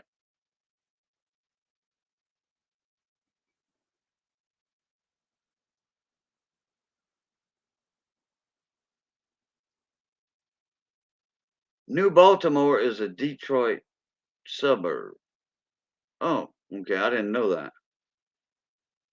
Not familiar with those northern terms like that. New Baltimore, Michigan is the city I work in. Okay, then that's Pizza Guy.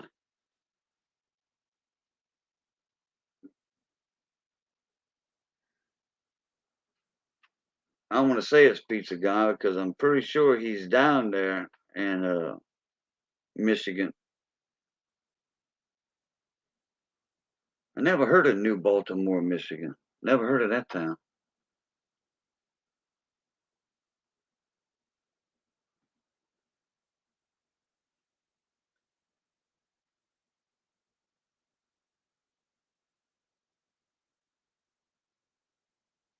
All right, Boo, you want to come up on your cell phone?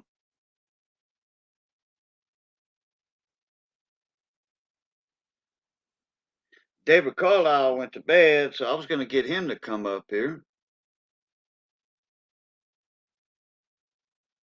But he needs to get some sleep, so yeah, it's me, the pizza guy. Okay. Yeah, but you see, I was thinking pizza guy, then I said, no, pizza guy don't live in Baltimore. And then I caught it, New Baltimore. And then when you said pizza delivery, first thing came to my head was pizza guy. And then Sterling said pizza guy, so that kind of clinched it right there. Yeah. Thank you, Sterling. Sterling, you want to come up? Pizza guy? Y'all want to come up on the panel? I'm out in the sticks. I'm shocked I have signal enough for YouTube. Oh, okay. Well, that's true. That's true, Bull. If you're way out that far. Why does this guy have a wrench? Who? You? You always had a wrench.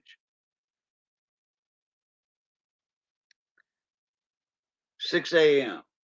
Yeah. Yeah. You're on Eastern time. Yeah, I'm gonna need to get a little bit of sleep myself because Big T's gonna be going on. I got a few things to catch up with on YouTube. And I got to look for another box of coin supplies. I got a whole box of coin supplies right here. I got nickel, $half tube, guardhouse tubes. See right here? Square tubes, guardhouse, square coin tube. I got nickel, the nickel tube, guardhouse. Everything I sell is guardhouse. I got the storage boxes. I got the cardboard flips. There's 100 in there, and that's the nickels. They color coded just like the coin wrappers. There's 100 cardboard flips in there. Guardhouse. I got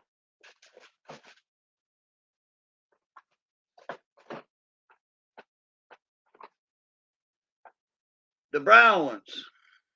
What is that? $half, I think. Let me check. $50. Guardhouse. 100 in the box. And 100 in the box. And the box. Nickels, the halves, the quarters, all color coded.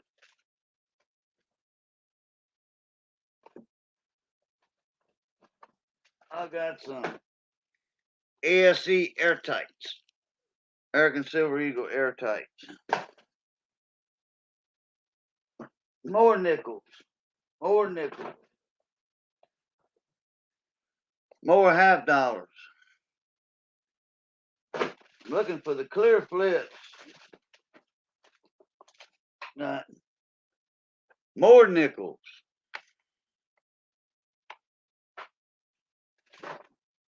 Still on the prowl for my damn non-PVC guardhouse plastic the double folders. Looking for those. The clear plastic flips. I don't know. I'll have to look a little more.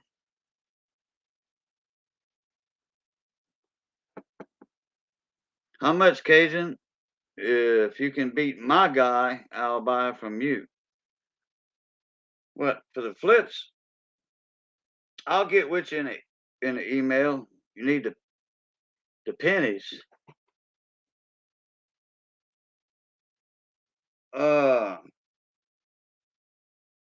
I don't have any penny cardboard flips. I think I sold them all.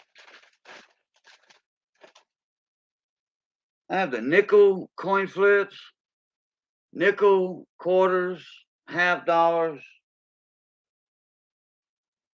Oh, what is this? This says nickels, but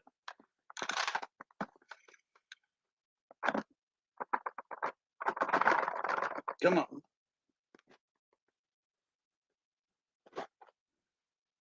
That's nickels. Sure is. I don't think I have any more pennies. I think I sold all of them. Trying to find, I know I got, I don't know, about 800, almost 1,000 clear flips somewhere. 700, 800 somewhere.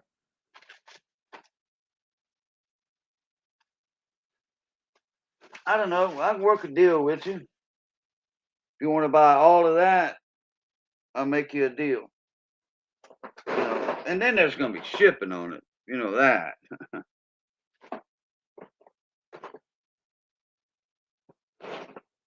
I don't have to probably, all of that I have to go. If you want all of that stuff, I'll make you a deal on it. But I'm pretty sure that it'll have to go in a UPS truck, which UPS is a hell of a lot better than the post office. You know, on a large box, UPS is way cheaper than the post office because all of that stuff will not fit in a large flat rate box. That'll have all of that will have to go in a like a 16-inch about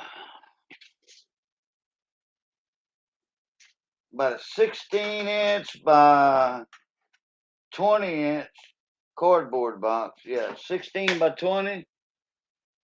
All of that will fit in there, and on Buster Brown, it'll probably be like a $20 shipping or something.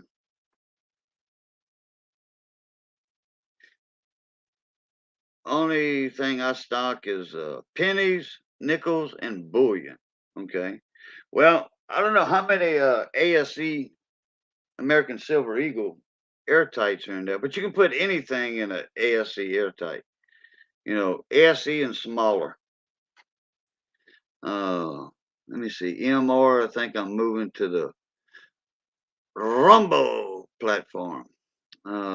I want to get a lot more political, and Screw Tube will kick me off altogether. Screw Tube, that's original. I like that. Screw Tube will kick me off. 15, I see. I can get 15 bundles of 100 for $65 ship for flips is what I'm paying. But I'm looking for the square tubes for pennies and a tube holder box. Okay. I don't have the tube boxes. I mean, I got the box that they came in, but it doesn't have the different compartments. The little cardboard separators.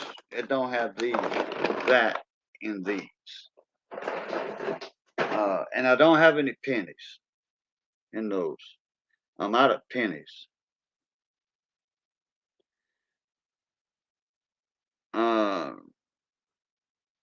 Yeah, hey, Ken's gonna go live here in a bit, ain't he?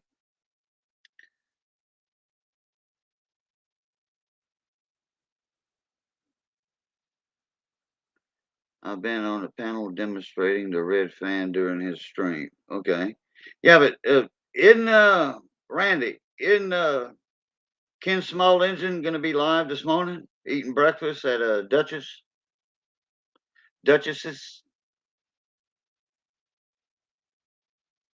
I'm looking for the square penny tubes and the big tube holder boxes. Okay. You see, the creator of the penny game is out of pennies. Wow. No, I'm not out of pennies. I'm out of the holders, the flips, and the tubes. I'm not the creator of the penny game. No, not me, no. That's Big T.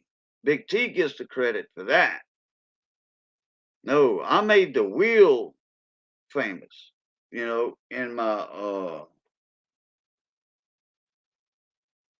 Cajun Coin Hunter's Wheel of Silver and Wheel of Gold.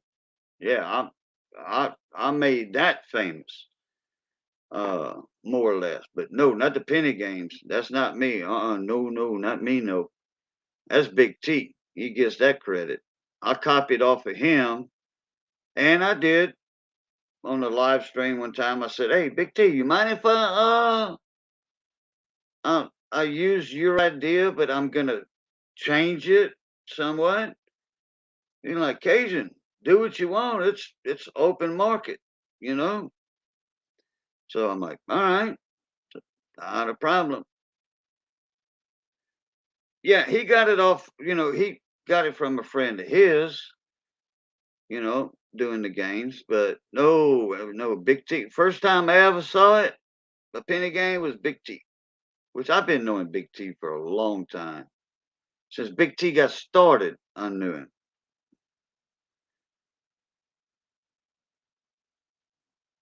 No, but I'm just out of the flips. I got plenty pennies. Oh man, got plenty BU Wheaties and BU Rose coming out the butt. And I'm tête deux in French. I'm hard headed, tête deux. I will not let loose of my BU rolls unless I get the price I want for them, because I know a lot of those rolls I have. Those are years with errors in them, and one roll of pennies might yield. If I could find what I'm looking for, one roll of pennies might yield $5,000 or $6,000. You never know. When I first started, when I first got interested in coins, I found you. You talking to me? I found you, and you introduced me to Big T and Mama T. So that means y'all three are to blame for me. All right. Okay. I'll take the blame. Late Night with Boo, you're a great guy, dude. You are. So if you found me and I introduced you to Big T and Mama T, hey, and Money Maniacs, perfect. Hey, look how you came out with Money Maniacs with that 2.2 pounds of silver coin. Wow. That's that's if you drop that slab on your foot, your toe, you're gonna break a pinky toe with that thing. You're gonna be like Della Reese in Harlem Nights when Eddie Murphy shot her pinky toe off. Sterling Cannabis said, I got buckets of copper cents. Now, okay, zinc price is on a skyrocket. Did I say the right coins? Oh, yeah, copper pennies. We were talking about that earlier. Copper pennies. If the United States Mint would, just do away with the pennies, you know, like they did with the 2 cent piece or whatever, and the silver quarter. You can melt down silver quarters. Silver coins are not everyday spending money anymore. You can do whatever you want with silver coins.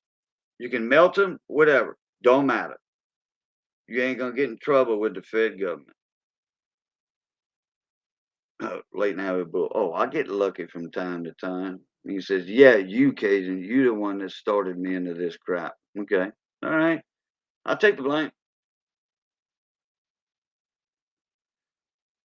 You're not the only one. I got Ed, the old tech guy, into the coin community. I got Redline Gary in the coin community. Princess Jamie, well, she was saving coins every now and then, because she traveled all over the world. So she was saving foreign coins. But yeah, when I got into the small engine community, years and years ago, and then I started the coin channel, people that I knew from the small engine community and the gardening and cooking community, they were coming over to uh, my live streams and stuff as Cajun Coin Hunter, and I got them introducing the people in the coin community. So, yeah, I'm to blame for a few people, 5 or 6, something like that, not many. Yeah, if the United States would ever abolish the penny, man, there's a lot of people going to be selling a lot of copper. Yeah, then they're going to flood the market with copper, and then copper is going to go down in price. I can almost guarantee that because there's millions of people saving copper pennies. I think millions, a million or so saving copper pennies before 1982, which 1982 had half of that year, half of the pennies made in 1982 were copper, 95% copper, 5% zinc, and 10. And then the other 1982s, the other 50% or 60%, whatever, were zinc pennies with a copper plating. It was the behavior of the government and the world beep beep censored leaders that got me to stacking copper, silver, and gold. There you go. Yeah.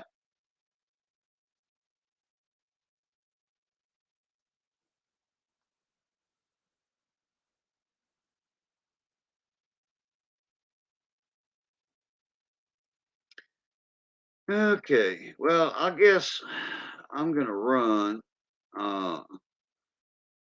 See who was talking about that earlier. Randy. Yeah, Randy. Let me check something out here real quick before I haul booty. Oh, wrong, wrong, wrong, wrong one. Okay, here we go. Let me refresh that page. They already set the date for the end of the cent. It is like 2 to 3 years from now. Okay. Hey, I have no problem with whoever's in charge of the money, getting rid of the penny. I would like to see something to replace it, though, to replace it with. I would like to see that. I want to see a 2-cent coin again or a 3-cent coin. Now, if y'all can kind of pick up what I'm laying down here, a penny is an oddball denomination. It's not even, it's odd. I said oddball, but whatever. A 3-cent coin.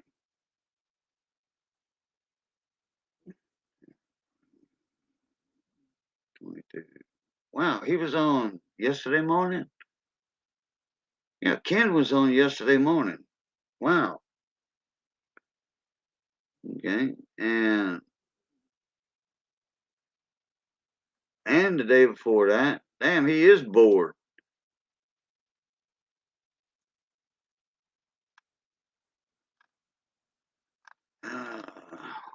Okay. Let me see something here. Okay, I don't see him coming up. He didn't start a stream yet, ahead of time. But he should be. Usually he'll come on Saturday mornings and Sunday mornings. We'll see. Okay, let me do this. Boogity, boogity, boogity. All right, pizza guy. Okay, I just joined your team, buddy. Again. The nickel is gonna. So anyway, I would like to see a 3-cent piece, 3-cent coin, because you figure, if they do away with the 1-cent coin, they need something else to replace it with, for change, unless they round everything up. Okay, which if they came out with a 3-cent piece, that's an odd number. Okay. And just like taxes in the cash register, okay, they round taxes, sales tax, they round that. We at 9.98% down here with sales tax in my city, my town. I don't live in I don't live in a city. I live in a town. It's a city, but it's a small city. The cash registers, the way you program them for your taxes, what it does, you put 9.98%, then it automatically rounds it up to 10 cents, overall. And I would like to see it actually made out of copper, the 3-cent piece. I would like to see it made out of copper. Not the copper plated zinc, which that would be fine too, but I'd rather it be made out of copper. Because if they take the 1 cent off, copper is going to be readily available. Okay. Already there in the system, all they got to do is remelt it. Take the slag out, which is the 5% zinc or tin. All right. 3-cent coins, they could round that off. Okay. They're still going to have pennies circulating. As many pennies that are out there, the 1982 and after, because everybody's hoarding the old copper, actual copper pennies, cents. There's still going to be pennies out there. So that'll give time enough to stores and all that to actually round things off to the nearest penny. You figure 3 cents, okay? That's halfway between a nickel and a penny. That's halfway. So if you're expecting $2.04 back in change, you wouldn't know it. It would go automatically to. It depends on the taxes that's embedded in the program of the cash register. it's either going to come out if it's a low $2.04 change back. If it's a low 4, then it would round it off to $2.03. That's where your 3-cent piece comes involved in your change. Or if it's a high 4, then they'll go to the nickel. So it's, they're just rounding it up. It depends on how the taxes are in your city. So the way we are down here, the way our taxes are, a 3-cent piece will work perfect for change. Perfect. And other cities too. I would like to see a 3-cent coin come out. Yes. With somebody very smart on the obverse of it. Okay. They're gonna have to think long and hard about how they're gonna design it. Okay. But put somebody that actually did something for the people of the United States, like George Washington, Lincoln. Hell, I know a lot of people. If the mint comes out and says we want a design for the new 3-cent coin, I guarantee there's a lot of people are going to put Ronald Reagan for the obverse of their design. When they take their submissions in from artists all over the country, I guarantee you 60% is going to be Ronald Reagan obverses.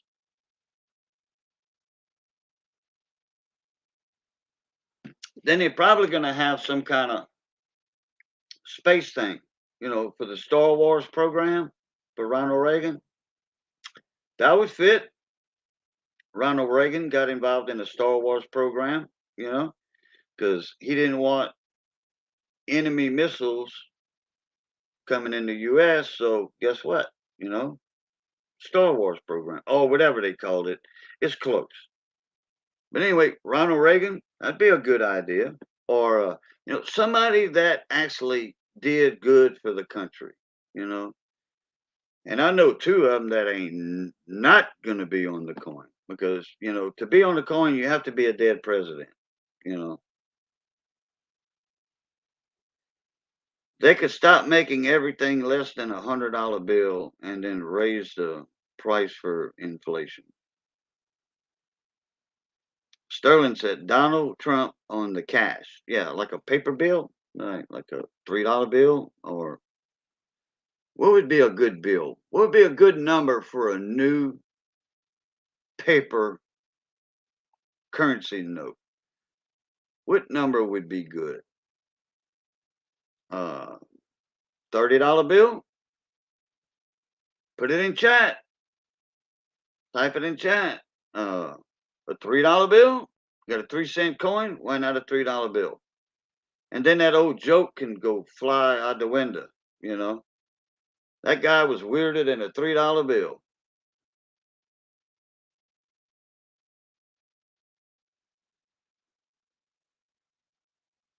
Sterling, you ought to jump up in here.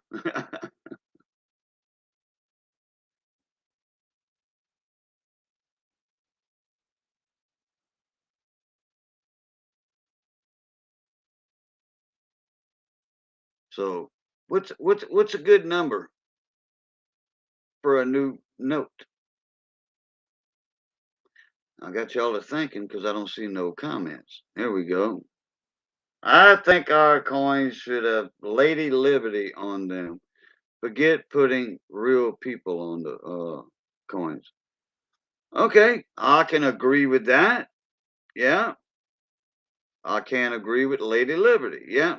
We have a few coins, Liberty coins, with the Statue of Liberty. We got a few. A $17 bill. That's kind of close to a $20 bill. It's only $3 off. Okay, what's the reasoning on that? Okay, just honest question.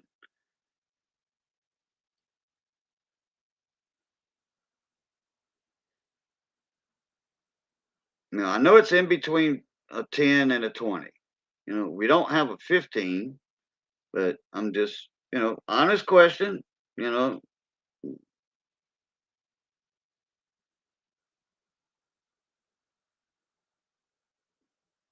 I could do with a $777 bill.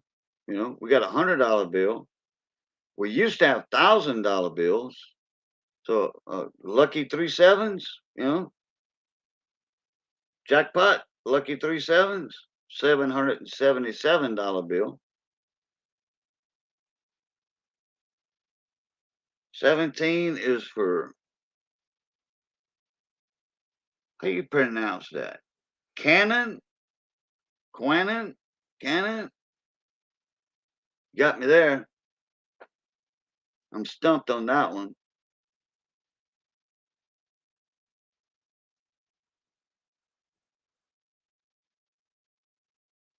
Unless that's a geometrical shape, 17 sides.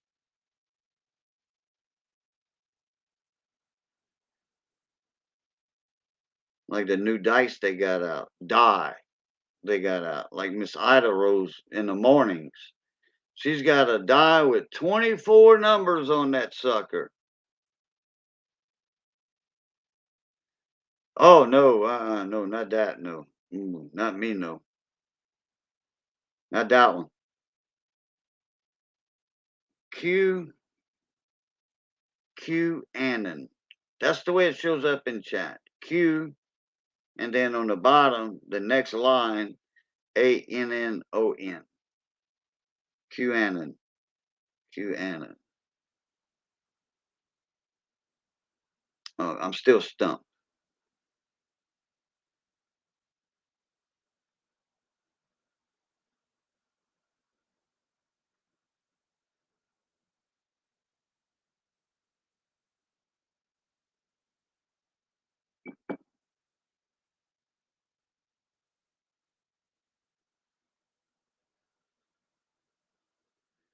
Sterling, you want to come up? I didn't see if you made a comment earlier.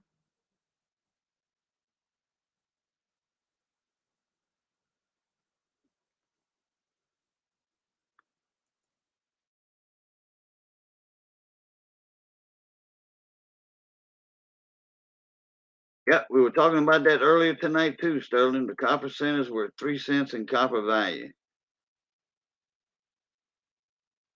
And then somebody was saying something, it's 3 times the amount, which is actually 1 time and a half or 2.5, whatever. But anyway, we're talking about that on Money Maniacs live stream. Roll of pennies, 50 pennies, cents, pennies in a roll, $1.50 for copper. That's what it's worth. $3 just in copper. So you already have 50 cents in pennies in there. And then the worth of it is then, another 50 cents and another 50 cents. So that's $1.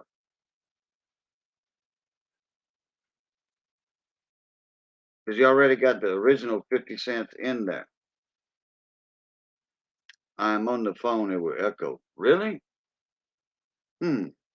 I don't think so, because once you join StreamYard on your phone, it cancels the YouTube side of it out automatically.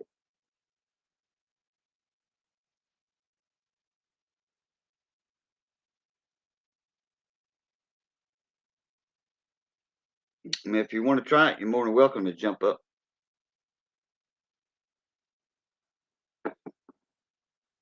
Oh, I almost forgot. Almost forgot. Where is he at? Where is he at? Where is he at?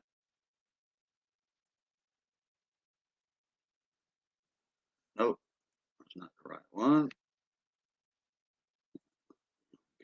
Oh yeah, here it is.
Okay.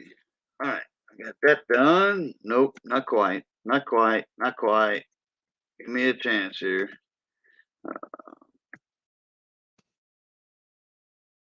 Okay, there we go. Now I got that done. Supposed to do that yesterday. Okay, all right. Now I'm back. Now I can see chat again. Okay. Oh, okay. All right. Well, I'll take that as a no.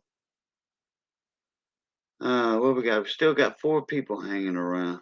All right. Let's see. What time is it? 5:30. Yeah, I got to get caught up on a few things on YouTube. Plus, get me some sleep so I could be up and try to stay up for that auction tomorrow. I'm going to try my damn best to do that. Help out Big T and them. All right, everybody. I'm going to jump and run. Appreciate everybody for coming up. Appreciate all the super chats and the super stickers tonight. That was a good, I don't know, $25 worth, I think. Thank y'all very much. And look, I'm glad I got to saw y'all again. I'm glad y'all got to see me again. And it's always good being north of the grass. And as always, love, peace, and crackling grease. Catch y'all later. Pluta.